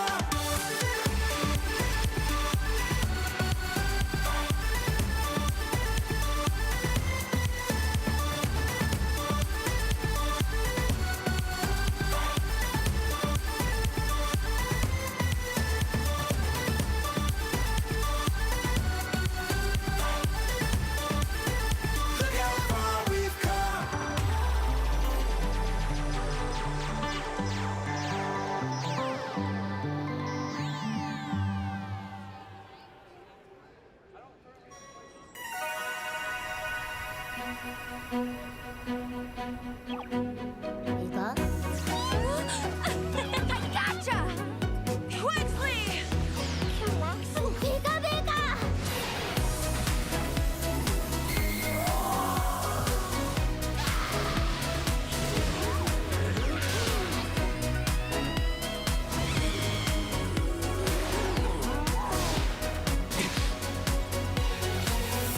Roy's ancient Pokeball resonated with my pendant.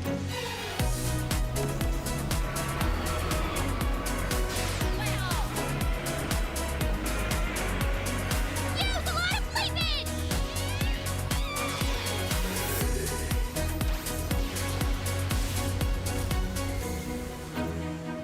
Pika.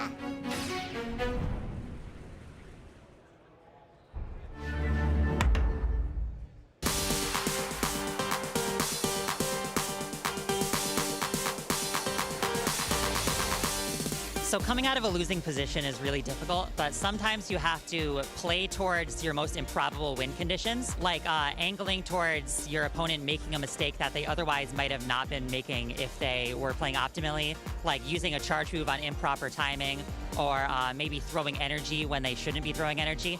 In TCG, to come out of a losing position, you want to make sure that you have your bench full, and you can sacrifice a single card up front just to be able to build up your bench and then bring that up and then change the tide of the match. It's a wonderful tactic to use. Honestly, it's good to kind of take a step back, just take a few seconds, reset, look at your team sheet, look at the Pokemon you have left, and kind of see what options you have given the pieces you still have in play. And that's really all you can hope for in a battle. Don't continue the way you are going. You're stuck in a position where the current path is losing, so let's try a new idea. Let's swap back out, try and make a catch. Do something unexpected. Maybe try and do more baiting if you're not someone who's used to baiting. Have a just different play up your sleeve. That way you can just throw your opponent off. And the other thing is, it may seem like a losing position, but a lot of times, by playing a game out fully and being fully invested the entire way, you end up winning in the end in a very close match. So the game is never over until you finally see the win or loss screen. To come out of a losing position, I think you should always think positively and think about, what can I do to improve my position? You shouldn't be thinking about what your opponent has, and you should be thinking about what you have and how to better yourself. If you're already losing, you just gotta go for broke, just make a hard read and try to get back into it. And then just have fun and try to win.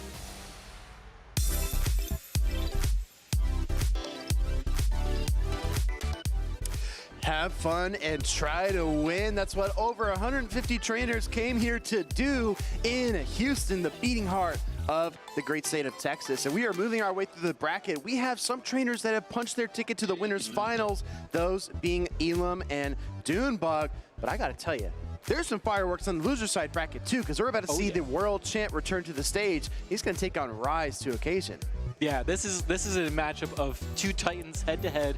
They're going to battle it out. They're going to duke it out. And one of the things that I really enjoyed while we were there backstage is the inner child that really comes out when you're talking about Pokemon. It brings out the inner child inside of you, and I'm very excited to see which of these Pokemon is going to have that inner child and be able to finesse their way through these battles. It's about excitement, but it's also about kind of measuring yourself, right? Not making rash decisions, staying dialed in, locked in, and ready to go. And speaking of that, our trainers are ready to go. Rise to occasion, it's Axon. This is going to be an NA showdown for the ages, and we're starting off with Empoleon into Corviknight. Here we go. Both trainers are locked in. Here comes the Empoleon, charging up its Hydro Cannons with that metal sound, and the Corviknight powering up its paybacks as well. Both these trainers are going to be throwing their charge attacks as soon as they get there. Here comes the Hydro Cannon into the Corviknight. Two Steel-type Pokemon that play so differently. Corviknight with a slight edge in the matchup due to the super effective sand attacks over time. Swinging for the fences, its Axon goes for the payback immediately. Yeah, and Empoleon does not shield. That's going to do a huge amount of damage, and Empoleon is going to be able to hold on and get to this last second Hydro Cannon before it faints. Can't exactly see the HP bar at the moment, but I think this Corviknight might endure, and it does, just barely. Swapping out now into the Togekiss, gets one Peck Energy lead. Rise goes into the Galarian Wheezing, but shakes his head. He's worried about these Psyshocks. Yeah, these Psyshocks are super effective into the poison typing. This is why Togekiss is so good, because it has so much flexibility within its moveset. We've seen the Dazzling Gleam, now we're seeing the Psyshock, and I think now, if you're Rise, you kind of have to go for the bait. I really like this play, because Togekiss pretty much has to shield that Sludge would one-shot it. Its Axon could have called the bait, but instead respects the brutal swing there with the shield. Could have been a Sludge, and now Rise has the Sludge ready to go, but he needs to slow down this Togekiss. It got a couple of pecks on the swap, and it's going to be very difficult to rein in if he doesn't do it with his Galarian Wheezing. Yeah, this is going to be really tough. Rise is going to charge up as much energy as possible before throwing the Sludge. Togekiss is going to shield now, and I don't think that, I'm not sure who's going to be able to reach the charge attack first. I think Axon might look for the swap here. He knows the Sludge is there. Both trainers instantaneously switch. That's a hard word to say when you're this excited. Empoleon has a bit of energy, but not much HP. In comes Togekiss. Oh, and no Hydro Cannon, Heartbreaker. That was a really risky play there from Axon, not going for the charge attack and instead opting for the farm down, and honestly, he got it right before. I think Axon's going to close out this matchup right here, right now. First, Aura Sphere will connect. If this does about half, Quagsire's in trouble. I think this might be a KO, and the House of Cards comes tumbling down for Rise occasion here. Hang on, because that Wheezing still has some play into the Togekiss and might potentially be able to double resist those Dragon Tails from that Guzzlord in the back. There might still be a bit of play here, but that Galarian Wheezing is getting very, very weak. Brutal Swing will be enough to barely pick up the KO on the Togekiss. In comes the Guzzlord. Like you said, double resisting. Can he get to two Sludges? Brutal Swing is just so fast. I don't know, Stark. This might be over. Yeah, that's kind of tough, because if the Wheezing just had a little bit more health, it could resist those Dragon Tails and that Brutal Swing, but unfortunately, it is just not enough. This Guzzlord throwing and firing back into the Galarian Wheezing and taking down the Fairy type. You could see the first crack in the armor for Rise there when its Axon switched in the Togekiss. Rise brought out the Galarian Wheezing, but kind of shook his head immediately. He was like, I don't like this scenario. This is not the Dazzling Gleam Togekiss that we saw on day number 1. This is its Axon's Psyshock Togekiss, and that Sludge on the Galarian Wheezing is a great asset, but this is one matchup where its poison typing really betrays it. Yeah, and I think what's interesting about Togekiss is it's kind of like a flying type Medicham, right? It's got that psychic type Psyshock, it's got that fighting type Aura Sphere, so it has the Medicham moveset, but it's just a little bit higher elevated. I agree. Feet off the ground, wings in the air, and this is its Axon flying high after a Game 1 victory over Rise to occasion. The instant swap, both trainers predicting that that is what their opponent was likely to do, but right here, That was probably the last hope for Rise. Yeah, getting that extra peck damage allowed that Togekiss to knock out that Empoleon just before it got to that last second Hydro Cannon, and we saw the Brutal Swing also. We weren't sure if this was going to knock out. The Shadow damage probably allowed it to knock out that Togekiss there. And then, of course, the Guzzler just barely hanging on to that Sludge and fighting back against the Fairy type. Going to game number 2, Rise might need to try his best cowboy impression, break out the lasso, and rein in that Togekiss, but he's got to figure out exactly how to do it. The most obvious answer in my mind, Fortress. Right, the Fortress is one of the better answers, but we know Axon's going to be able to bring that Quagsire. He's heavily relied upon it in a lot of the previous battles, but he's also relied on that double flying strategy. That's something that he was really known for in these tournaments, and especially that Corviknight has been the backbone. So maybe the Fortress is a good call.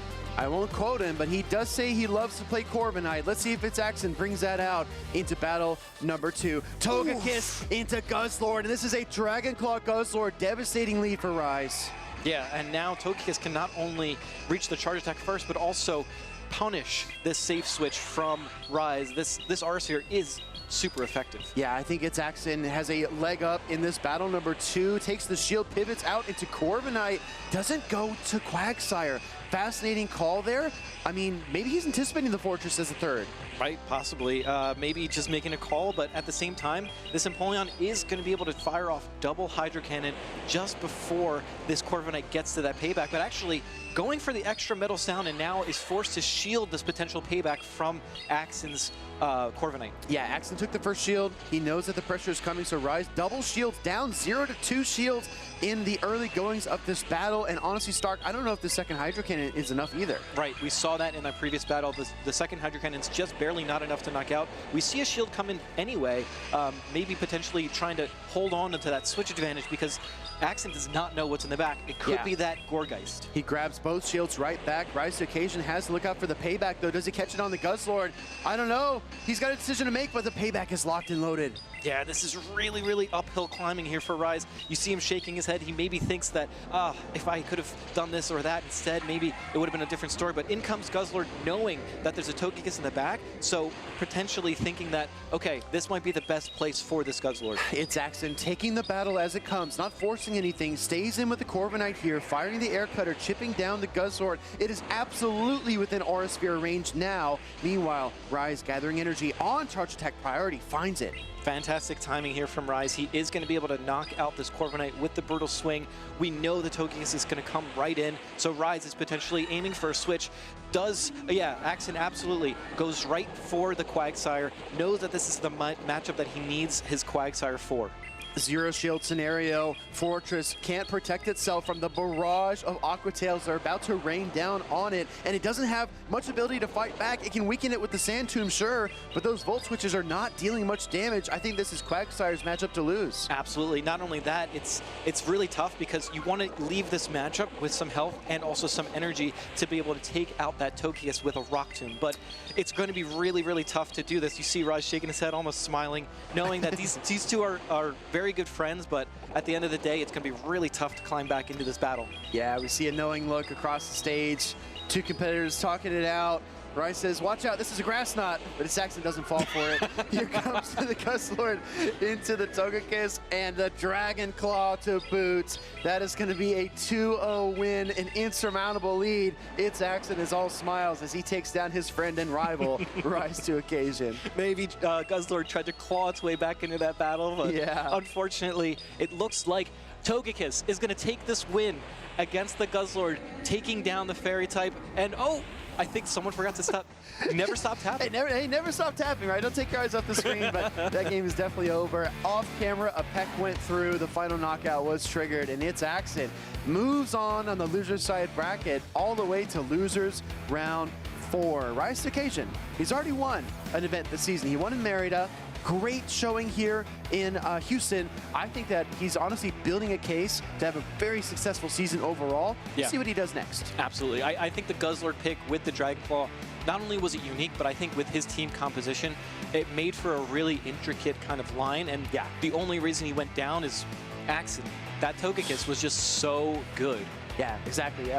Players like Axon are those variables that are easy to predict. You can predict they're going to do well, and they're going to shut down some of the best competition. That's exactly what Axon's able to do. Relying on the Corviknight, I really appreciate that you called it out, especially in game number 2, double flyers. I've seen Axon do that once before on stream today. Yeah. His opponents might start taking notes. Right. The world champ likes to play Togekiss Corviknight.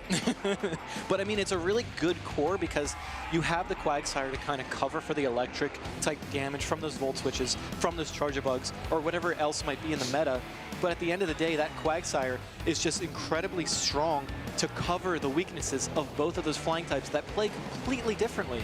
The pressure point of this game number 2 was really that mid-match, the Empoleon versus the Corviknight.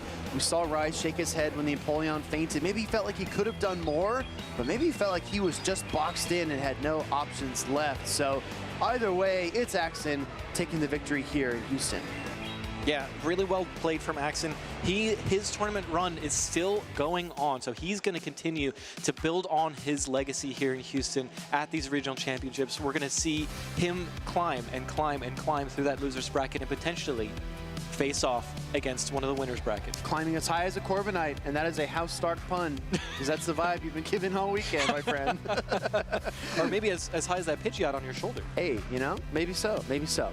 I did find the Lechonk, by the way. Anyone who looked in the venue yesterday, I'm so sorry. It had fallen into my pocket. All right, let's talk about the loser side bracket. We've got a lot of talented trainers still in the event, but next up, we're going to watch Jello Too Good taking on Sankey-Lore. Yeah, and we see the losers round 4 now kind of to showcase some light and, you know, shed some light on who's going to be the pairings for that. So it's going to be Andy versus Axon and then Nighttime Clasher versus the winner of this next matchup. So that's going to be really, really exciting. Yeah, Nighttime Climber, perhaps his alternate ego, climbing up the bracket. You might be onto something, actually, Alex. Listen, I'm getting a message. It might be from the outer space, but we are going to see this next matchup come through. Are you excited for that? I am. I was honestly, when you put the hand to the temple, I thought you were going to bend a spoon or something. I was like, oh, the psychic type House Stark is out. Maybe next time. Actually, when the camera comes back, you will bend a spoon for the chat, right? You'll show them? Yeah, I got you. All right, cool. I'm looking forward to that. I'm also looking forward to what you said earlier, our next pair. We just saw two Titans, right? We saw Rise take on Axon. Now we're going to see 2 players that are carving their own Championship Series history. That's Jello Too Good and E4 Sankey-Lore. I love the way you phrase that because they are definitely carving their own way through history. They are players that are up and coming. They're newer to the scene, but they are putting on a show for everyone, and they are making waves here in Houston. I really appreciate that because Houston is located on the Gulf, so they are crashing those waves. Let's take a look at the teams, though. Jello Too Good has relied on that charge bug. He said some very disparaging things about Fortress, but let's see if he can take on E4 Sankey-Lore's team and his Fortress Shelgon combination. All right, it looks like both trainers are locked in. We are getting ready for game number 1. This is a matchup we have not seen. The Credilli, one of the newcomers into this meta. Well, it's kind of fallen out of the last meta, so it is pretty new into this one. Yeah, I'd say something old, something new, something borrowed, something blue. Here comes Guzzlord with the brutal swing into the Cradilly. Gonna chip it down, slow down that momentum, and the Rock Tomb will do that if it connects. And there it is. Yeah, I like the Rock Tomb here. You want to throw on good timing. You don't want to let the Guzzlord get free energy here. So the Rock Tomb is going to show up. It is going to do about half of the remaining health of that Guzzlord. And the Brutal Swing is also going to connect here as well. Let's talk about back lines. Right now we see Guzzlord versus Cradilly, but in reserve, Sankey-Lore with Fortress Annihilate and the Empoleon and Chargebug for Jello. So there's still a lot of interplay here. I'd have to give the neutral edge over to Sankey-Lore, though. Yeah, but at the same time, I think because this Rock Tomb is able to knock out and there's still a lot of remaining health, you can see a huge farm down with the Empoleon. So we do see an immediate switch out into the Chargebug because you don't want to get Volt switched on your Empoleon. Exactly. Oh, actually going on charge attack priority, this is massive for Jello because this is a full strength discharge and the Rock Tomb will come afterwards so it commands the shield from Sankey-Lore. Yeah, beautiful gameplay there from Jello. And now the Rock Tomb is going to connect. This is going to be super effective. So yeah, in comes a shield because you don't want to take super effective damage on that Charger Bug. It is bulky, but it cannot survive too many of those super effective hits. And the difference here is that the Charge Bug is resisting all of these Volt Switches. Meanwhile, Fortress is taking neutral damage, so it is going to add up faster. Not to mention, Charger Bug is also getting same type attack bonus on those Volt Switches, so it is going to be doing a lot more damage with that fast attack. So the longer this matchup plays out, even though the debuffs are there, it is in favor, I believe, of the Charger Bug. Jello said Charge Bug can tank a Rock Tomb, and he was right. In comes Empoleon, though, versus the Annihilate, and this is looking really tough, but I will say there's a slight edge to the Empoleon with the energy advantage. I agree. At the same time, I think the Drill Peck is not going to be enough to knock out this Annihilate. It is going to do a ton of damage, though. Absolutely. Metal Sounding Down could be tough. We might need to see more energy come from this Empoleon, or just let it faint and bring out the Charger Bug? Yeah, I'm not really sure. It's kind of a tough situation because you don't want to shield the first Rage Fist, but you also don't want to let your Empoleon take so much damage, and that's exactly what happened. And here's the thing, right? Both trainers are kind of trying to give the opposing trainer the nod. They don't want to allow a farm down, but Jello has to. Now the Fortress will come and get a massive Volt Switch and try to keep pace with the Charger Bug. Yeah, and now this Charger Bug is way too low. That Credilli is still there in the back, waiting in the wings, and this debuff is going to last for the rest of the battle. This defense drop is going to make all the Volt Switches, all the assets from the Credilli do much more damage. Win condition is the catch. And now comes the Credilli, no catch comes through. Jello can't get the Volt Switch down either, though, because of that grass typing, so he's forced to throw energy. Yeah, and now that ass is going to come through, and I think this game is probably over because there's no more health remaining on this Charger Bug. One more Volt Switch from that Fortress is going to do just enough to knock out. Yeah, and it's forced to throw energy. The shield, the double down there by E4 Sankey empties all the energy from the Charge Bug. Fortress spinning up a win here in Houston for the trainer on the right. I thought that Volt Switch might just barely be enough to knock out, and we might have had a simultaneous KO and a 4-turn fast attack. That would have been really fun. Yeah. But obviously, Sankaylor with a little bit more health on that Fortress, taking that game. Going into game number 2, the question becomes, do we see some of these signature picks? Do we see some Feraligatr? Do we see some Shelgon action? How does that work into Jello's team? In the midst of that sentence I just spoke, Jello's already locked in. Okay, well, Jello is definitely ready to go. I think Jello had some teams prepared for this matchup, specifically looking forward to it. So I really like that that analysis. But on the side of Sankaylor, do you bring the same three? That Annihilate, Fortress, and Credilli core looked really, really strong into Sankaylor's team. Well, we don't have to wait very long. Our trainers are locked in, queued up, and ready to throw down. This is match point. Jello Too Good could be facing the end of his tournament run, and it starts with Annihilate. This is not only a bad lead because you're taking super effective damage from those low kicks, but also there's a Guzzlord in the back. You can't really afford to switch out and try to win switch advantage. Exactly, tough position to be in, but this is not counter Annihilate, so the Empoleon can hang in this matchup quite a while longer. Question becomes, do we see an initial shield? No. Yeah, I think this is actually the right play because if you shield the first one, you probably have to shield the second one as well. And now I believe you can just barely get to this last second charge attack before you get farmed down by that low kick damage. Oh, doubling down. E4 Sankaylor has a boosted Annihilate, and it's going to get a massive farm down here, but he gave up 2 shields to get it. Out comes the Charger Bug. Honestly, I don't see any reason to switch out this Annihilate. Yeah, this Annihilate is in a great spot, and Jello really does not want Sankaylor to switch out because that Guzzler in the back doesn't really have any play into it. 3 low kicks into the Rage Fist. Perfect timing as expected. Commands the shield here. And this tells you that Jello Too Good does not want to let his Charge Bug go. And he knows that 3rd Rage Fist would be devastating. Absolutely. And I really enjoyed seeing that. And now we see the double up on the discharge. I think 2 discharges will not be enough to knock out this non-Shadow Fortress, but it will do a significant chunk into its health. Sankaylor also switches in the Fortress after throwing the charge attack, which aligns the Volt Switches here, does not allow the Charge Bug to get any further ahead. Second discharge connects. Fortress takes a hit, but out comes a Guzzlord. Yeah, I really like the switch to be able to neutralize that that damage from the Rock Tomb, and instead of taking super effective damage, now you're taking a neutral hit on your Guzzlord.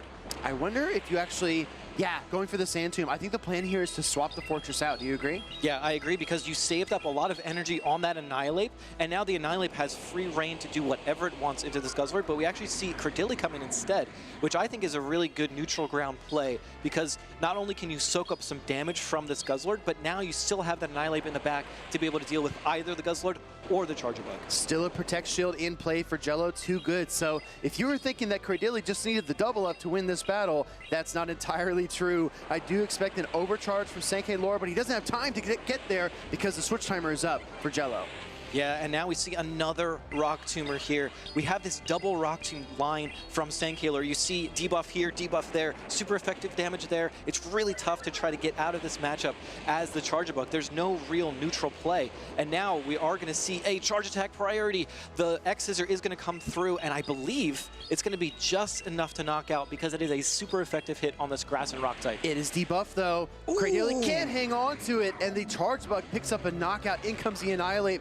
Waits for the peekaboo play, doesn't get it, so he fires off the discharge. But again, this is debuffed. It's going to be really close. Is it close enough? Is it enough to knock out? It's not enough to knock out. And now Annihilate is going to just get so much health. Oh, he tried to swap it to try to get the knockout, but the close combat is coming through. This Guzzlord is not going to appreciate it. Out of the frying pan and into the fire. Ooh. Close combat annihilates that Guzzlord, and the Annihilate does the rest. Jello, too good. Cheering for his opponent there after E4. Sankey Lore shows us that you need to respect the Rage Fist Pokemon. Yeah, and that close combat hits so hard. That's what we really are missing with something like the Medicham. It doesn't have that finishing blow the way that Annihilate does, right? You're able to power up your attack and then just hit so hard. I really respect there what Jello tried to do. He tried to catch the Rage Fist on the Guzzlord. And if he's able to do that, the Dragon Tail damage would apply. Maybe there's a way back into it. So I really respect that he played to the win condition. I can see the vision, but E4, Sankey Lore must have been seeing the future because he knew that that swap was going to happen. Yeah, I mean, going up at the end of the game with that Charger Bug to the double X-Scissor, and then just throwing the X-Scissor to get the knockout, and then trying to also knock out the Annihilate at the end. Unfortunately, those debuffs were just so impactful into that game, right? The Rock Tomb from not only the Fortress, but also the Credilli. Double Rock Tomb, very tough environment for a Charger Bug to operate in, but Jello still made it look like a powerful Pokemon right there. Wanted the Rage Fist, knew he'd resist it. Dragon Tail would have picked up the KO. Jello still playing towards the win conditions. I think that also demonstrates a lot about his knowledge of the game and his skill ceiling. Watch out for Jello. He's going places. I agree. Yeah, Sankey Lore just was literally just one step ahead. It felt like that whole battle. Yeah. It was just really tough because you lead a Pokemon that's weak to Annihilate, and then you have the Guzzlord in the back. It makes it for a really difficult showcase of your capabilities because you're behind the 8-ball from the start. Double Rock Tomb, as you expertly pointed out, that is a tough strategy to get around because you get bogged down quite easily, and it makes you think extra hard about your switch timer, about bringing Pokemon in and out, trying not to get switched in and then debuffed because that drags out the matchups and makes you much less effective. So very, very nice composition there from E4 Sankey Lore. We'll see what he continues to do in this tournament. But again, cheers to Jello. Incredible performance here. Really, really well done. Obviously had an incredible run, and I believe one of the first tournament runs into the top 12, top 8. I don't even know where we are. We've had so many great battles that I'm losing track, but these are some of the best. And having this huge tournament in Houston where, honestly, this is one of the hubs of the Pokemon GO PvP scene is in Texas because of all the fantastic battlers. And to have such an incredible showcase of your battling prowess in this regional is a testament to their capabilities. I wonder if Andy was taking notes. We did just see the Rise versus Axen matchup. Axen commanding victories against Rise. 2-0 sweep. Looked like he could have had extra room for more mistakes, but he doesn't do that. He doesn't make mistakes. So it's Axen versus Andy. This is going to be very interesting. Yeah, I agree. I really do like Andy's team here. Having a showcase of that Galarian Corsola as well as that Shadow Steelix. Two Pokemon that have seen some play, but I believe this is the only Shadow Steelix to even make day 2. Like that is a testament to how powerful that Pokemon is and how well Andy's been able to utilize it. Well, Shadow Steelix might just be the remedy for this toxic double flyer strat that It's Axen has been running all weekend long. Corviknight, Togekiss, they might need to fear the bite of that Steelix. Yeah, but at the same time, Axen does have the Quagsire, which is obviously a terrible matchup for that Steelix, as well as the Guzzlord. You might not expect it, but Guzzlord can resist every move that this Steelix has, including the Crunch and the Psychic Fang. So be on the lookout for that. Obviously, Andy does have that Wigglytuff, as most trainers do in this meta, to kind of counter that Dark and Dragon typing of the Guzzlord, but at the same time, you need to have something to be able to take down these flyers. I think that Galarian Corso looks very neutral for Andy here. We've talked a lot about Axon's team. We mainly spotlight 5 out of the 6 that Licky kind of on the bench, left out of conversation, right? Maybe forgotten on the bottom of the roster, but it could be very important here, especially if Axon is predicting that Galarian Corso, because that is a shutdown option. But do the risk outweigh the benefits? Yeah, I don't really know. I think that the Licky might be there as more as bench pressure. And because Axon has been utilizing his flyers so much, it might be a really good way of baiting in those Medicham that, you know, you might think, oh, I know how to take down Axon. Let's use his favorite Pokemon against him, right? It'll definitely take down the Licky. It'll take down the Guzzlord. It has a really good matchup into that Fortress, but Axon is one step ahead. He's Omega Braining it and thinking, okay, I'll leave this Licky on the bench. I'll utilize my flyers to really counteract those fighters. As we see here, Andy, this is his first top 16 finish. Congratulations. And across the way, you see, you know, a few accolades, a few trophies, a few medals. Maybe he has a trophy cabinet at home and that thing is filling up, but it's Axon. Sneaky little stat there, ×2 NAIC champion. Yeah, that is a very tough thing to do. And as we see, both trainers are here, both trainers are ready to go. Let's see these lead matchups. We get, to start us off, the Corviknight lead from Andy into Axon's Guzzlord. Neutral matchup, slight edge to the Corviknight because it is resisting all the Dragon Tail damage, and both Pokemon actually pace their charge attacks at the same time. Yeah, that's one of the few Pokemon that can do that. Obviously, Guzzlord having the incredible Dragon Tail Brutal Swing combination. Aw, chef's kiss. First Brutal Swing connects into the Corviknight. Corviknight going to fire off the Air Cutter here. A lot of Corviknight trainers will let that first charge attack through and make sure they time their sand attacks. Remember, if it's a 3-turn Dragon Tail, a 4-turn Volt Switch, you can get sand attacks in the midst of those respective fast attacks. And maximizing your energy on the Corviknight, don't leave any sand attacks behind. That's the best way to play. I agree. And not only that, you want to throw your Air Cutters as soon as possible because you want to be able to boost those sand attacks and the next Air Cutter that you throw. Exactly right. Another Air Cutter coming through here. We see the slight edge actually swinging more towards the Guzzlord side of the field because this would be a charge attack priority, and Guzzlord does win that exchange. Can Andy's Corviknight hang on here? I think it's really close. I think it actually does hang on. And we actually see an undercharge there from its Axon. Was that on purpose? It might have been on purpose. It's hard to say, but the full strength Air Cutter might not be enough either. We didn't see any boost in any of the previous Air Cutters. This matchup is so neutral, it's crazy. Here comes Quagsire. That was a brilliant play, and I think now we see the foresight from its Axon going for the undercharge in order to try to farm down the entire rest of that Corviknight with just mud shots and get a little bit of an advantage, which he has done. We talk about Quagsire being so powerful, but Quagsire up energy is almost insurmountable. And its Axon did this in the previous series that we commentated too. He tried to find that slight edge, a couple of mud shots. He gets it yet again. Yeah, and we see a shield come up, potentially because you want to throw that Icy Wind to debuff the attack, or to just preserve a little bit of health because those Aqua Tails do hit hard for a move that is so insanely spammy. Oh yeah, I believe it was the Community Day charge attack that Pokemon gained, so Quagsire making good use of a low energy charge attack, but maybe, oh yeah, curious play here, allowing the Wigglytuff to get to another Swift. Yeah, I think the Aqua Tail wouldn't have been enough to knock out, so maybe getting a few more mud shots in to put it in range of one Aqua Tail here. Now this might just be enough to knock out the Wigglytuff. Wigglytuff is pretty bulky though, so it might hang on. A lot of HP, Wigglytuff does not have enough though. There's a weakened Corviknight and a Quagsire for Andy. Brings in the Quagsire as expected, but he's going to take an Aqua Tail for his trouble. Yeah, not only one, I believe Quagsire is going to be able to get to 2, and now you have to decide, do you want to shield both of these or one of these? You only have one shield remaining. Maybe trying to get a catch would be a play? No. Who actually doesn't even throw his charge attack. Probably not confident he would win the charge attack priority, but he does go for the full mud shot down. Its Axon might actually pull the switch here, yes, to avoid any additional farm. Yeah, wanting to go right into that Corviknight, a Pokemon that can resist the mud shot damage, as well as tank 2 Aqua Tails very, very healthily. It's a race. Can the Quagsire get to an Aqua Tail plus a Stone Edge? before the payback, yes, it can. But the question is, can it farm down after this? I don't think so. I think the only win condition for Andy is probably a catch. Yeah, I think that's the only play. You have to try to catch a payback on your own Corviknight, and I think that's a really tough thing to do. Goes for it, but Axon remains patient, gets the payback off, and this is going to be more than enough to take out the Quagsire. Really, really well played on the side of Axon. We saw the win condition, so did Axon. Did not blink as the swap occurred. The sand attacks came through. Axon cannot be shaken, especially this late in the tournament. Yeah, super well played. Axon being very patient, meticulous, calculated even. Going for the extra sand attacks to make sure that the mud shots are coming through on the side of Andy, and then making sure that the payback goes into its intended target rather than the Corviknight.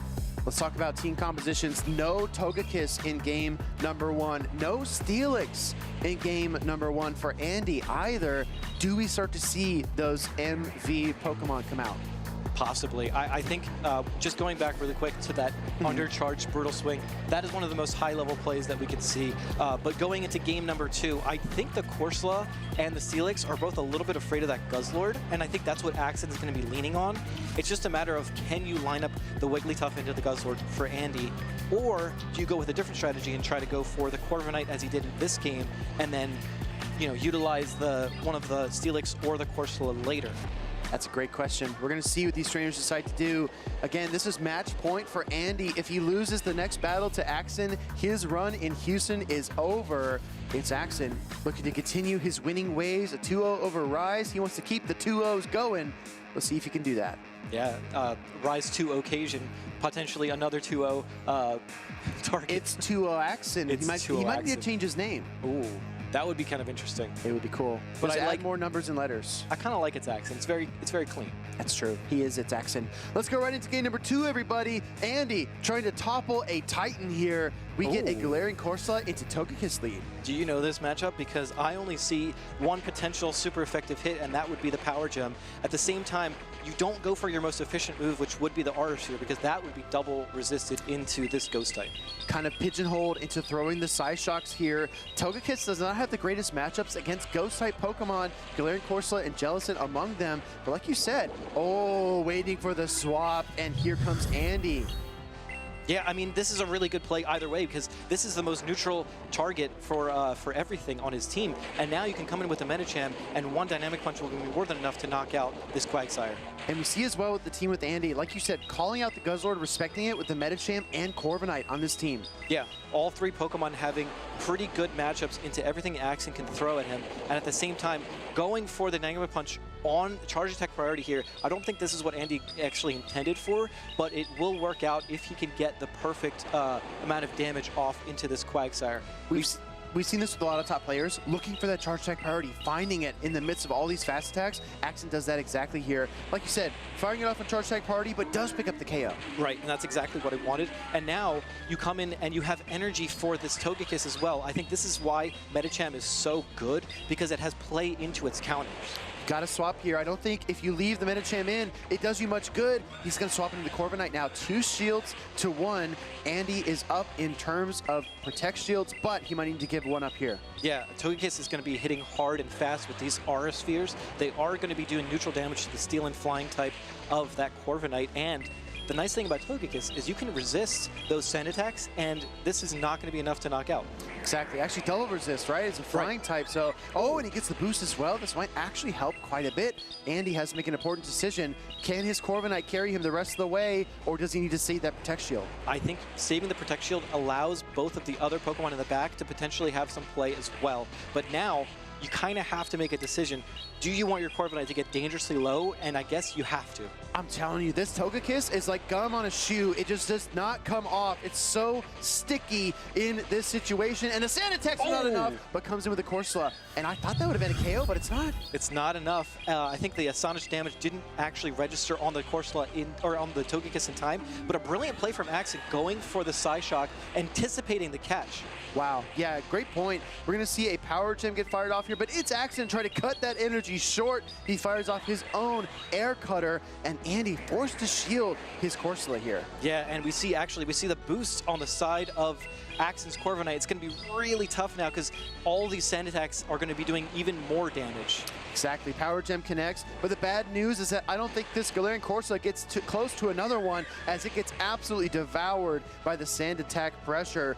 A weak Medicham, a weak Corviknight, and he's running on fumes. Yeah, there's basically only one play, and that's to try to catch a move on either the Medicham or the Corviknight, but unfortunately it's not able to get there, and just barely not able to get to that last second Ice Punch. And the thing is, if it gets to the Ice Punch, maybe he pulls the shield, and then the payback would pick up the KO. So this game is actually very, very close, very competitive, but in the end, it's Axon will bring down the Medicham and the Corviknight with his own Corviknight. Beautiful gameplay. Axon always bringing that Corviknight as a safe option, and it is the winning Pokemon here in game number 2 against Andy, moving Axon on to the next round of the loser's bracket. I'm noticing a very consistent theme here with Axon. Much like in football, he's got a ground game and he's got an air game. He starts game 1 with the ground game and he pounds with his Guzzlord, ripping through the competition. And then game 2, he seems to always pivot towards the flying types. Yeah. He airs the ball out like it's the 4th quarter and he's trying to win. That's what's leading to his success. Yeah, I mean, that's the strategy in football as well, right? You start with your ground game and then you go to your air game late. If you need a little comeback, you need those long yardage plays, right? You got to respect the run game, okay? If not, everyone just drops back in zone. It's really tough. Everyone's in quarters. It's very difficult. But anyways, it's Axon. Yes. Knows ball, and he knows Pokemon Go. Taking the win over Andy after just toppling Rise as well. The world champ continues his run. And speaking of the ground game, that Quagsire also put in a ton of work into this match. Quagsire very, very safe into Andy's team. Obviously, there was no grass coverage anywhere to be found, and there was that Steelix that he was, anticipating potentially to cover those, to cover his own flying types. But we really saw Togekiss put on a clinic. Psyshock after Psyshock, Aura Sphere after Aura Sphere, just putting on so much work, taking down most of Corviknight's health, as well as the Medicham. Absolutely, that Psyshock, you called it out. I really, really appreciate that you mentioned that. Knowing the swap was coming, throwing the Psyshock instead of the double resisted Aura Sphere, because look, right here in this situation, as we see on replay, if that was an Aura Sphere, that Corviknight does not get the sand attack down. It's then forced to throw energy, which makes this endgame a lot tougher for Axon. Not to mention, Andy's Corviknight won charge attack priority, and Axon's Corviknight also got that boost, right, from the first air cutter, or one of the first air cutters, which allowed him to be able to knock out that Medicham with those extra sand attack damages. Yeah, very competitive. Corviknight in the hands of its Axon looks almost unstoppable, and the only Shadow Steelix and Top Cut, the only shining answer to Corviknight, was just eliminated. So maybe its Axon has cleared the path and there's nobody else that could stop him. Yeah, Corviknight had a little sand in its eyes and it said, you know what, let me brush it onto my opponents a little bit and make my path a little bit more clear. That's absolutely fair. Well, I'll tell you what, Alex, it's been a great rotation with you casting. We're going to take a look at some excellent trainer tips from Pittsburgh, so stay tuned.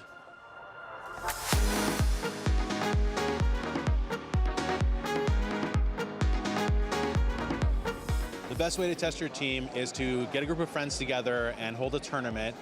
Check your show 6, pick 3, and learn how to work your way out of situations, tough situations, easy situations. So when I'm preparing for a regional, what I usually do is I play a lot of live, and I have a spreadsheet next to me with like every single deck I play, what deck I'm playing against, whether I went first or second, and then every single mistake I made, and whether just like everything that I could get from a single game, and that helps me just like condense all my knowledge and get better at my deck as quickly as possible. I think it's very important that you never cut out your team or a team member too early. You need a few games to determine, okay, this isn't gonna work. Just testing so many games over the past like 2 months. That's how I ended up with the 6 that I have here today. Some unconventional, but sometimes if it fits for your team, that's what you need to go with. Practice with, I'd say, the Great League or the Ultra League. Go on the app and just like practice. Learn some strategies and just practice, basically. Practice makes perfect, so. Personally, live and going to locals, I go once or twice a week as best as I can. And going against people, it's different from live, but like it's good to get the reps in. I think that there are a few good ways to test your team. Some of the best include just competing at locals and going out and getting real experience with other players, because sometimes what looks good on paper doesn't always do well in practice, so that's always good. But also working with friends and other people who are interested in the same Pokemon and archetypes that you are, because a lot of times we all see the game differently, and you never know what you can learn from those people, even though they want to use the same things as you. So.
Hello trainers, my name is Will Dunphy. Let's take a look back at the 2025 Pokemon World Championships in Anaheim, California. Pokemon like Cradily, Lapras, and Dusclops were meta staples, but picks like Galarian Moltres, Shadow Marowak, and Tinkaton set themselves apart. There were plenty of meta surprises too, like Senhudigo's Turtonator and Toedscruel, Lyle Jeffs III's Shadow Dusknoir, and Tonton Batus's Dragapult. After 2 days of extremely hard-fought battles, only Spain's Patoman and India's Beelzeboy remained. These two trainers were destined to meet on Championship Sunday, in the arena, for the very first time. On a Sunday morning unlike any other, the roar of the crowd was carried onto every street corner by the soft California summer breeze. As the palm trees swayed and Pokemon fans took their seats, Patoman and Beelzeboy clashed on center stage. Beelzeboy struck first, and he struck ferociously, dominating Game 1 with a triple Brave Bird barrage. Patoman rebounded in Game 2, overwhelming Galarian Moltres and delivering back-to-back Sparkling Arias to knock out the Shadow Steelix. Beelzeboy clamped down in Game 3 with a lights-out bait call on Patoman's Shadow Marowak, and then leaned on his mighty Shadow Steelix to win Game 4, forcing the bracket reset. In Game 1 of the Grand Finals reset, Patoman brought both of his Rock Tomb users to corner Beelzeboy's Galarian Moltres, but the trainer from India was one step ahead. He gets the resistant grass knot on his Moltres here! Patoman's strategy unraveled completely when Shadow Steelix connected a stadium-shaking crunch onto Galarian Corsola. After stumbling in Game 2, Beelzeboy unleashed his fury in Game 3, leading Shadow Annihilate for the first time in the entire series. This decision paid off, big time. Patoman's Cradily outlasted Beelzeboy's team in Game 4, and the table was set for a decisive Game number 5. In the final battle of the 2025 season, Beelzeboy's Galarian Moltres and Shadow Steelix shattered Patoman's shields and shredded through his Pokemon's HP. Then, with Patoman's 3 remaining Pokemon and Beelzeboy's championship dreams on the line, Beelzeboy turned to his final Pokemon, Lapras. Beelzeboy's Lapras reverse swept Patoman's entire team, striking decisively with Ice Beam and Sparkling Aria. The crowd cheered as Beelzeboy became our 2025 Pokémon GO World Champion, proudly hoisting his trophy for India. It's Beelzeboy in 2023 World Spectator! It's Beelzeboy in 2024 World's Competitor! winner is Beelzeboy, your 2025 World Champion! Beelzeboy proved to countless trainers that the key to becoming a world champion is trusting in yourself and your Pokemon. The future of competitive Pokemon is incredibly bright, and we can't wait for you to be a part of it. Visit Pokemon.com/compete, and we'll see you in the arena.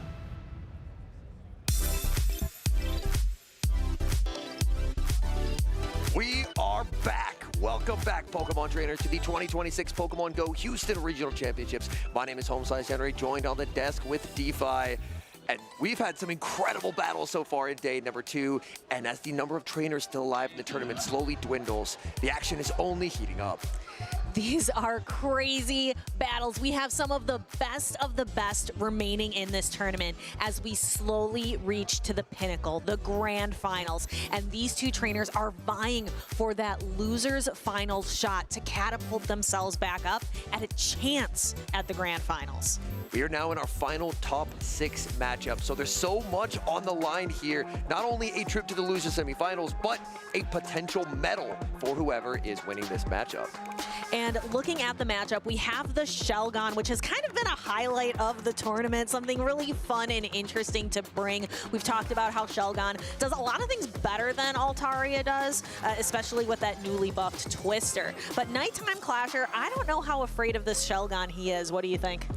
Medicham should have a pretty strong matchup there. There's Wigglytuff as well, so I think that there are some pretty solid options.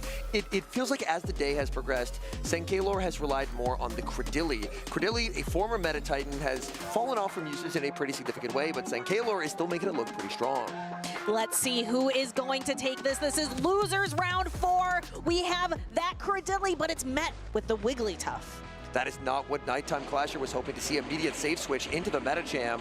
Unanswered so far. Sankalor banks energy, sends in the Wigglytuff, but Medicham up energy can make life very uncomfortable for the Wigglytuff. It can. We know that 2 dynamic punches puts a lot of hurt on this Wigglytuff, and the first one is going to be coming through right now. No Protect Shield comes out from Sankalor, able to survive, but there's another dynamic punch locked and loaded before that Swift can be fired. And Sankalor, if he wants to keep this Wigglytuff around, has to preserve the health here with the first Protect Shield deployed of the match. Going to throw one more charm before deploying a Swift, hoping to knock this Medicham, clear it off the field of play, and make life a little bit more comfortable for his Credilli in the back. Nighttime Clasher with the no shield just going to bring in his own Wigglytuff because he's more than fine to take energy as long as he can get closer and closer to an Icy Wind, which could actually threaten a bit of damage and a debuff onto that Credilli. Credilli is lurking in the back, but right now we still have Wigglytuff. Wigglytuff, there it is. There is the Fortress. 1 volt switch, and that Wigglytuff has been sniped. It is gone, and it's Fortress up against Credilli here in this mid-game matchup. The energy advantage the Sankalor was able to farm up before pivoting out pays dividends here, as Credilli is able to outpace and apply an early debuff. And because the Fortresses are opting for Volt Switch instead of Bug Bite, they really have no fast attack pressure, so the moment you apply a debuff, suddenly the Rock Tombs don't do much, and Credilli really feels in control. Yeah, this is the one of the few opportunities where a Bug Bite Shadow Fortress would love to be, but we've seen so many using Volt Switch. Right now we see that Rock Tomb collides with the Shadow Fortress. It's down under half health, and these Rock Tombs are even going to do even less damage.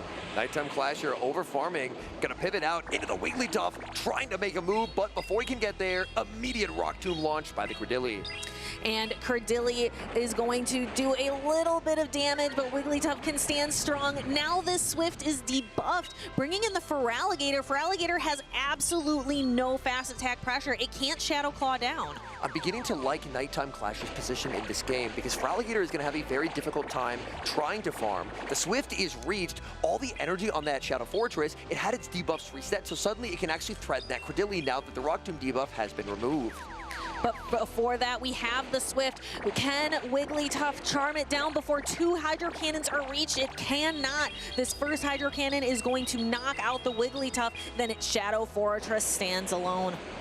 Shadow Fortress should look to just try and get the Volt Switch here, and does. So the Hydro Cannon will be reached. This guarantees the final Protect Shield away from Nighttime Clasher. Nighttime Clasher now has 100 energy, so back-to-back Rock Tombs if he wants them. And here comes the first. It is going to debuff the Credilli. The first Rock Tomb, is he going to shield it? He is. He's going to shield the first one, and then the second one will land, and there it is, back-to-back. Now this Credilli is double debuffed. It has basically no fast attack pressure with Acid. It needs to land Rock Tombs. That Rock Tomb does huge damage. The next Volt Switch takes the knockout. Nighttime Clasher finds a way, and he's taking home the Game 1 win. 1 game to Nighttime Clasher. He needs 1 more win to advance to be able to face off against its Axon in the next round in the bracket. Esankulor, if he wants to keep his tournament dreams alive, needs to find a way around Nighttime Clasher. That Medicham was so powerful in the mid game. It was able to generate a very nice advantage, and that set up the Fortress so well in the end game. Fortress got debuffed, but Fortress was able to preserve the energy. The switch timer came up for Nighttime Clasher, and Nighttime Clasher was able to bank all that energy, send in the Wigglytuff, and then realize that this is a debuffed Rock Tomb. That's not going to knock out. And then Wigglytuff, due to that normal subtyping, it was just never getting farmed down. That forced energy out of the Feraligatr, and that set up that Fortress with the debuffs reset to take some knockouts. Yeah, Feraligatr is so threatening with all of that Hydro Cannon pressure, but that having that Shadow Claw was just so devastating up against the Wigglytuff. There was no opportunity for a farm down. Well, we've got lock-ins on both sides for game number 2. Nighttime Clasher versus Sankalor. It's going to be Annihilate into the Wigglytuff, a dominant lead for Nighttime Clasher. Can Nighttime Clasher take this dominant lead and convert it into a win? We see a swap into the Feraligatr. Nighttime Clasher says, that's just fine. I've got Volt Switch on my Fortress. Look at how much damage that does. A little bit of a slow counter switch from Nighttime Clasher. Feraligatr does have a pretty significant pacing advantage here. Nighttime Clasher going to be shielding up the first Hydro Cannon. Nighttime Clasher rapidly approaching a charge stack, but Sankalor is going to go for good charge stack timing. And we are going to see this Hydro Cannon land on the Fortress. It connects and takes the Fortress really low, but these Volt Switches do so much damage, and it's able to completely farm down the Feraligatr before it gets to another charge attack. Fortress now has a lot of residual energy, and it can start to punish this Annihilate. Annihilate always going to be no shielding, knowing there is a Wigglytuff in its future, but an aggressive pivot out from Nighttime Clasher. He's going to be sending in the Medicham, just trying to get up energy, able to preserve energy on that Fortress. Immediate Rage Fist from the Annihilate. No shield comes out from the Medicham. And Rage Fist, the first one connects. The second one is going to be boosted. That is rough going. So Nighttime Clasher waiting until the exact moment right before another Rage Fist is reached before deploying an Ice Punch. Sankalor really wants to throw this Rage Fist, so shield so the Rage Fist can connect. This is a boosted Rage Fist. They will be knocking out the Medicham. Nighttime Clasher taking a look at the team sheet, trying to figure out what could be in the back. He is going to be investing in this Medicham. Shield does come up, but it looks like he cannot get his Psycho Cut down, and that means he will have to fire off energy. That is unfortunate. Will Sankalor decide to put investment into this Annihilate? No, decides to let it go and bring in his final Pokemon, which is that Credilli. Credilli needs to get to a Grass Knot in order to knock out. Nighttime Clasher also stored a lot of energy on that Fortress, so he will be able to apply permanent debuffs that the Credilli will not be able to reset for the remainder of the game. He's going to be staying in for now with the Medicham. Could look to try and go for a catch, and does! Sankalor reads the catch, but Nighttime Clasher now gets to fire off this Rock Tomb, and this is a lot of damage onto that Credilli. This is a shadow-boosted Rock Tomb taking Credilli close to half health. It has very little fast attack pressure with those Volt Switches, so needs to throw a Sand Tomb here. And this Sand Tomb, it's just going to be whittling away at Credilli's health bar. Credilli now at -1 attack, at -1 defense, debuffs galore. In comes the Wigglytuff, and Sankalor just sets down the phone. There's no way out. Credilli gets farmed down by Wigglytuff, and Nighttime Clasher advances to the losers semifinals. Loser semifinals, he will be facing its Axon for a chance to go to the losers finals. He is trying to get back up into that grand final seat. What a showcase pace from Nighttime Clash. He just seemed to be in the driver's seat the entire time. Especially in that game number 2, he was able to take a commanding lead and convert it into a game win. That was a very creative way to play out that game. Firing off the Sand Tomb at the Annihilate, recognizing that the energy wouldn't have really done anything into the Annihilate, and saying, you know what, I'm just going to debuff your defense and send it to Medicham. Psycho Cut into a -1 defense Annihilate, but really added up there, and it got to the point where Sankalor felt like he kind of had to let the Annihilate go, and then Credilli, it got its attack lowered, it got its defense lowered, and it had all the energy you could ever ask for, but it just was not enough. Sankalor just never got that Annihilate onto its intended target. I think he really wanted to see it on the Shadow Fortress, but the Annihilate met up with the Medicham and the Wigglytuff both. And even with those very quick Rage Fist, Nighttime Clasher no shield in the first, shielding the second, and then taking the knockout with the Ice Punch to set himself up so well, where he actually didn't even really end up needing that Wigglytuff despite such a dominant lead matchup, because Medicham pressured the shield and the Fortress. It's a very tall task to try and acid farm down a Fortress, even at that low of health. That is very tough. Even a Shadow Fortress, that makes it really tough. And this is where Sankalor just decides my tournament run is over. GG's Nighttime Clasher, you have me beat. Can we talk a little bit about Nighttime Clasher's team construction? Leading Wigglytuff both times. Now, if you're in the Go Battle League, leading a Wigglytuff is a very tricky thing to do. What makes it a little safer, and why did it work out so well for Nighttime Clasher here? So against Sankalor's team in particular, there just wasn't really, in my eyes, like a particularly massive hard punish there as I take a look back. Like, there was the Volt Switch Fortress, which is the closest you have to a hard punish, but outside of that, 5 of 6, even against the Corviknight, it's still very fine to lead into, so it ends up kind of being the safest lead. If you end up, you kind of have to construct your team composition with the Volt Switch Fortress in mind, where if you lead into it, you're going to need a game plan. But outside of that, Wigglytuff's kind of fine to stay into most other things. Even leading it into the Credilli, he was still able to find a way to get a win. And he did find a win, going up against its Axon, our world champion. Taking a look at these two trainers, they have so many accolades between them, but who is going to try to get that spot into grand finals? It's Axon, Nighttime Clasher, 2 of the titans of our game. I believe, if I'm not mistaken, they played a little bit earlier today, and now the rematch.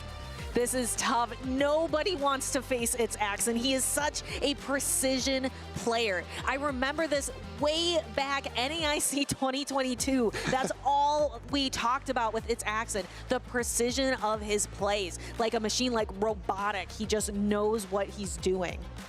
And sitting across from him is Nighttime Clasher, who's arguably been on like the hottest streak of any trainer right now. He won the Latin American International Championships. He's had so many consistent top performances across these events, and he is just an absolute force to be reckoned with currently. So it's 2 of our best squaring off for the opportunity to make it to the losers finals. Again, this is losers semifinals. These are the only, we are on our top 4 trainers. The one who advances gets guaranteed at least 3rd place. But right now it's 4th place on the line. And both these trainers already guaranteed medals, but now, once you have that medal secured, it becomes about chasing the win. And it all starts here. A tough opponent sits across the stage from you, but you've got to dig deep, find a way to get those 2 wins, move to the losers finals, and then await the results of those winners finals. And these trainers are not going to give us any time to break down teams. They want to get right into the battles. We have Guzzlord and Shadow Fortress. Great lead for its Axon. Nighttime Clash are going to be safe switching into that Medicham. And this time there's no Togekiss for its Axon to try and go for a Dynamic Punch catch on. Togekiss has been left on the bench. Taking a look at the brutal swing, going to try to get a little bit of chip damage before pivoting into his own Corviknight. Corviknight is pretty happy here. It can start to use those air cutters and like slowly chip away at health with sand attacks. Being able to get an early air cutter boost would be very helpful because then the subsequent air cutters will be able to do more damage. What I like about this position for Nighttime Clasher is the fact that air cutter is just simply not going to take the knockout. Even with the boost, it's not really in sand attack farm down range either. So Nighttime Clasher is going to get some really nice value out of the Medicham in the mid game, as Corviknight is going to be taking some pretty considerable damage from the back-to-back dynamics. Going all the way down into the red. Here's the Shadow Fortress getting a 2-volt switch head start on whatever its Axon chooses to bring in, and he chooses to bring in the Guzzlord. What do you think of the Guzzlord Guzzlord and Shadow Fortress matchup. It's usually pretty terrible for the Fortress, but the important context of Fortress having such an energy head start, suddenly Fortress can actually feel like a pretty competent opponent here. But its Axon makes a very nice play, able to save the energy on that Guzzlord, now send in the Quagsire. Nighttime Clasher farms up a ton of energy, but before he's able to throw it, its Axon is threatening a Stone Edge, but will opt for the Aqua Tail bait.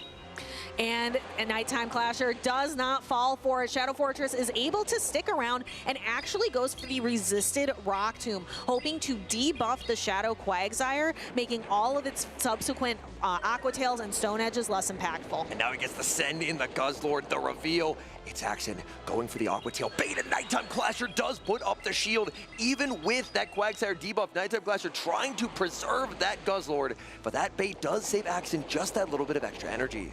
And sometimes that little bit of advantage is all you need to be able to claim victory. He's going to shield this Brutal Swing to keep the Quagsire around for later, bring in his own Guzzlord that is loaded on energy, is already at a Sludge Bomb. Does Nighttime Clasher recognize it? He does. Shield to the Sludge Bomb. Shield does come up. These Dragon Tails do add up quite considerably. Nighttime Clasher, will he look for the full farm down here? He will. Axon tries for the Sludge Bomb and cannot get there. No, so instead we have the Quagsire, but Guzzlord is getting to fire its charge attack first as Axon puts up the Protect Shield to save the Quagsire and needs to try to do a lot of damage onto this Guzzlord. Stone Edge is going to hit for some pretty massive neutral damage onto the Guzzlord. Nighttime Clasher will get knocked out, but he does still have that Fortress. In comes the Fortress. He gets this Sand Tomb, and Sand Tomb is just going to be too much for the Quagsire to handle. Yeah, Quagsire had a tall order in front of it, needing to Stone Edge the Guzzlord and also Aqua Tail the Fortress. It's just barely going to be able to do it, but there's still that Medicham hiding in the back. One Psycho Cut from Medicham should seal it. Nighttime Clasher sends in the Medicham, gets the farm down, and he's going to be taking the Game 1 win. It's Axon with an early victory. Can he seal the deal here in Houston with one more game win? He earns himself a seat in the losers finals. And what a game from Nighttime Clasher. He was really able to utilize that Medicham to devastating effect. Medicham was able to kind of dance in and out of matchups, make life very uncomfortable for the Corviknight, and I love the decision to pivot back into that Volt Switch Fortress, getting that double Volt Switch snipe, denying Corviknight's energy, and that really made the Fortress a threat to be reckoned with. We are ready to go, and a fantastic lead for our former world champion, Togekiss into Medicham. Togekiss is going to get a lot of fast attack pressure. It's ready with its charge attacks, but it has to watch out for these ice punches doing super effective damage. Looks like Medicham does win these zero Protect Shield scenarios, so that's why Axon is going to be investing Protect Shields first, because without the threat of Dazzling Gleam, Psyshock just does not hit particularly hard neutrally into the very bulky Medicham. So Axon is going to be tanking the first. He is going to be, shielding the first, tanking the second, and then looking to try and farm it into a range where he can go for a Psyshock into a farm down. And here is that Psyshock. Nighttime Clasher decided, you know what, I'm going to let its Axon invest Protect Shields here. I am not going to do the same for my Medicham. We have one more pack, and then Medicham unable to reach that final Ice Punch. Now the Togekiss gets to be fully loaded on energy, going right for that Aura Sphere. Does this Volt Switch take the knockout? Nighttime Clasher hopes the answer is yes, and it did not. Oh, the Togekiss hangs on. He gets both Aura Spheres. Nighttime Clasher fully sacrificing the Fortress. That is unfortunate. Fortress just used as a damage sponge. Nighttime Clasher putting it all on the back of Guzzlord, and Guzzlord happy to see the Quagsire. That's a bad matchup for Quagsire, but it also has to get through this Corviknight. And even though Corviknight isn't considered a particularly strong answer, just the bulk of Corviknight and slowly being able to chip away at the Guzzlord over time is going to be a very, very beneficial thing for its Axon. He just gets to spam out these air cutters. Even if he doesn't get the air cutter boost, it's just chip damage over time, and that's going to make it a lot easier for the Quagsire to deal with it. Yeah, this is a big ask for this Guzzlord. It's Guzzlord versus the world. And that Shadow Fortress is still back there if Nighttime Clasher can pull off a catch, but that it is going to be tough to catch on its Axon. And the Guzzlord, it's just lost 3/4 of its health bar already. Just slowly with the sand attacks and the air cutters adding up more and more. Nighttime Clasher has the back-to-back brutal swings, but even if this takes the knockout, this is still very, very difficult. Yeah, because its Axon still has the Shadow Quagsire waiting in the wings. Actually gets to fire off the air cutter. Nighttime Clasher has 2 Protect Shields. He's finally going to deploy one to see, does he have a shot at a catch using some resources. He has 1 Protect Shield remaining and has to try to get through this Quagsire. Normally this goes to Quagsire no problem, but this Guzzlord's health is just so low. And Quagsire now can threaten with Aqua Tails, and the Aqua Tail pacing is absolutely relentless. Nighttime Clasher firing off the Brutal Swing. Shield comes up from Axon. Axon only 1 Mudshot away, so Axon is just going to watch to ensure that the Dragon Tail starts. The Dragon Tail starts, he's safe to throw the Aqua Tail because it's in the middle of that Dragon Tail. No catch available for Nighttime Clasher, and that's going to be Axon taking game number 2. And we love a decisive game 3, especially when it is between 2 champions of our series like this. Nighttime Clasher conceding, going right back to the drawing board. You can see these trainers going right through their notes, reviewing what happened, how did I let this slip away?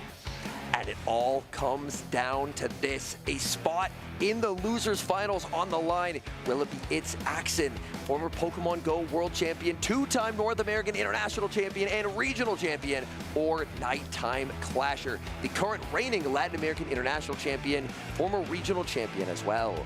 What do you think happened there that Nighttime Clasher lost that battle? Were there any pivotal moments in that match that really stood out to you? He tried to go for the snipe with the Volt Switch on Fortress, and Volt Switch, it does hit for super effective damage, but it was right here. It does not get same type attack bonus. The Togekiss held on, made a second Aura Sphere, and the Fortress just ended up too low.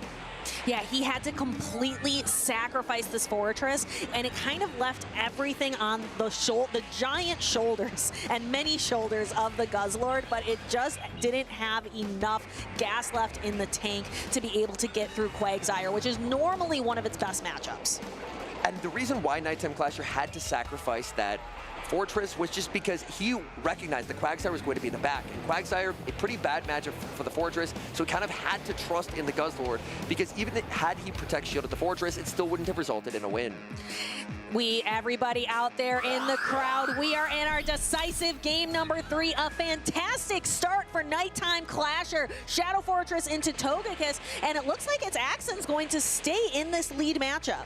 Axon does have a pacing advantage, being able to make the Aura Sphere before a Rock Tomb is available. Nighttime Clasher going to be investing in the health of this Fortress, so he will put up the Protect Shield. It's Axon, safe switches into the Quagsire. Nighttime Clasher banks energy and sends in Medicham. Medicham loves to see a Quagsire coming. It knows that those dynamic punches are a massive threat, where Quagsire just has to be able to spam out these neutral Aqua Tails. Now, it's Axon actually ran a line that is ABA weak to the Fortress. Nighttime Clasher goes for the Ice Punch bait, and Axon calls it. So it's only an Ice Punch. You could see Nighttime Clasher with a little shake of his head like, that didn't work. Back to the drawing board, and actually just going for the Ice Punch, not even baiting the Dynamic Punch this time. It's actually trying to invest in the Quagsire, because Quagsire is probably the best opportunity that he has to get rid of this Volt Switch Fortress. He may potentially have to try and pivot into something to bait the Fortress back out, but because Aqua Tail will not knock out the Medicham, this still feels like a very precarious position. This Shadow Quagsire just has so much energy on it at this point. This first Aqua Tail is going to knock out the Medicham, and then its Axon's got energy for whatever comes in next. Nighttime Clasher going to reveal the Wigglytuff. It's Axon. If he pivots now. He sends in the Corviknight, but there's the Volt Switch Fortress. So much energy loaded. Volt Switch Fortress fires off the Rock Tomb. Immediate no shield from its Axon. He needs to bait back out the Fortress to try and set up the Togekiss for success, but the Togekiss also doesn't have any energy in reserve. And that is going to be tough. Wigglytuff really relies on its fast attack damage. Togekiss needs to be able to bank charge attacks in order to deal with it. We have Fortress throwing the Rock Tomb, taking the Corviknight super low. It's Axon expertly throwing just a quick sand attack before going for the payback here. This payback is double debuffed. It will not do nearly what it typically does, but there's a lot of energy on the Quagsire. Quagsire gonna throw one mud shot, and the move, that Volt Switch damage will never land unless Nighttime Clasher puts up the shield. He thinks through his options. He's shielding, he wants that damage. And then it's Axon can throw one more mud shot before throwing, but Nighttime Clasher is already at the Sand Tomb. This is going to debuff that Quagsire before it throws its Aqua Tail. Quagsire gonna look to overfarm as much as possible, throwing 3 and the move, so the second Volt Switch will not land. This puts Axon 1 away from the Aqua Tail. The Wigglytuff does have a little bit of energy, but Axon is really gonna need to make a charge attack on the Togekiss as well. So going for this first Aqua Tail in order to chip away at Nighttime Clasher's final Pokemon. The Wigglytuff stands tall, its Axon switches out, and here comes the Togekiss, but that Icy Wind is approaching fast, and Nighttime Clasher gets there. Nighttime Clasher takes it, makes the Icy Wind, outpacing by one singular turn. Down goes Togekiss, down goes Quagsire. Nighttime Clasher is moving on to Losers Finals. And you could see the fist pump in victory, but of course we're gonna see a handshake and a hug between these two respected battlers here in North America. Nighttime Clasher moving on to the Losers Finals. He will have a shot at getting back up in the Grand Finals to try to take the crown here in Houston. What a series. It's Axon risked being ABA weak to that Volt Switch Fortress. The Volt Switch Fortress appeared, and it was a little too much for Axon. He made it very close. He got within a single turn of making it to that Aura Sphere, but unfortunately the Wigglytuff's energy head start was too much.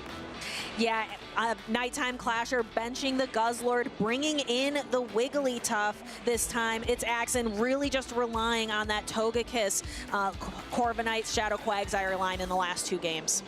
I liked how Nighttime Clasher played that endgame, where he intentionally got shields down, because Togekiss is an incredibly threatening Pokemon. But if it doesn't have the Protect Shields to hide behind, if you can get up energy, you can actually deal some massive damage to it. Togekiss, it is there to output damage. It's not there for its bulk. So an Axon switch in the Togekiss, he gets so close to that Aura Sphere, but just not quite enough.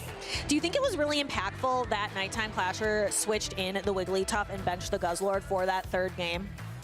I really liked that decision there. He was just trying to set himself up to be in as good of a position as possible, and the Guzz, while it does have some high upside, there's also some pretty significant downside as well. So you don't want to open yourself up too much to the opposing Wigglytuff, or sorry, the opposing Togekiss, that is, if you end up running like Medicham and the Guzzlord together. So he ends up making the call, ends up benching it for the Wigglytuff, and Wigglytuff's prowess in the Zero Shield ended up proving to be very vital. Yeah, able to throw that Icy Wind, knocking out the Togekiss. That was key and critical for Nighttime Clasher in order to propel him into the Losers Finals. He is going to face whoever loses this next and final battle here in Winners Finals. We are going to see, if we take a look, Dunebug versus Elam. Both of these trainers, again, winner's side all day, and they are going to face off now for a shot at the Grand Finals. The loser will go down to face Nighttime Clasher. Look at what we have for a top 3. We've got Dunebug, Nighttime Clasher, and Elam, some of the best and brightest in the Pokemon GO PvP community. What a final 3 here in Houston. Just unbelievable. The amount of tournaments, the amount of experience, the amount of wins these top 3 trainers have is unbelievable. I know. I want someone to tell me in the chat, please, how many combined tournaments have these trainers completed together as a whole? There's just got to be so much experience that these 3 have as a team. And for this Winners Finals matchup, Dunebug versus Elam, this is going to be a very, very tough matchup on both sides. I was speaking with Dune a little bit off stream. He mentioned that he likes his matchup. I think there's reasons for Elam to like the matchup as well. It definitely can go either way. And if you've seen anything, even if these trainers can get in some pretty bad spots, they're able to work their way out of that bad alignment just by very carefully desyncing switch timers, getting catches, and banking charge attacks.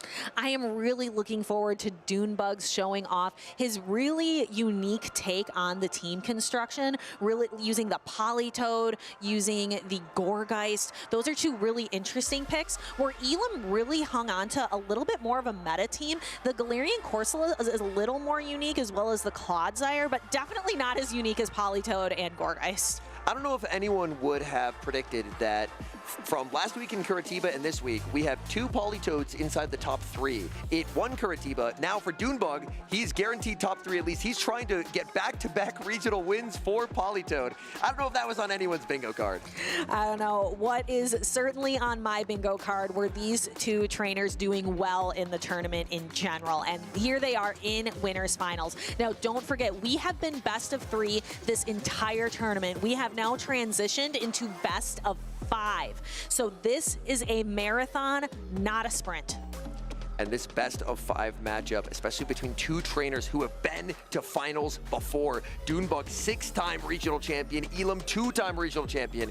These battlers have been here before. They have won in these scenarios before, so they are no stranger to the pressure of the moment.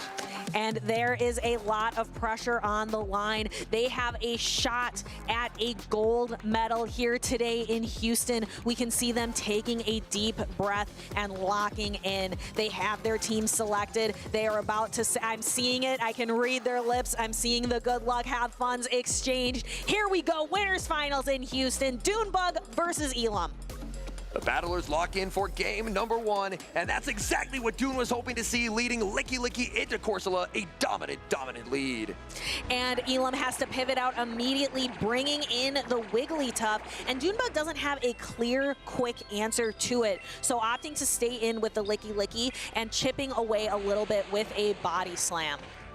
That little bit of Body Slam chip does make the Wigglytuff suddenly feel a lot more beatable. Wigglytuff will make the icy wind. Dunebug not going to fire off the Body Slam because he does lose charge attack priority there. Instead, feeling pretty content to have this energy land, and maybe he could choose to send in the Politoed.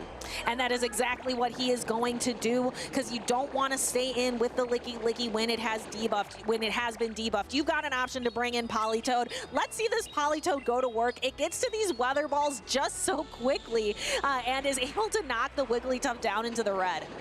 Elam could have potentially pivoted out into the Corsola, but not wanting to switch lock it. Instead, going to be staying on the field with the Wigglytuff, firing off the Swift. No shield comes out from Dunebug. Can Dunebug get a farm down here? Mudshot does not hit very hard. No, instead of going for a farm down, just opting to throw the weather ball, go for the guaranteed knockout. Get this Wigglytuff out of the way so Guzzlord never has to see it. This is a great opportunity for Elam to get a massive energy head start on the Corsola. Corsola should be able to exit, I believe, with maybe even 6 Astonishes of energy, because I believe that the Politoed may barely survive 2 more Astonishes. And there is that first weather ball, and Dunebug doesn't even want to find out. He's going to switch into the Licky Licky, and here comes Clodsire rumbling onto the field. This is a very nice play from Dunebug. He ran a line where he had 2 strong answers to the Corsola, so he just pivots 1 back in. He doesn't want to give Corsola that energy head start. This forces Elam to reveal his entire line, and that's great information for Dunebug, because he knows that Corsola is going nowhere into his Guzzlord in the back. Yeah, Guzzlord is lurking in the background, waiting for the Galarian Corsola to come back. We do have Body Slam going to chip away a little bit at this Clodsire, but Clodsire can handle it just fine. But as Clodsire gets lower and lower, it just makes the Guzzlord in the back stronger and stronger for Dunebug. I don't even think Dunebug needs the Licky Licky anymore, and he agrees. He's just going to be fully sacrificing this, because suddenly with the Clodsire losing almost its entire health bar, Guzzlord is going to have a very commanding matchup. And there is the Corsola, and there is the Guzzlord, and like you said, an incredibly commanding matchup. I think Elam's wheels are turning and already thinking about, I am going to concede. I need to start taking notes for my next match.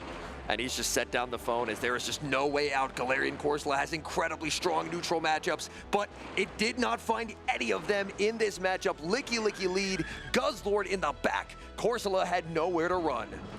Yep, and Elam finished writing his notes so he can at least try to stone edge the Guzzlord perhaps. But Dune absolutely has this, is going to brutal swing, knock out the Clodsire here. Elam so focused right now on going back to the drawing board and seeing where can he turn this around.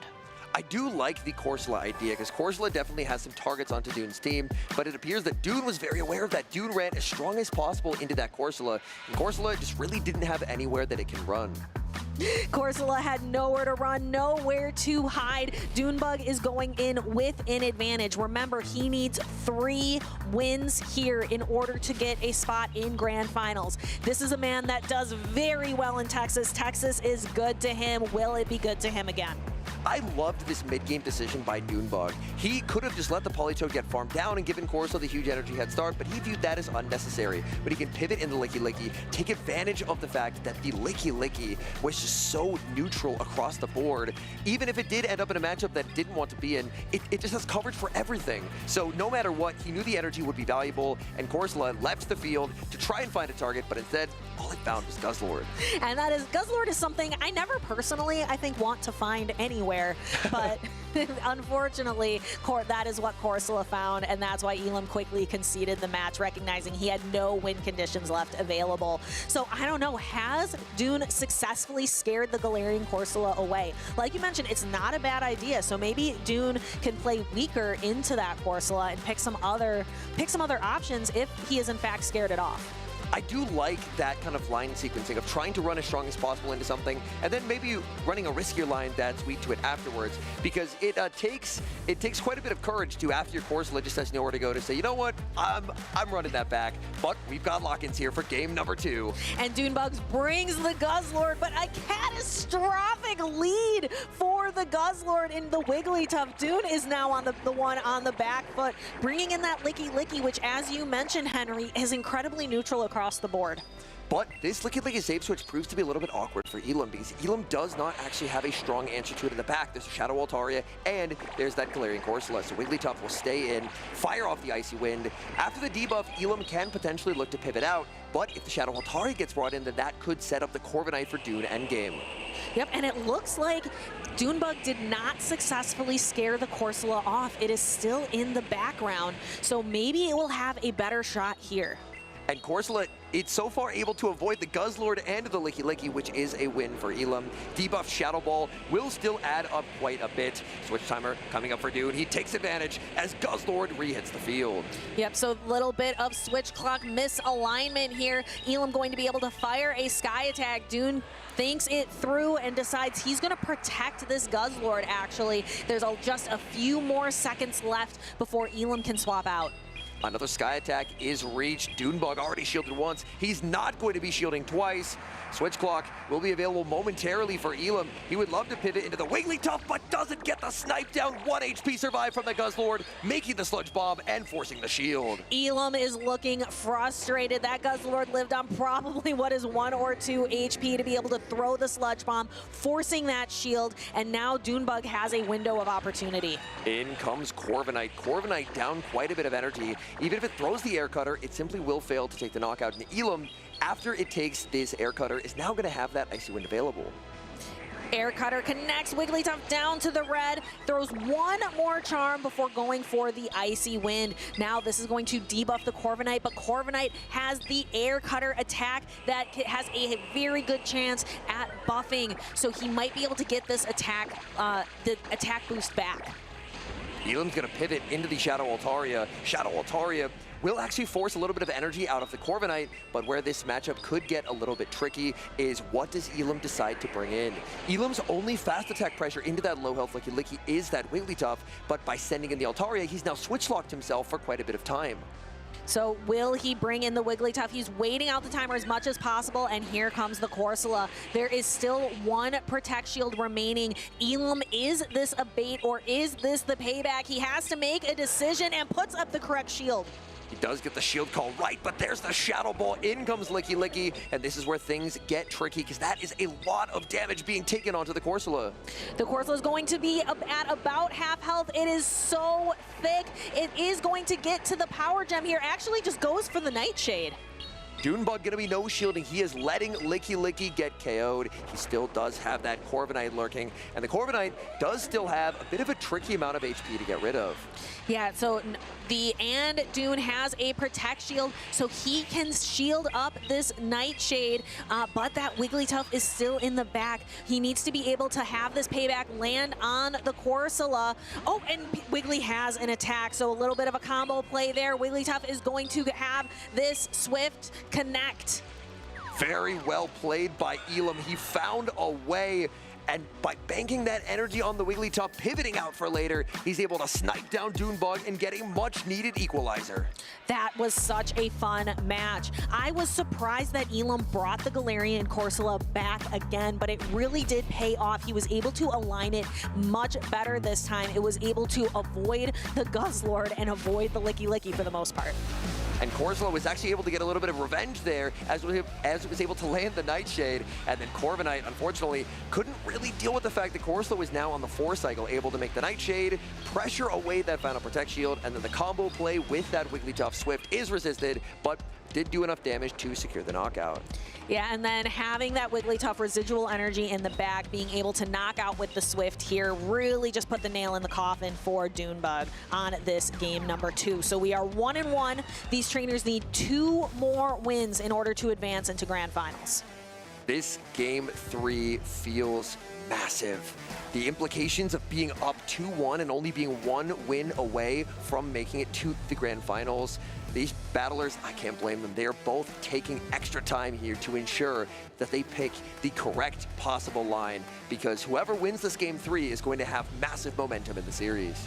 We have our trainers locking in their final moments here. Dunebug has been using the Guzzlord Licky Licky combination. Will he switch things up? Elam all using the Wigglytuff and the Galarian Corsola. This is game 3 is a time. If you're going to switch things up, it tends to be now, but we see Elam continuing to rely on this Galarian Corsola as it gets sent in against the Corviknight. That Alolan Ninetales in the back does look like it could be very, very strong for Dunebug, as Alolan Ninetales just across the board, if it's able to get up a little bit of energy, it could be very difficult for that Clodsire to deal with. Corviknight is going to tank this Nightshade, going down to about half health. Galarian Corsola very happy that it is avoiding the Guzzlord in the back. No shield from Elam. This payback is going to hurt. Payback guaranteed to land onto that Corsola, but Corsola is so bulky it's able to survive. Elam will be able to outpace, make the Nightshade. No catch comes through from Dunebug. We see the Galarian Corsola is moving forward with the Nightshade, gonna get very close to a knockout. Just one more fast attack does it. Dunebug not able to reach the payback. In comes the Guzzlord, answered with the Wigglytuff, and Dunebug reveals the final Pokemon, which is that Alolan Ninetales. Alolan Ninetales is going to be doing everything it can. Elam, no Protect Shields, the Wigglytuff. This is gonna hurt. This is a same type attack bonus, Dazzling Gleam, doing a lot of damage. Elam now gonna opt for the Icy Wind, as he is just trying to slow down the Powder Snow damage, whatever the cost. Shield does come up from Dunebug, as Dunebug is now really gonna struggle to take a farm down and is gonna have to fire off a Weather Ball before that Swift is available. Absolutely needs to fire off the Weather Ball. I'm not sure it's worth protecting the Wigglytuff at this point. Elam agrees and just kind of decides to let it go. He can instead bring in this Galarian Corsola, and then Dunebug again, a pivot. We see now our matchup is Clodsire into Guzzlord. And even though Guzzlord has a pretty massive pacing advantage here, the bulk of Clodsire is what stands it apart here, as Clodsire just really does not worry about the damage whatsoever, whereas the charm that landed on that Guzzlord earlier on is actually incredibly valuable chip damage for Elam, as it puts it a lot closer to Poison Sting plus Earthquake range. And both of these trainers still have resources available, but Dune utilized his last Protect Shield, so not only is Clodsire incredibly thick and doesn't worry about a lot of this damage, if Elam wants to, he can use 2 Protect Shields here. But he will actually even survive the next Brutal Swing as well. That is the bulk of Clodsire. Clodsire just refusing to be removed from the field of play. And yes, as you mentioned, Brutal Swing still is able to continue through. We see a quick swap, and a catch is actually going to shield this Galarian Corsola. Elam just needs the fast attack pressure from this Galarian Corsola onto this Alolan Ninetales, because as the Astonishes add up, it's going to get it lower and lower. He makes the Nightshade. He's taken the knockout because he knows that he has the charge attack loaded on the Clodsire in the back. Clodsire waiting in the wings for its opportunity. Once this Galarian Corsola goes down, it's going to see its window of opportunity to use the charge attack to fire up against Guzzlord. Dunebug fires off a Brutal Swing. He doesn't want to take any additional Astonish damage, but Elam has the Earthquake loaded. He needs this to knock out. This is critical. Will an Earthquake KO from this range? It does not. There's one, but one more Poison Sting does it. What a close end game there, as close as it can get. But Elam takes the win, and he's one win away from a return to the Grand Finals. It has been a minute since Elam has sat in that Grand Finals seat, and he is hungry for it. But Dunebug, it lives in Texas, and Texas is so good to him. He does so well when he competes here. Will he be able to turn this around?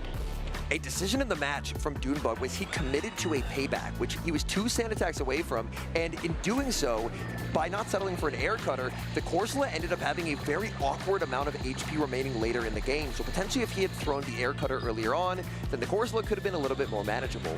We also just saw that significant charm damage that you mentioned. It was only 1 charm, but on a Guzzlord, that does quite a bit of health, and that was able, and that was so pivotal because we saw in the very end game, it came down to just a little bit of health here where 1 Poison Sting was able to knock the Guzzlord out. That charm was so impactful. This Guzzlord keeps surviving on 1 hit point again and again and again. I know it's only 1484 combat power, but this Guzzlord is a force to be reckoned with. I want to see a little bit more of that Guzzlord on the Pokemon catch screen. Show me that attack, HP, and defense, please, Dunebug. That is quite a good Guzzlord that you have there.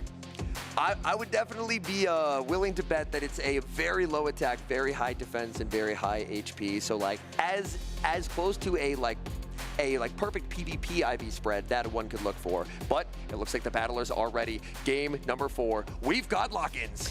And we are locked into Licky Licky versus Fortress. Dunebug kind of nodding his head. He seems to be okay with how this has turned out. He does have the Alolan Ninetales in the back, which gets to avoid the Fortress, which is pretty nice for him. But for Elam, Elam has to be pretty happy as well, because he knows that he has something in the back that isn't a big fan of that Licky Licky. So across the board, I feel like both players are pretty okay with how this has started out, because I think that as long as the Wigglytuff is able to avoid that Licky Licky, where Licky Licky's bulk can kind of neutrally deal with it, that Wigglytuff does look very, very strong in the back. And I'm interested to see that Elam has brought the Shadow Fortress, not just in the lead, but for the first time in this winner's finals, and is choosing to really lean into this lead matchup. Fortress has a ton of energy and is actually going to bank all of it and bringing in the Wigglytuff, and then Dune answers with a fairy type of his own and Alolan Ninetales. Oh, Elam really wanted the Shadow Ball catch, but Dune was too patient, sending in that Alolan Ninetales. This does potentially clear a path for Clodsire later on in the game. Weather Ball connects. No shield from the Wigglytuff, but Wigglytuff reaches the Icy Wind and will this time actually go for the Swift. Swift will connect. Dune says, I am just fine with tanking this on my Alolan Ninetales. I'm sure Dunebug is happy that his Guzzlord is not going to be faced off against Wigglytuff, so he's happy to stay happy in this matchup here. Overfarm from Dunebug. Shield comes up from Elam. Elam going to be really investing in this Wigglytuff. Switch timer not available for Dunebug to potentially go for a combination play. He's going to fall to the charm damage, but does have a body slam available on Licky Licky. Ooh, but actually it doesn't seem to press it. It looks like Elam is going for that Icy Wind first. Is Dune just going to use Licky Licky as a damage sponge? It looks like he will. Licky Licky survives and goes for the body slam. This is reduced by 1 attack, but will it still be enough to knock out? That is a very clutch survive for Dunebug. Now has 2 shields and a Guzzlord. In comes the Fortress. Fortress does end up firing off this charge attack here and will be able to start applying debuffs onto the Guzzlord. That survive is even more impactful now from that Licky Licky because Dunebug's going to be able to clear these debuffs later. Dunebug does put up a Protect Shield. This is a very important moment in the match because that sets up the opportunity for Clodsire. There is a pretty nice amount of health gone from this Guzzlord, and the Clodsire can try and Poison Sting it into a range where Earthquake could deliver the knockout. We have seen Clodsire take down the Guzzlord in Game 3. Will it do the same in Game number 4? Dunebug still has that 1 charge attack remaining and has a catch available on Licky Licky. Oh, Elam now going to be going for the Stone Edge. Dunebug has all the energy he could ever ask for, but he's debuffed. He really needs to try and pivot out and reset the debuff for later. The Stone Edge, there's the pivot into Licky Licky. Licky Licky doesn't get the move. And Dunebug recognizes it. He says, GG's. He knows that this is the Earthquake. Elam has the damage, and Elam has the win. Elam, 3 games to 1. He's advancing onto the grand finals here in Houston. Elam, I think a big sigh of relief and a little grin there as he congratulates Dunebug. What an incredible winners finals series. That was so exciting to watch. But again, this was the winners finals. Dunebug's not out of it yet. He is going to be going down into the losers finals, and he will be facing Nighttime Clasher, because again, our top 3 is a crazy amount of talent here in Houston.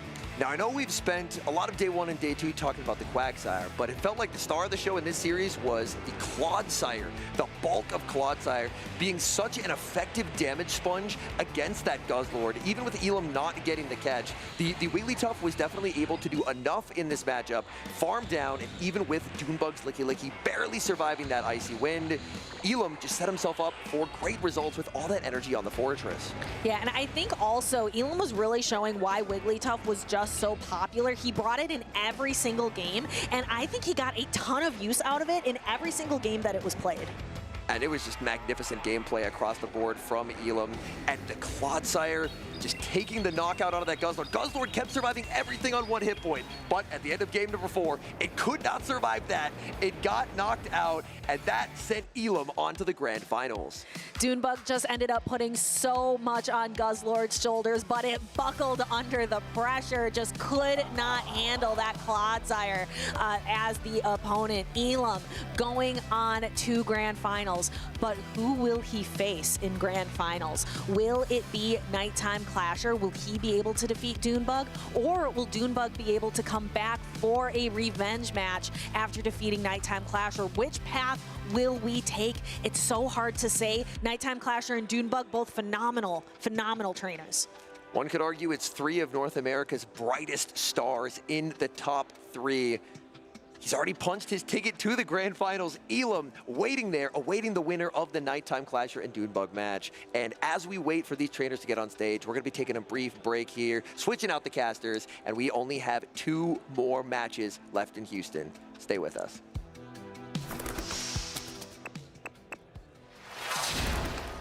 Welcome in, everybody. I'm here with 2 trainers that have just began their championship series journey. We have Go League Greg, this is your first competitive season, and then we've got Esteban, first competitive event here in Houston. I don't know if you can tell by the hats, but we're in Texas. We're going to start with Greg here because I feel like your story is so compelling, right? Started to create content, you're getting more people into the game.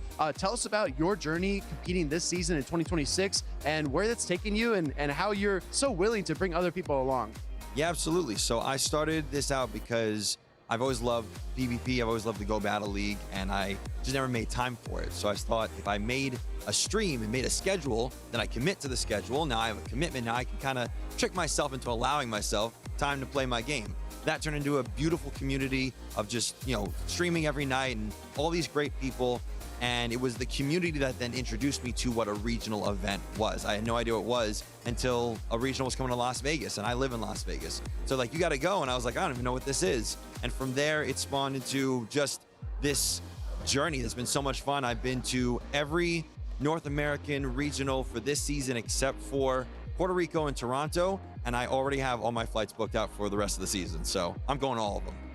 Wow, that's awesome, Greg. I really appreciate as well that you kind of, through your content, you made other friends in the community, namely Esteban here. You said you did a voice call with him, and Esteban wasn't sure if he should sign up, and you kind of encouraged him. You said, look, just give it a try. How did that go? We just got done with the stream, and we were talking about the fact that Houston was coming up in about a week, maybe, or something like that. And Esteban was in the chat.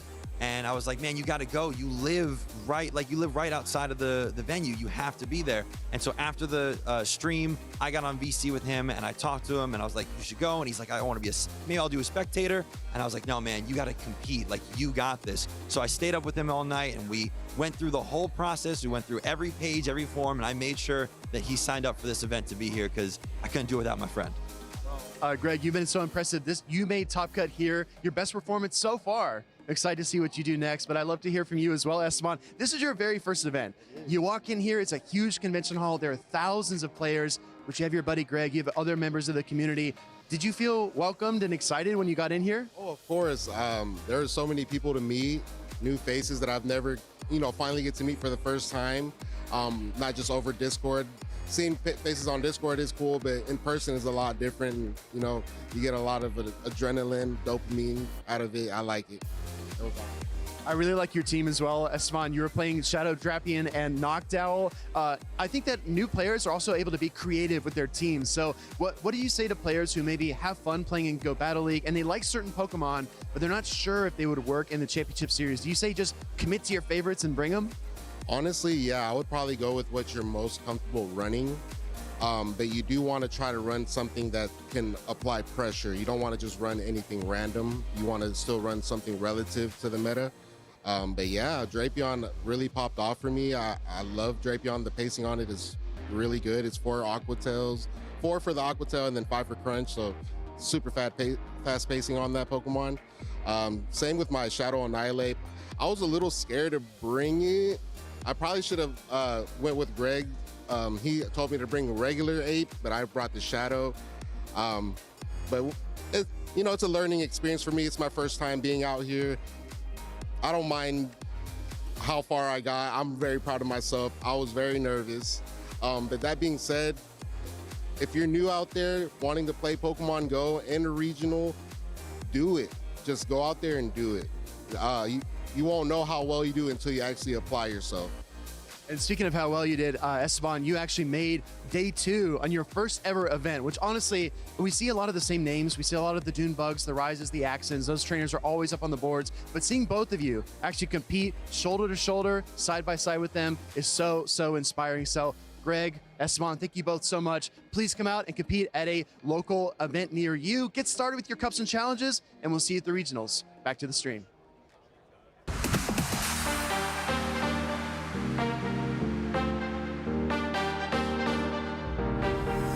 One of my pre-game rituals is I always listen to the Beach Boys before I play, and we always stock up on those like little applesauce packets because we'll know we'll need them in between rounds. A pre-game ritual that I typically do to kind of calm down my nerves for round 1 is that typically I'll think about my family, friends that are supporting me back home and probably like cheering, like looking at the standings and results, and I try to just like find comfort in that there's people like waiting for me to get back, and then just lock in for that round 1. As of the last couple regionals I've attended, definitely eating breakfast. The first couple I tried doing on an empty stomach, and that is not a great way to go. I found myself a bit tired in the afternoon, so definitely get a breakfast, even if it's light, a banana, a granola bar. Get something in your body, get yourself ready to go, and you'll have a great day. Pre-game rituals I swear by are probably just not even looking at my deck box. I test the night before, and I don't want to see my deck until I'm queued up against the first player, and I'm flipping over that first card. So for me, when I'm prepping for a game, I'm getting ready. The things I like to do are think about my team, think about the matchups I have, think about my prep, what I know, and just try not to sweat it, honestly. Like, there's so many different teams out there, there's so many different calcs and everything, and you can spend a long time bogging yourself down. Believe in your practice. Comfort is king. You prep for this, you rock it. So the pre-game rituals that I swear by is to take a deep breath and remember that it is impossible to win if you do not have fun. This is all about enjoying yourself, meeting new people, and just having fun with the game.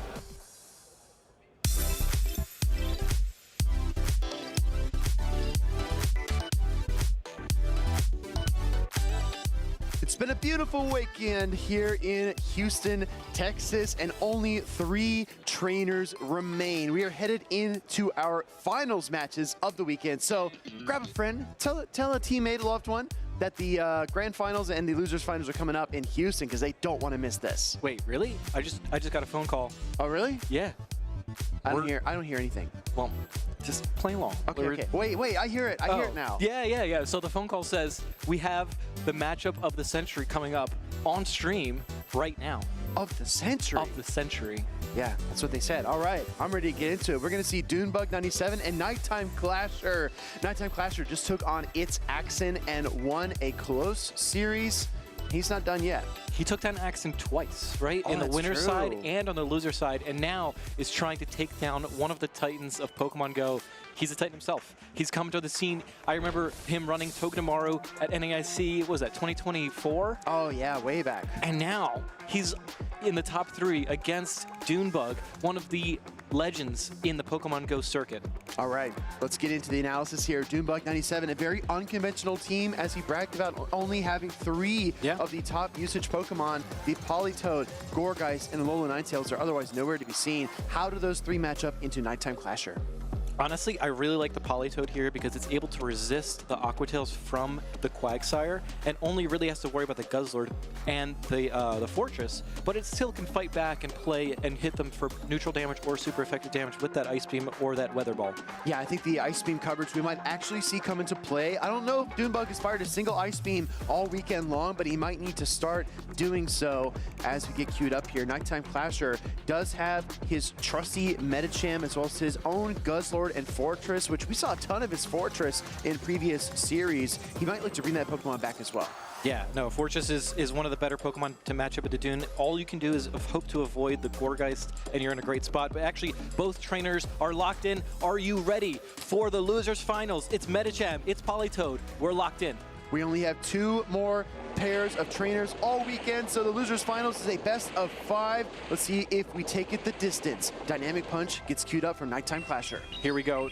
Dynamic Punch is going to do some heavy damage into this Politoed. It's going to probably take it into the yellow, and it does. Look at that damage. That's huge. And now, I think, yeah, double Weather Ball gets queued up for Dunebug. It looks like he's going to fire them off back to back. This makes sense. You want to be patient if you're a Dunebug. Don't throw the non-stab Ice Beam. Just pace yourself with the Weather Balls. He does have his Corviknight and Guzzlord in the back, so being able to take care of the Medicham here, or at least severely weaken it, is probably at the top of his list of priorities. Absolutely. And we look here, one of the differences between Politoed and that Quagsire is that this Politoed does not dish out as much damage, but it also doesn't take as much damage from these charge attacks. We saw waiting a turn there. Nighttime Clasher fires off the Dynamic Punch to take away the shield, and Politoed has a bunch of energy as well. Here comes Dunebug striking back.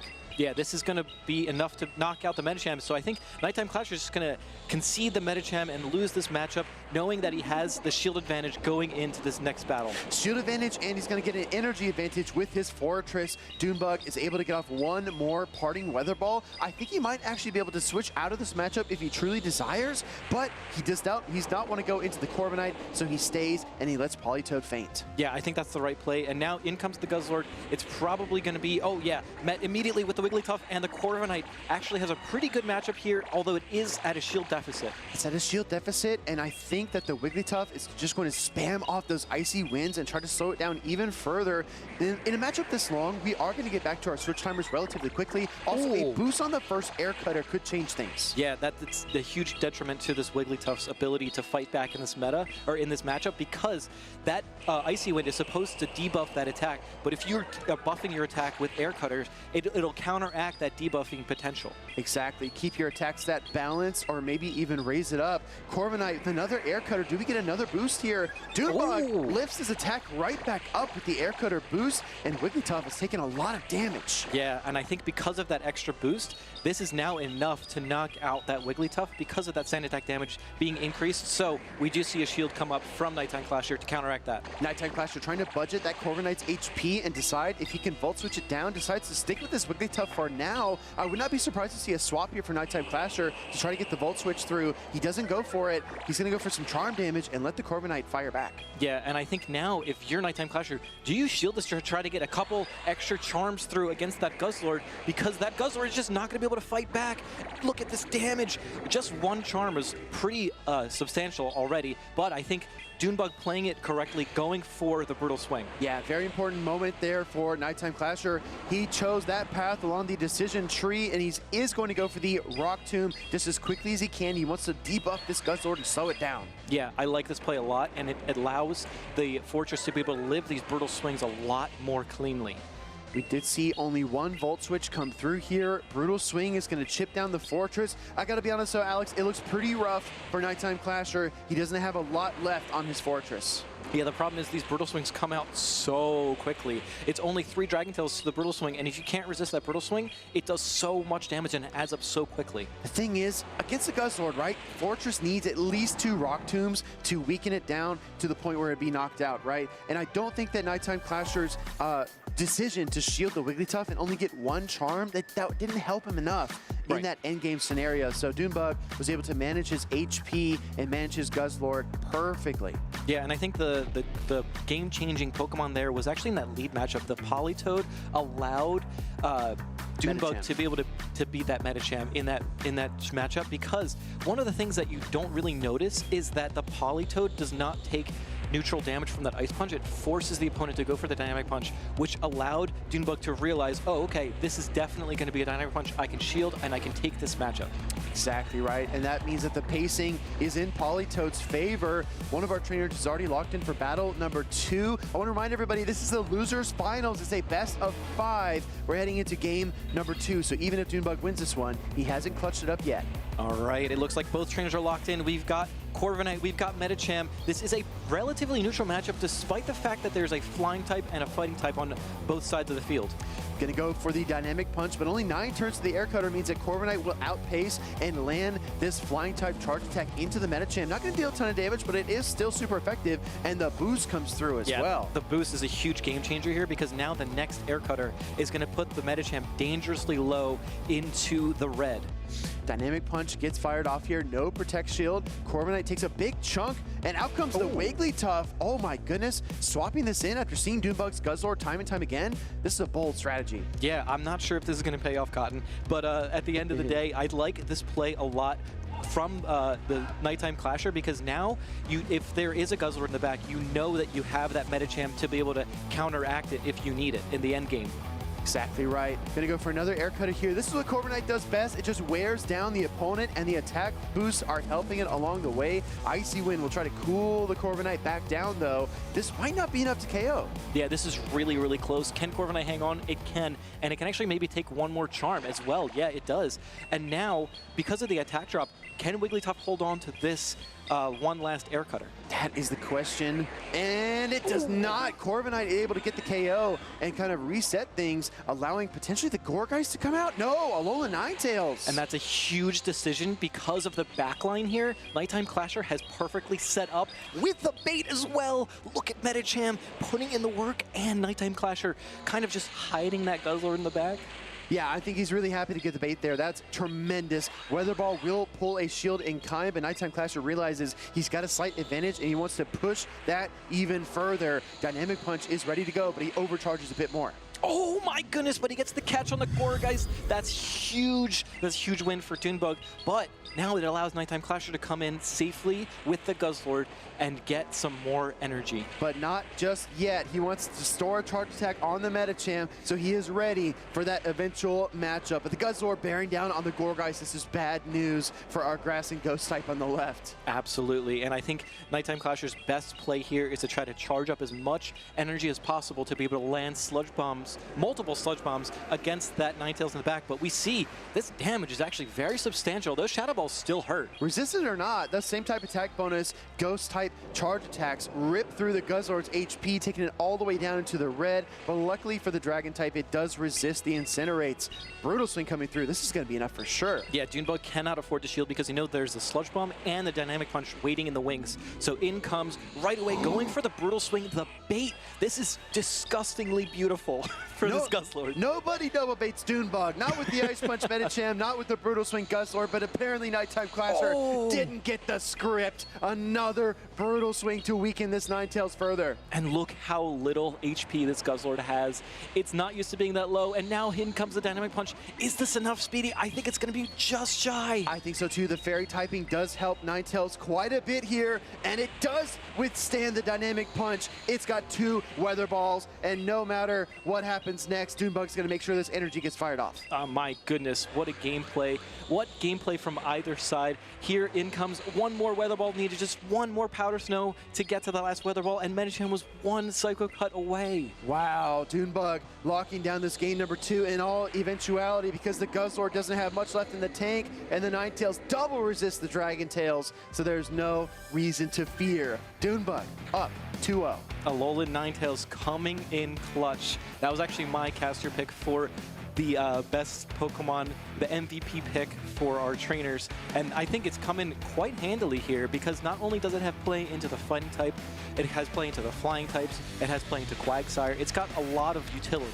Again, you think about what isn't in the meta with the absence of Scizor and the reduction of hard-hitting, fast steel-type attacks. That Alolan Ninetales has a lot more room to maneuver. Speaking of maneuvering, these catches and swaps, my goodness. Yeah, I mean, NTC has lost 2 games on stream that I've seen where Dynamic Punches were caught and they were double resisted. So one into Axon's Togekiss, one now into Dunebug's Gourgeist, but Nighttime Clasher fighting back, double baiting to try to get back into this game and almost had it, but Alolan Ninetales was just a little bit too tanky. That just means that Dunebug is winning so comfortably that there's even a room, a margin for error, right? That he's able to allow the catches to happen and still come out on top. So everybody, this is a best of 5 series. If Dunebug wins this one, he will go on to face Elam in the grand finals here in Houston. Nighttime Clasher back against the wall. This is it. This is for his tournament life. He's fighting for his tournament life in these last few matches. And it's really tough because you're going up against Dunebug, who has such a unique and, you know, compromising team for his Pokemon. Exactly. A lot of weaknesses, a lot of gaps to exploit, and Dunebug has done so well to do that thus far. But it's not over yet. Job's not finished. Dunebug up 2-0, taking on Nighttime Clasher, and this is actually a monstrous lead for the trainer on the right. Yeah, absolutely. Not only is it a good matchup in the lead, but he also has a good matchup in the back, that Alolan Ninetales hiding back there. So what Dunebug has to do is actually stay in this matchup and go straight for the Air Cutter. And speaking of Alolan Ninetales, now that Dunebug has seen the Fortress on the field, what else does Alolan Ninetales really fear outside of maybe the neutral matchup versus the Wigglytuff? I think this looks pretty good for Dunebug, and he is happy to see the Bug Steel type out here in front. Not only that, but he got the bait and he got the attack race on his Corviknight. So now it's going to be even tougher to try to take this down. And he reaches the payback here. This is a non-debuff payback. This is going to do a ton of damage, Speedy. Pristine timing by Dunebug as well to not allow the Volt Switch to KO the Corviknight before the damage rains down. Instant pivot, not wanting to get incinerated. Nighttime Clasher goes for the Wigglytuff. But I got to be honest, this Gourgeist is revving and ready to go. Yeah, absolutely. This is definitely not a terrible matchup for the Gourgeist. It's got an energy advantage. It's got the Seed Bomb to be able to hit this Wigglytuff for neutral damage. And even though the Icy Wind is super effective, you have 2 shields. If you're Dunebug, you can actually just use it right here. Exactly, shielding up the super effective damage here. Gourgeist is going to keep this momentum rolling. Anticipate 1 Incinerate into the Seed Bomb. Great conversion there from Dunebug as expected. But is the Seed Bomb enough after the debuff? I think Wigglytuff will just barely be able to hold on. Yep, it is able to hold on, but can you even get out of this matchup? Because, oh my goodness, it just barely gets the Swift, but no, the Incinerate is enough to knock it out. Couldn't get to the Swift because 3 charms meant 9 turns and the Incinerate damage applied. But now we're in the final matchup of this series, it looks like. We've got Alolan Ninetales against Medicham. Yeah, and Medicham does not want to take a Dazzling Gleam. Dazzling Gleam, one of those moves that is actually incredibly efficient now. And unfortunately, Ninetales had to take a huge Dynamic Punch to the face. Now, the question becomes, can Nighttime Clasher? Oh no! A disastrous no shield. He had to make a call, and this was the wrong one. Dazzling Gleam connects. Medicham barely hangs on, but it's got almost nothing left. That was devastating damage into that Medicham. The Dunebug just shielding up. The Alolan Ninetales is protected here, and now it's going to come down to Fortress against the Gourgeist in the back. Whoa, Fortress pounces in, throws the Rock Tomb. Maybe there is a bit of hope here for Nighttime Clasher. This is going to KO the Ninetales for sure. Gourgeist comes out. It's got Incinerate. It's got energy.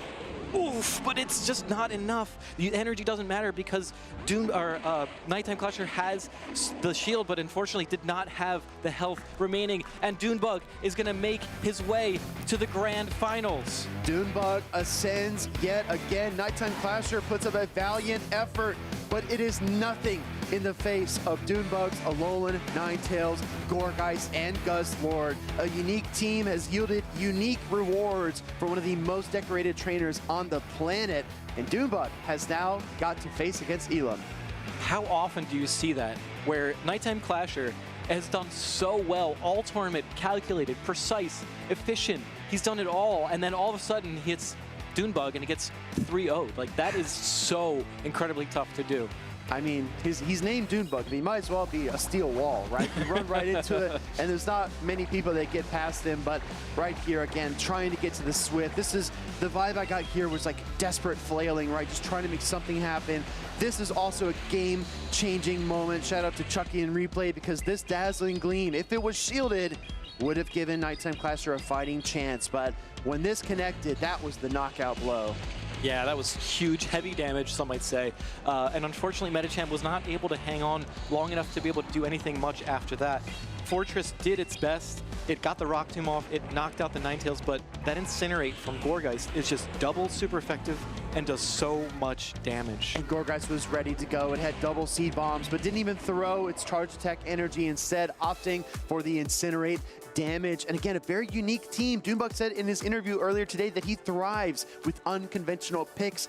I think that he is exactly right, because his success has been unmatched so far. Absolutely. Yeah, I love Alolan Ninetales. I think that's one of my favorite Pokemon in the meta. It's got such unique typing, such unique coverage, and it's not weak to a lot of those Pokemon that ice types are usually weak to, like those fighters. And that's, I think, what gives it a huge buff and boost over some of the other ice types, like things we saw this weekend, Abomasnow, for say.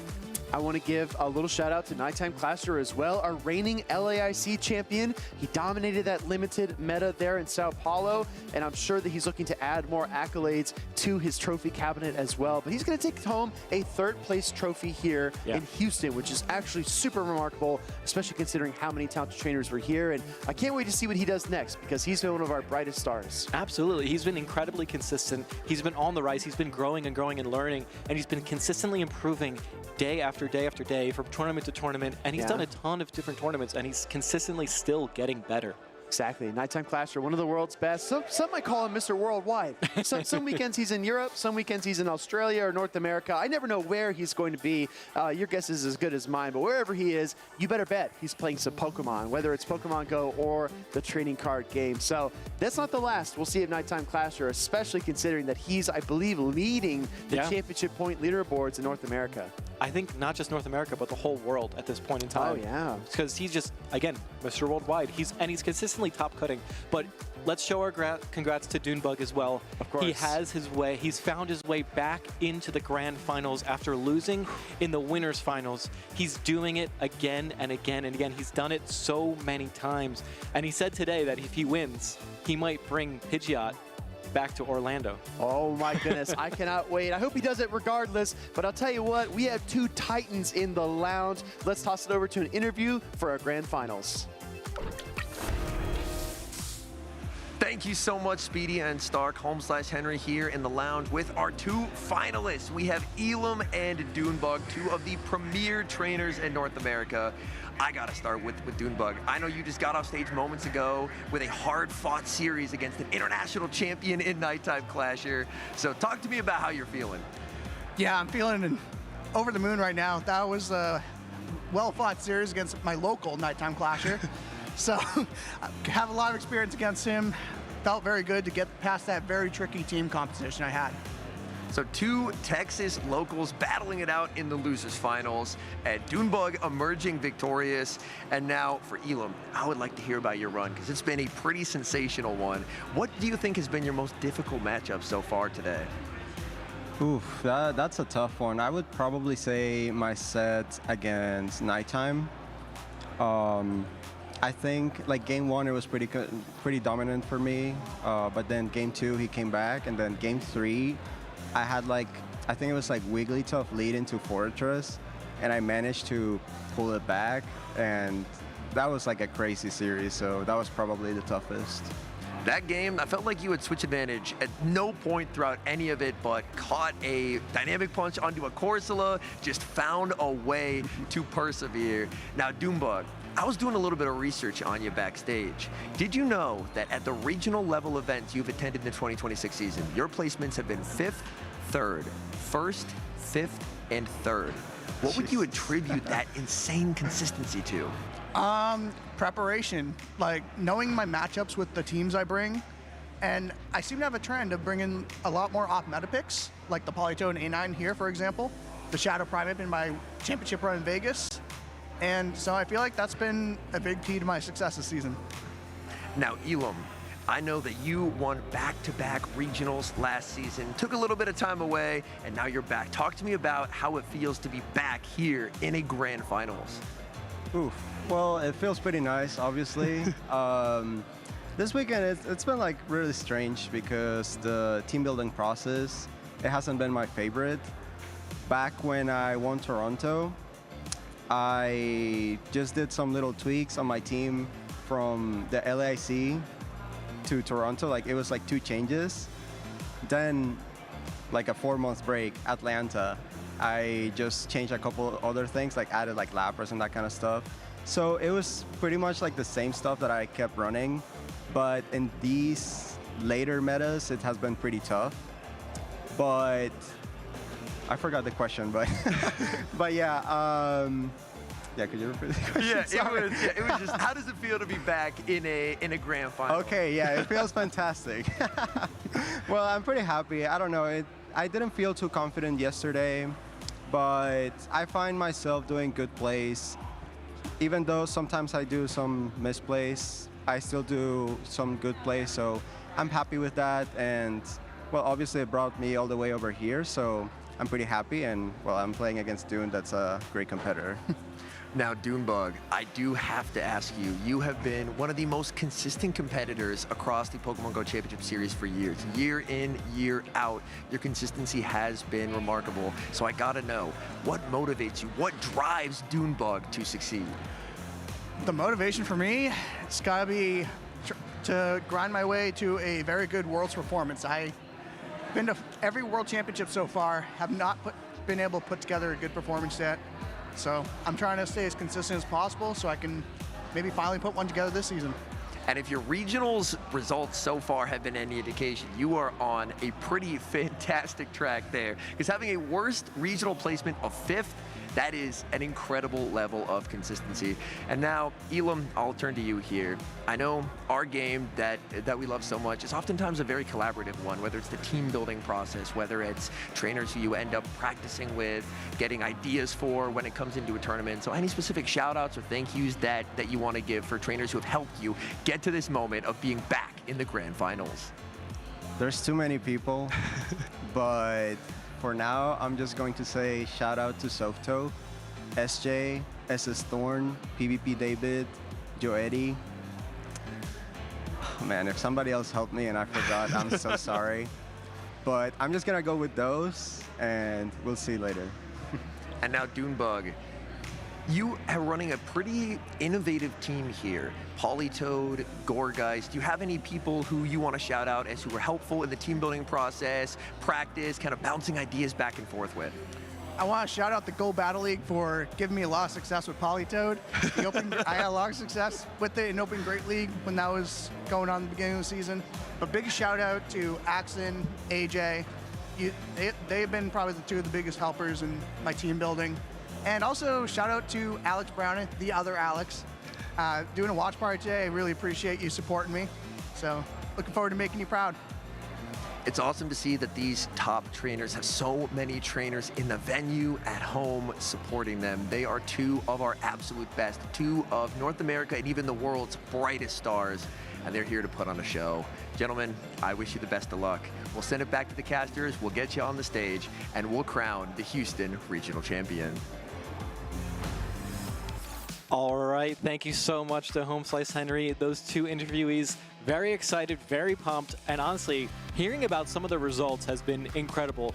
Elam, 2-time back-to-back regional champion, and then Doonbug, who has not only won 6 regional tournaments, but also has done so well this season. They were reading off the accomplishments. It's like, it's so hard not to be impressed by the results of Dunebug. Absolutely wild stuff. Both competitors also reaching for new heights. If you remember, Elam came close to the crown at NAIC. Dunebug has not had the IC performances that he probably wanted. I think his best finish was EUIC, where he fell to Weedle in the grand final. So both of these trainers, and you know what? I could really see it. I could feel it when Dunebug was talking about Worlds. He said, you know, I've got all these accolades, I've got all these good placements, all these performances, but you can tell where his heart really is, and it is in that Worlds performance. Competing at the big stage is what these trainers are building towards, and I think that all these accolades are great, but these competitors, they have it in their blood. They just don't know what else to do with themselves besides compete, and seeing them both face off here in the grand finals. I mean, this could even be like a preview, right? a prelude to what we get later on in an international competition if they meet again. Right, and I think that's the respect that they have for each other, I think is very well documented and seen in their conversation, in the way that they battle, in their play style. They both have very similar styles, but I think Elam leans more on the meta picks, whereas Dunebug will lean more on the off meta picks. I think there's an argument for both, right? Because these teams are actually pretty unique. We do have, I believe, the only Galarian Corsola in Top Cut is on Elam's team. He also has the Clodsire, but then Dune did outspice him, let's be honest, right? Alolan Ninetales and Politoed are really tricky Pokemon, and I think we're going to see tons of interplay between those core picks. Yeah, I agree. And not only that, the Shadow Altaria was the only one in the top 8 as well. So, I mean, Elam's doing his best Spice impression. That's true. And I think that's beautiful, and I can't wait to see how these trainers play out of these matchups. We've seen them actually battle before earlier today in the winners finals. Oh yeah, so now how do you come back from that as Dune, who has taken that loss and try to come back and win, versus Elam? How do you adjust to Dune's adjustments? Because you know there's going to be something different this time around. That's true. There's history, right? There's history here that's already been made, and even more history yet to be written. But let's open up a new page. This is Elam versus Dunebug. Let's take a fresh look at these teams, and as a reminder to everybody, this is our grand finals. Elam is on the winner's side. If he wins this series, he will be your Houston Regional Champion. Dunebug needs to win 2 best-of-5s straight to lock down the title.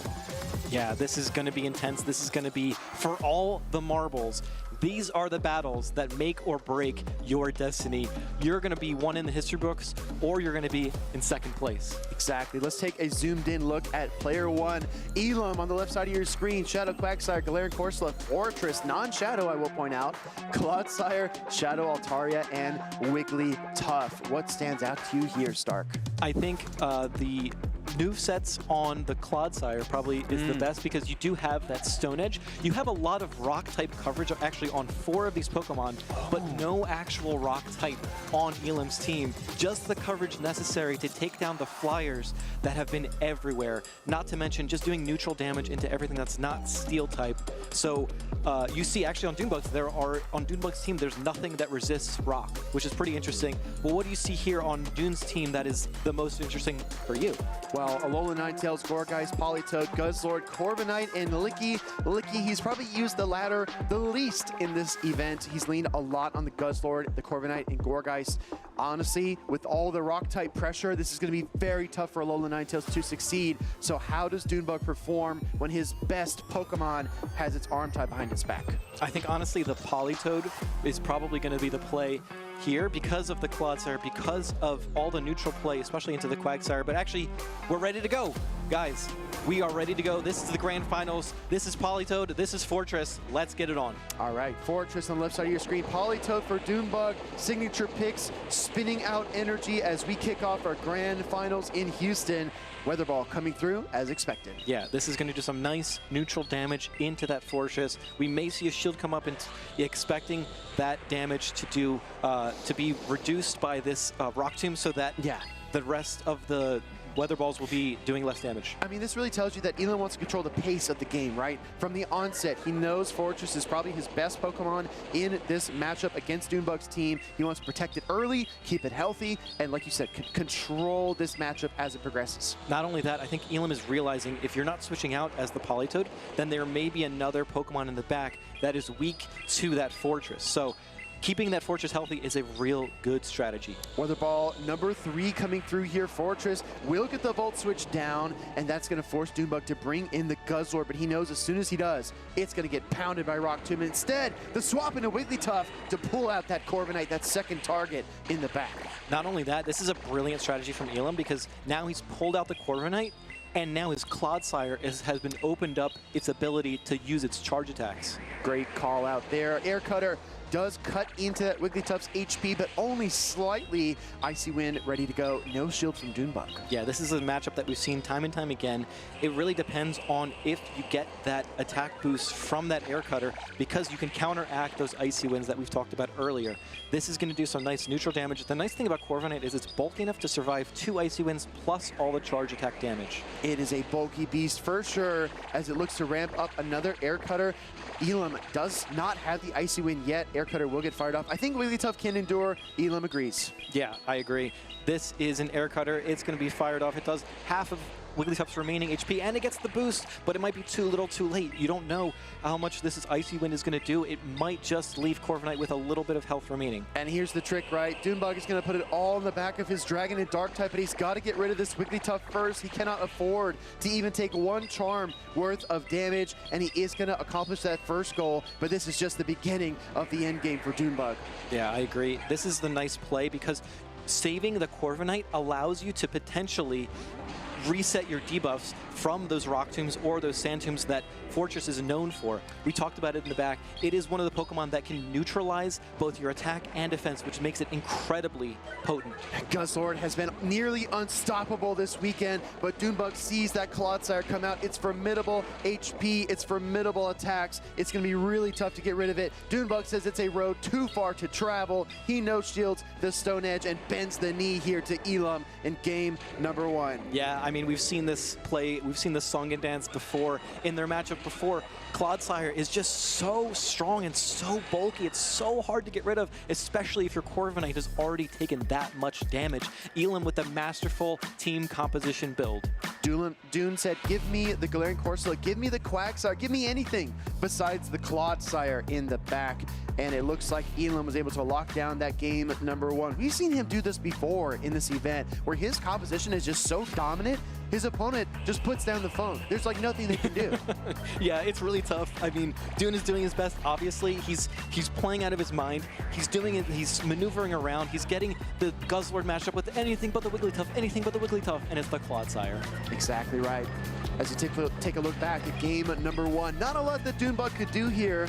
Well, let's see if he can get to work in battle number 2, because he is one of the world's best, and he does not settle for anything less than success. So I'm sure that he is working very hard to try to get a team composition that will counteract what Elam has been doing.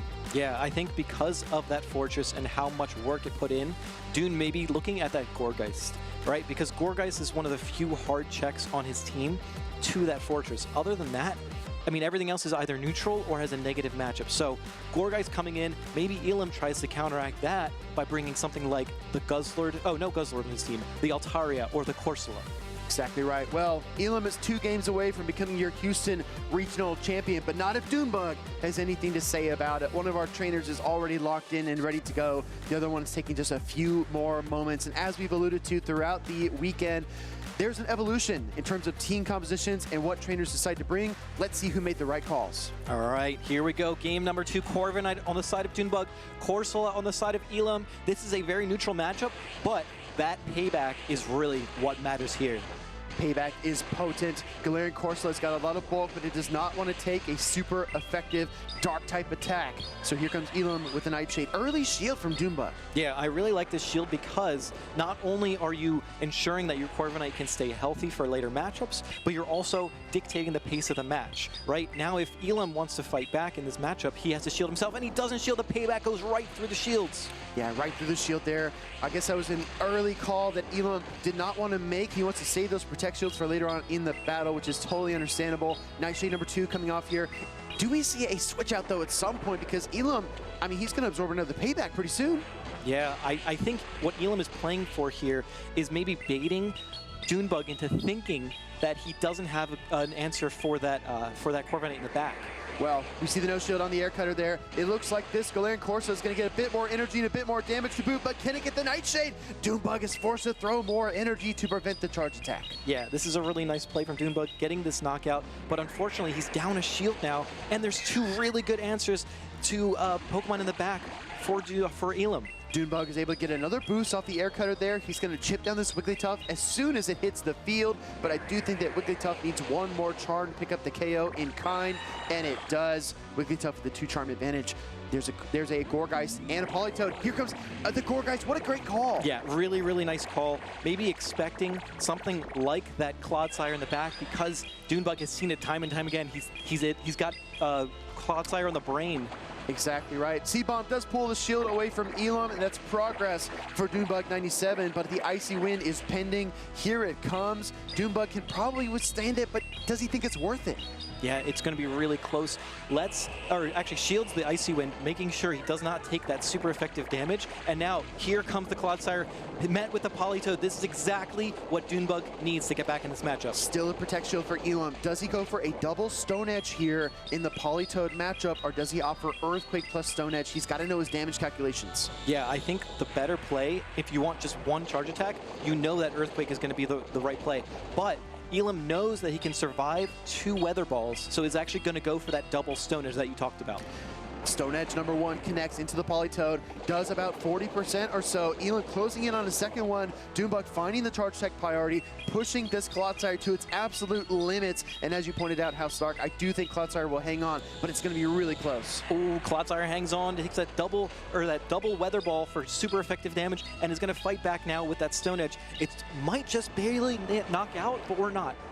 Yeah, exactly. The counter swap at the same time, though. Gourgeist comes in, and the Icy Wind is ready, but the Seed Bomb is ready first. That final Protect Shield finally coming into play. Yeah, this is a huge Protect Shield, but unfortunately for Elam, there's another Seed Bomb waiting in the wings. Oh, but actually, Wigglytuff wins a charge attack priority. Wigglytuff gets to go first here. That Icy Wind will be super effective damage into the Gourgeist. It takes down the Ghost Grass type. Politoed comes in, fights back with the Weather Ball, but does it have enough to take down the Clodsire too? I don't know. Clodsire's pretty bulky, and Mudshot doesn't do that much damage. Is the Poison Sting going to be enough to knock out before? Yes, it is. Wow, 2 Poison Stings pick up the KO there for Elam as he is able to win game number 2. Everybody, Elam is on the precipice of winning the Houston Regional Championships. He needs to win one more game, but I got to tell you, it's nearly impossible to sweep Doonbug 97. I agree.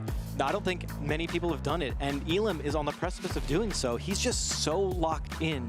Honestly, I didn't realize that Gourgeist was going to win that charge attack priority into the Wigglytuff. I thought it would be the other way around, but Wigglytuff must have a little bit more attack. Exactly. Well, as we move into game number 3, let's reflect briefly on battle number 2. This matchup right here that you called out, Alex, this is a key moment. The double Seed Bombs, the Sword Energy, but Wigglytuff got the better in the end. Yeah, and Doonbug was forced to throw that Weather Ball. It was enough to knock out the Wigglytuff, but there was that Clodsire. We've seen the song and dance before. There's a Clodsire in the back. Clodsire being so oppressively good into Doonbug's team. A slightly off-meta pick in today's meta. Oh, yeah. But it's put in so much work for Elam, especially in these Doonbug matchups. The question becomes, will Doonbug overcorrect for the Clodsire, leave himself open to other vulnerabilities? How can he beat it if Politoed couldn't get the job done, if Gourgeist couldn't cut it? Which Pokemon will take down that Clodsire that has been so key for Elam? And on the opposing side, Elam's got no reason not to keep bringing the Poison Ground type. It's been incredible for him all weekend. Yeah, it's been his MVP so far, especially in these battles. It's just been his ace in the hole that he's been able to hide in the back and pull out and say, hey, I've got the ace of spades. Exactly right. Just when you thought you had a chance, Clodsire flops onto the field and it's all over. But Doonbug is going to do his best to fight back here. We're heading into game number 3, everybody. This is match point. Elam on the precipice, but Doonbug stands in his way. Elam's got Junebug on the ropes. Here comes that Licky Licky. Here comes that Wigglytuff. We've seen this matchup. It's pretty neutral, and it's really going to come down to those body slams versus do you go for the Swift or do you go for the Icy Wind? I think Icy Wind is the more common charge attack that we see, but it depends a lot on how Elam wants to execute. As we take a peek at the back lineups, as our normal types duke it out on the field, we do have a Galarian Corsola for Elam and a Guzzlord for Junebug. So in my mind, I'm keeping track. Whoever controls switch advantage has a massive leg up in the end game. Absolutely. Here comes that Icy Wind. It's going to debuff that attack stat of that Licky Licky. And now, here comes the Body Slam spam. We've seen a Lickitung in the meta. Now Licky Licky has evolved, and these Body Slams are going to be doing chunks into Wigglytuff. Licky Licky is at the next Body Slam, but it would likely lose the charge attack priority, so Junebug holds his energy. Does he want control of switch advantage? Important decision point. Let's Licky Licky go, opting for energy advantage, but that might be critical. Yeah, this is going to be really tough because now Politoed has a huge uphill battle. It's going to want some energy in case something like that Altaria is in the back to be able to threaten with double super effective Ice Beams. At the same time, if there's a Clodsire in the back, now it's going to be really difficult for Politoed to meet its match. Yeah, this is going to be really tricky. We see the Shadow Altaria and the Galarian Corsola. Oh, Elam brings in the Galarian Corsola, recognizing this is a safe place to put it. If there is a Guzzlord in the back, the Corsola is much better into the Politoed. I really like this decision. Yeah, and calling that there's no Alolan Ninetales in the back, which is a really huge call. We know the teams, we can see behind the scenes, but they have no idea. And here comes the catch. Junebug making the huge catch on the Guzzlord. This is massive. Junebug 97 trying to fight his way back into this series after losing the lead. He now finds himself in a Dragon matchup. Dragon Tails, Dragon Breath, damage every direction. Yeah, but we talked with Elam during his interview. He said he has Altaria, Shadow Altaria specifically for this matchup because of the Dragon Breath damage that's so oppressive. Now Altaria with that Shadow can win this matchup specifically. Altaria Sky Attack will command that Protect Shield from Junebug 97. This is a very critical moment of the Grand Finals matchup, and Junebug needs to fight if he wants to get back into this series. He's got the Brutal Swing. He's going to look for the knockout, and Elam will deny it. Yeah, here comes the shield. Brutal Swing coming through, connecting with that shield, and unfortunately, Altaria is still there.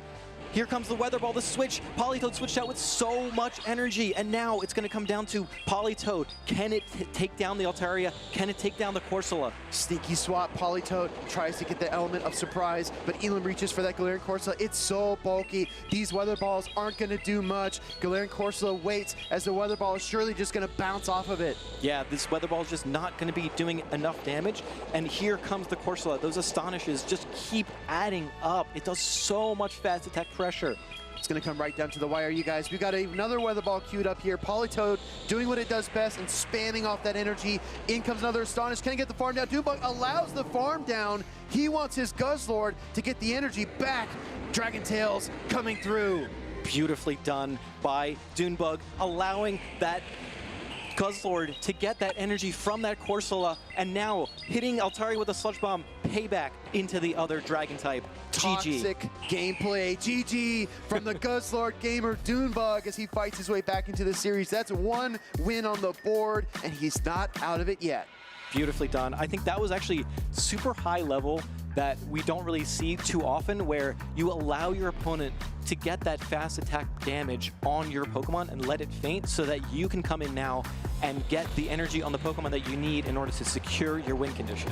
Junebug took so much damage. His Pokemon were getting punished by the barrage of charge and fast attacks from Elam, but in the end, saving that shield, catching this Nightshade, those small decisions added up, and it allowed Junebug to put that barrier between himself and Elam, land the Brutal Swing in the end, and win this game. Yeah, one of my favorite things that Junebug did there is not only did he swap to catch the move on that Guzzler, but he also left with almost 2 Weather Balls worth of energy to be able to come back in later and just put on so much pressure onto the Altaria once it got low and onto the Corsola to allow Guzzlord to finish the game with that Sludge Bomb. Elam had energy there, but the thing is, you can fire a charge attack, sure, but when you do that, you allow your opponent to get another fast attack through, and even if Elam threw the Nightshade there, he would not be able to withstand the Dragon Tail damage. All right, everybody, we're going into game number 4 here. Elam still just 1 away, but Junebug is looking to reverse the odds. Here we go.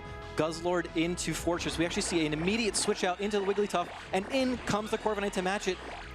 This is the exact same team that Elam played in Game 1. Yeah, there's a lot of play here, a lot of neutral flexibility, especially seeing the Wigglytuff early on. If Doonbug can clear this matchup, it clears the runway for his Guzzlord later. Oh, and we see another attack boost for Doonbug's Corviknight. It's taking a little page out of the Accent book of Corviknight there. Exactly, getting boosts almost on demand, but it looks like the Icewind will bring it back down to ground level. Yep. Another air cutter coming through. Corviknight, again, just working its way through this matchup. Yeah, one thing I love about this team composition from Elam is he's trying to bait in the Corviknight every single time to open the door for the Cloudsire. But the thing about Corviknight is it's just continuing to boost his attack. This might be enough to knock out now. Yeah, this is crazy. I think Elam might even need to shield, but he doesn't. Maybe Wigglytuff will hang on. Maybe he's confident in letting it go. And it does get KO'd. Finally, not a boost, though, for Doonbug and his Corviknight.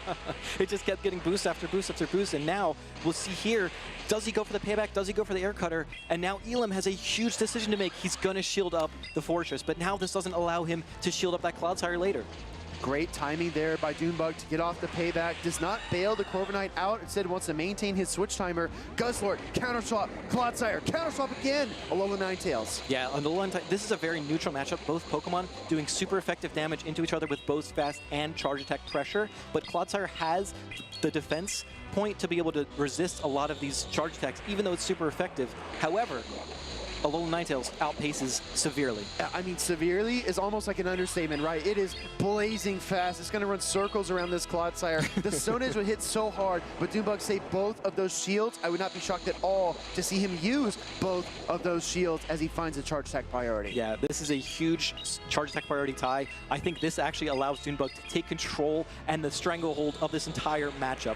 It's going to be really tough for Elam to come back now.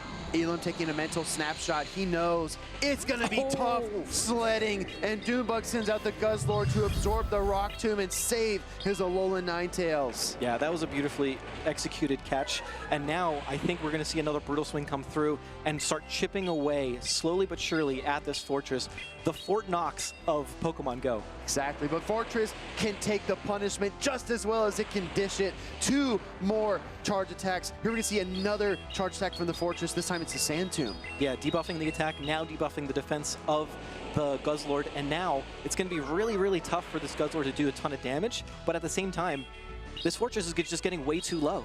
Yeah, this is a war of attrition for sure. The Fortress is getting weaker, and the Guzzlord is getting stronger, it seems. And now the Ninetales comes out, fires off this Weather Ball, and Elam lets it go. Yeah, conceding the match, realizing that there was too much of an uphill climb to get through this matchup, but Fortress really put in a lot of work, but Ninetales just did a little bit more. Elam almost at the peak, almost reaching the summit, but his grip is slipping here in Houston. We are now tied up 2-2 in our grand finals. As a reminder to everybody, if Elam wins this decisive Game 5, he is your Houston Regional Champion. If Doonbug wins this next battle, he will force a bracket reset and another best of 5. 2 things that I really loved about what you said.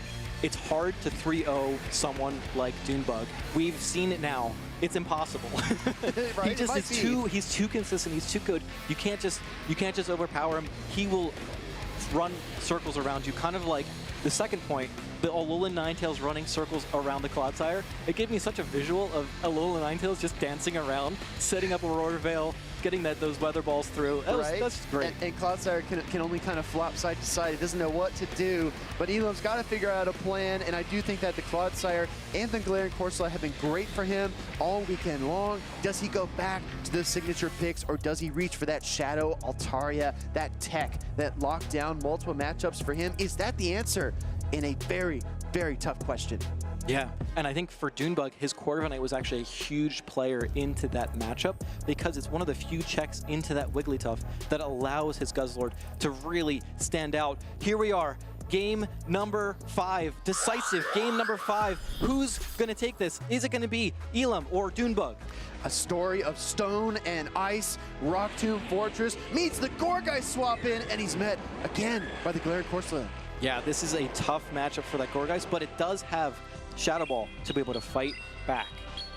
We're going to see the Shadow Ball get fired off. Elam does use a Protect Shield. Great call out early on in this Ghost versus Ghost face-off. And the Galarian Corsola does have the Nightshade, but Elam is ever disciplined, goes for 3 Astonishes for 9 turns, and then the Nightshade. Yeah, the nice thing here for Gourgeist is that even though you're taking super effective fast and charge attack damage, you're able to fight back so quickly with these Shadow Balls. Incinerate is just one of the most amazing moves in PvP. And we see another shield come up. This is what Gourgeist does. It either will charm or incinerate down a fortress, or it will force shields from any Pokemon. But look at the energy advantage that Elam now has. Yes, he gave out 2 Protect Shields, but the Galarian Corsola is loaded and ready to go. And if you look at the back line, we don't see the Gustlord like we have time and time again. Doombug went with a different strategy here. Yeah, this is going to be rough. Alola Ninetales does not appreciate super effective power jumps. That does a lot of damage. And now, Weather Ball is just not going to be enough.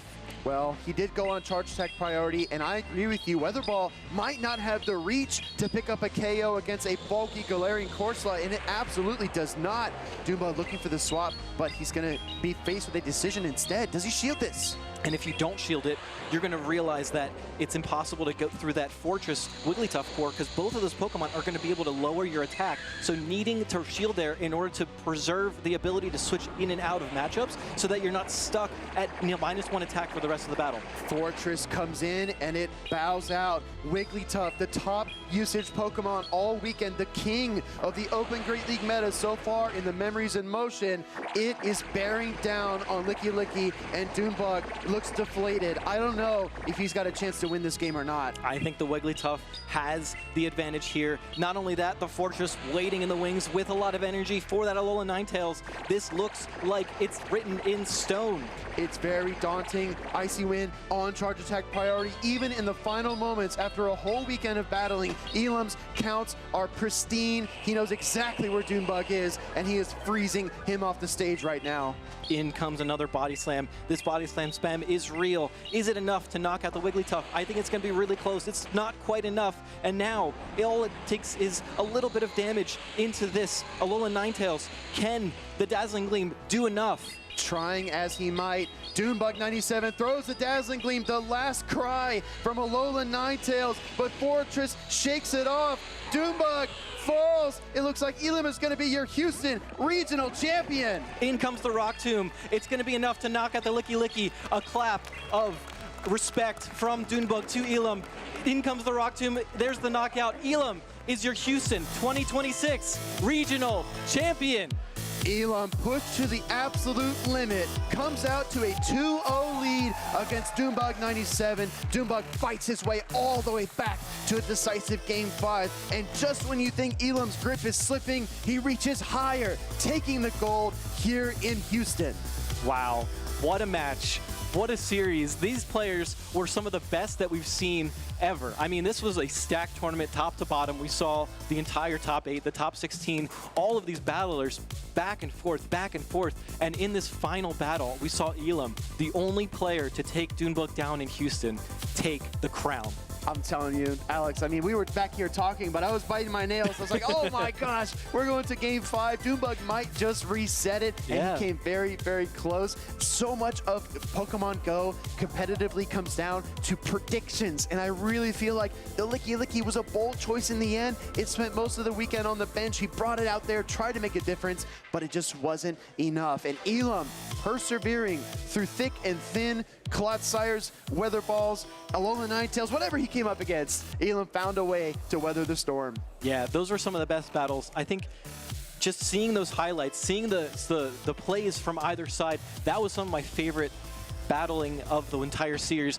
The Wigglytuff into the Corviknight, we saw that back and forth. Is it going to boost? Is it not going to boost? All those debuffs. The Clodsire was such a huge pick for Elam. It was able to win him in the winners finals, and it was able to get him up 2-0 in the grand finals. That was, I think, the pick that was kind of the off-meta decision factor, but it paid off huge in the end. Welcome to the highlight zone, everybody. This is a look back at our grand finals where Elam was able to jump out to an early 1-0 and then 2-0 lead before Doombug started storming his way back into the series. Gourgeist, Politoed, Alola Ninetales, what a diverse and dynamic team. Meanwhile, Elam He leaned heavily on that Galarian Corsola. He knew Wigglytuff was the truth, and he piloted his team to perfection. Yeah, I think he just knew exactly what he was doing in terms of the matchups, in terms of the timing, the Clodsire even fighting back into the Politoed. That was beautiful to see.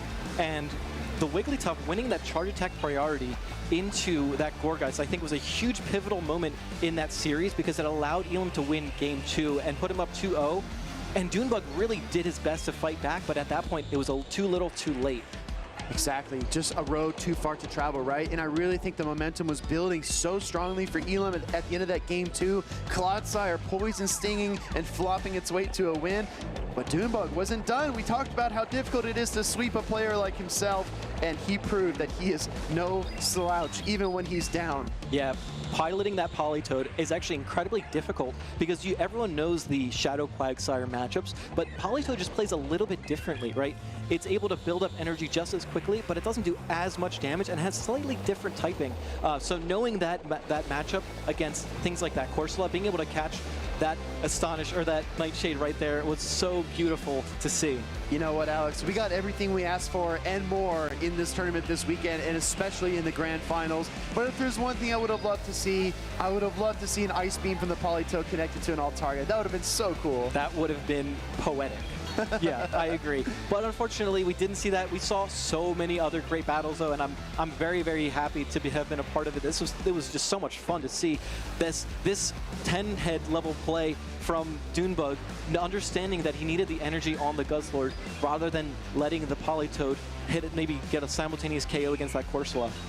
Exactly, and Elam recognizing as well that he could not fire off charge attacks quickly enough to break the shield and get the knockout. So Dunebug picking up his first win in game number 3, but he wasn't done there. Corviknight menacingly staring down the fortress, connecting so many charge attacks. Guzzlord swap, counter swap again.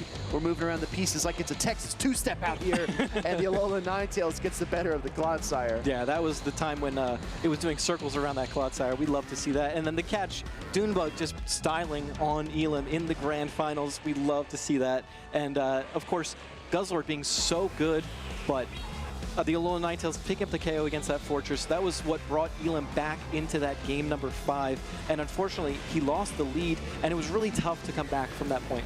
Yeah, also really tough lead for Dunebug in general, Fortresses, because he swapped in the Gourgeist, got some early damage on, but as you look at the rest of Dunebug's team, what does he really have that beats a Fortress up energy? It's very, very difficult. Yeah, you would think that that's like a really tough Pokemon to deal with, but he was able to navigate all the way to the grand finals, even without having 2 true answers to that Fortress, and I think that's a testament to how skillfully he was able to play all weekend. Let's be honest, everybody. You can melt your brain trying to build the perfect team.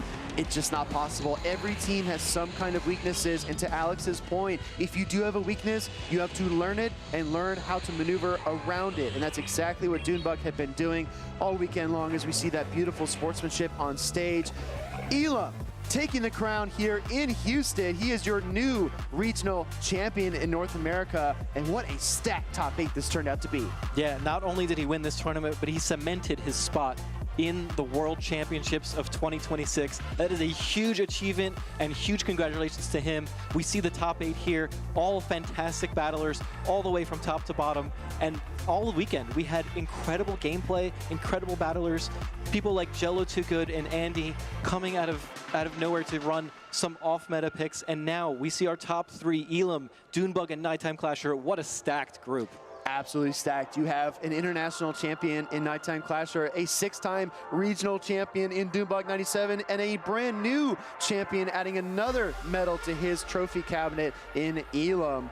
Incredible players, incredibly well done. I cannot say enough about the talent that we had here this weekend in Houston. Yeah, this was great. I mean, his third, I believe Elam's 3rd regional championship. We've seen Dunebug win 6. We've seen Nighttime Clasher win not only an IC, but also a regional championship. All 3 of these players were absolutely stacked, and I loved seeing that there were new players coming into our top 8, sneaking into our top 16, and I think that's great for the future of Pokemon Go. Well, I'll tell you what, Alex, there's a lot to play for at these Championship Series events. There's prize money, there's packs, there's glory, and there's some hardware. So let's take it over to the stage and award our medal earners. Thank you so much, Will. Houston has certainly given us an incredible tournament. This has been a Texas-sized tournament full of wonderful battles, but we have to honor here 3 of the brightest and biggest stars here in North America. Let's go ahead and give it up for our 3rd place challenger, Nighttime Clasher.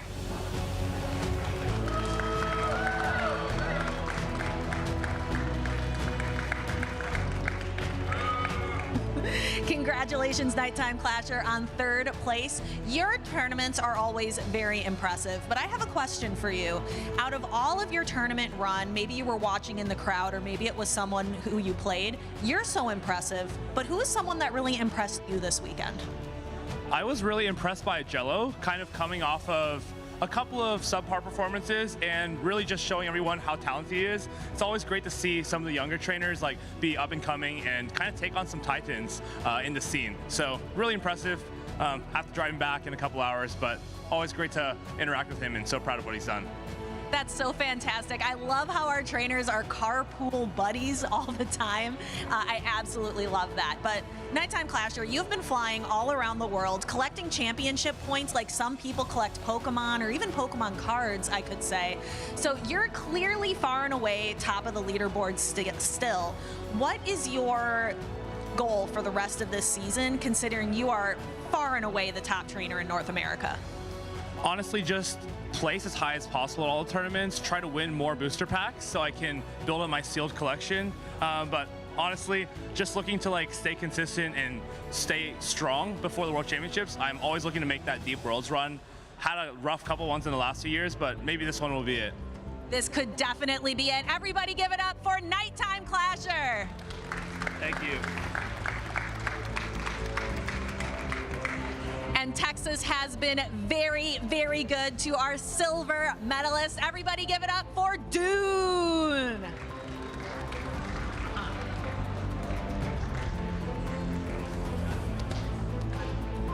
Dunebug, Texas has been so good to you. This is your 4th tournament in Texas and your 4th time having an incredible performance. What makes this one in Houston stand out?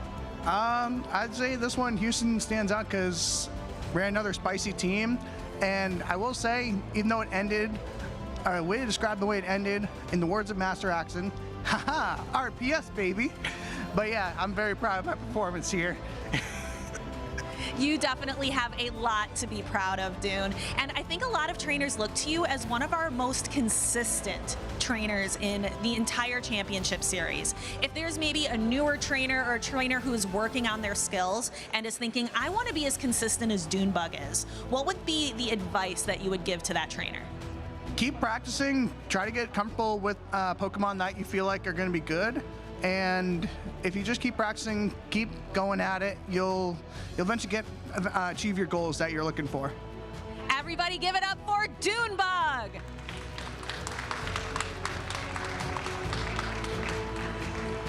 And finally, after a victory here today, he is claiming his 3rd regional championship title. Everybody give it up for Elam!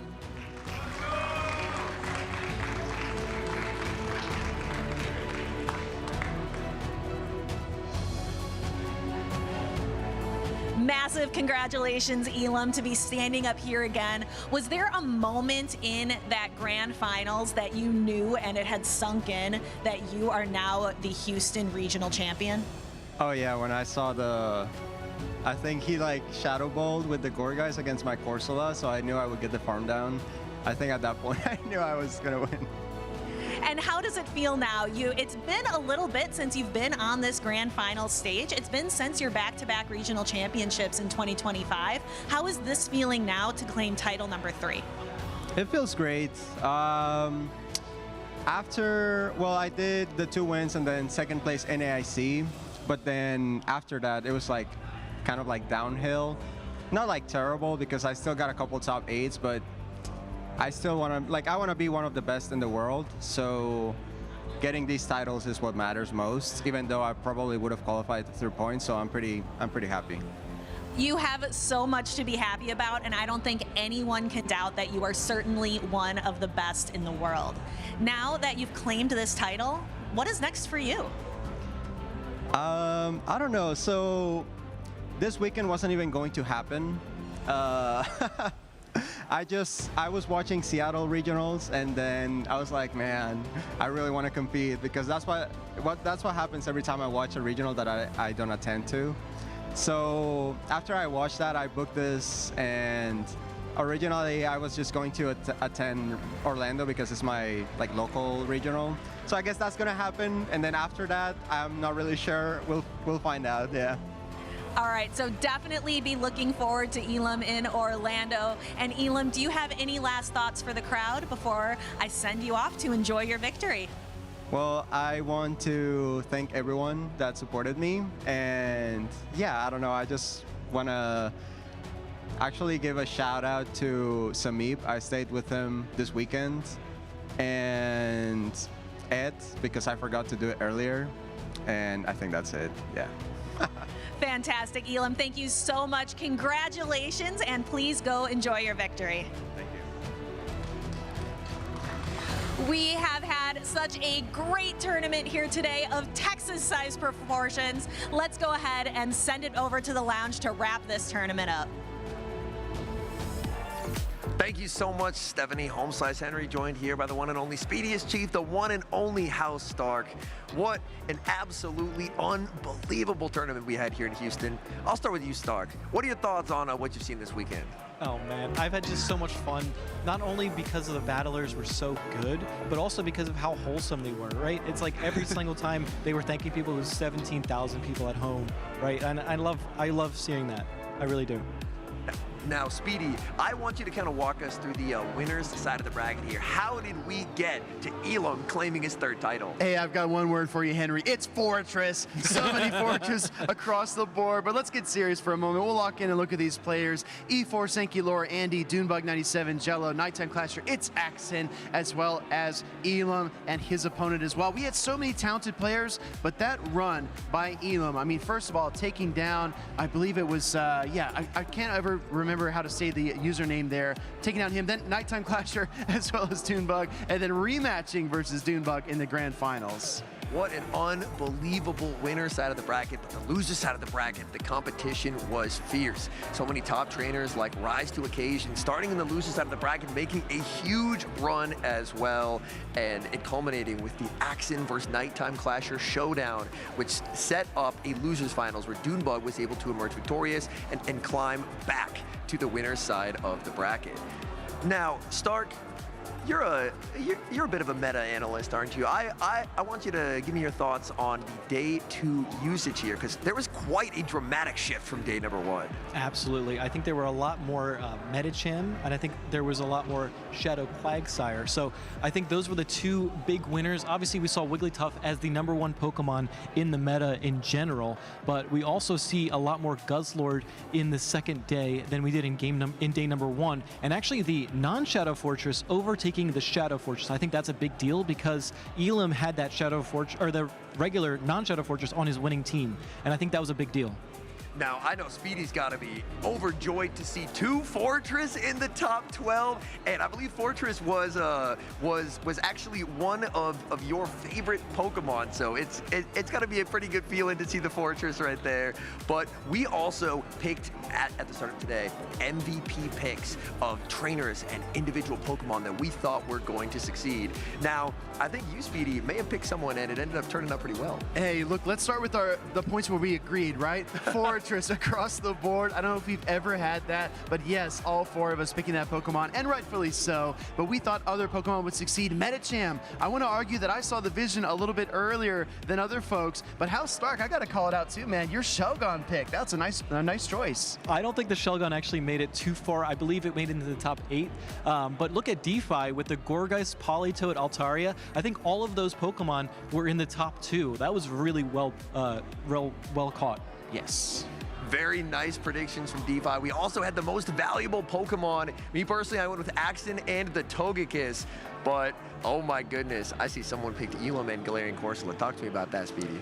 Well, actually, House Dark and I were catching up last night. We were looking at all of Elam's tournament runs, and we tried to see what the common denominator was. And the Galarian Corso is actually used quite a bit by Elam throughout the seasons and throughout the events that he's competed in. He also won another event with Galarian Corso, and we said, you know what? If that is his key Pokemon, why not just put it on the list? And Alex, you had a really good choice as well with your Alola Ninetales and Dunebug pick. Yeah, Dunebug came up just short, but he was the second place finisher, and I think that Alola Ninetales, Home Slice Henry brought it up earlier to me, and I realized that it had like a really nice defensive training to it. So because of that, I was definitely picking that as my pick, and Dunebug almost took it all the way.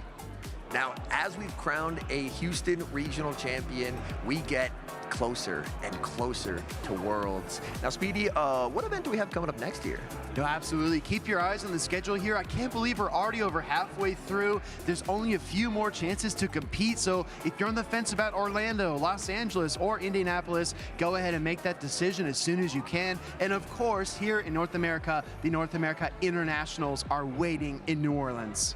Now, I'm very excited for Orlando. Like, look at that. Orlando looks beautiful. April 3rd through the 5th, only a few short weeks away. And I believe that you can still register for that tournament as well. And taking a look at the sign-up numbers, it looks like a lot of trainers are looking to show up to Orlando. We also have the European schedule as well. Stark, why don't you walk us through that? Yeah, we have Neville, we have Prague, Utrecht, and Turin, all beautiful places to visit in the late spring and early summertime. I believe that's the best time to go to Europe. That's what I've heard. And I think Seville, Spain is the next one up, though.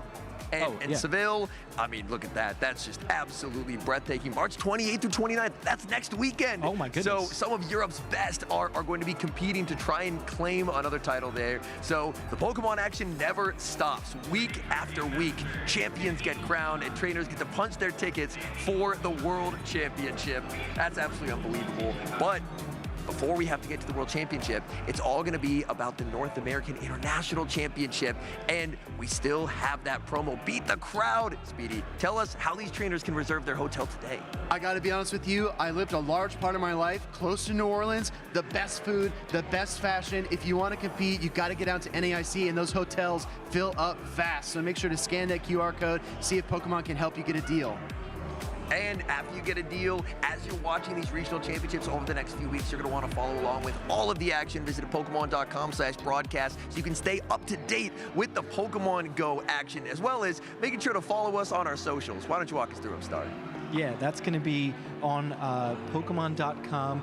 Actually, at the bottom of your screen, look at that. It's all actually available for you. So check us out on X, check us out on YouTube, Facebook, Twitch, YouTube, Instagram. Did I miss anything? You missed a hashtag. Oh, what's the hashtag? Play Pokemon. Hashtag Play Pokemon. There you go. So from all of us, massive thank you for tuning in. It was an unbelievable weekend. Amazing to get to work with these incredibly talented individuals. And that's it from us. Houston, we have crowned a champion, and we cannot wait to see you in 2 weeks' time in Orlando.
GG's.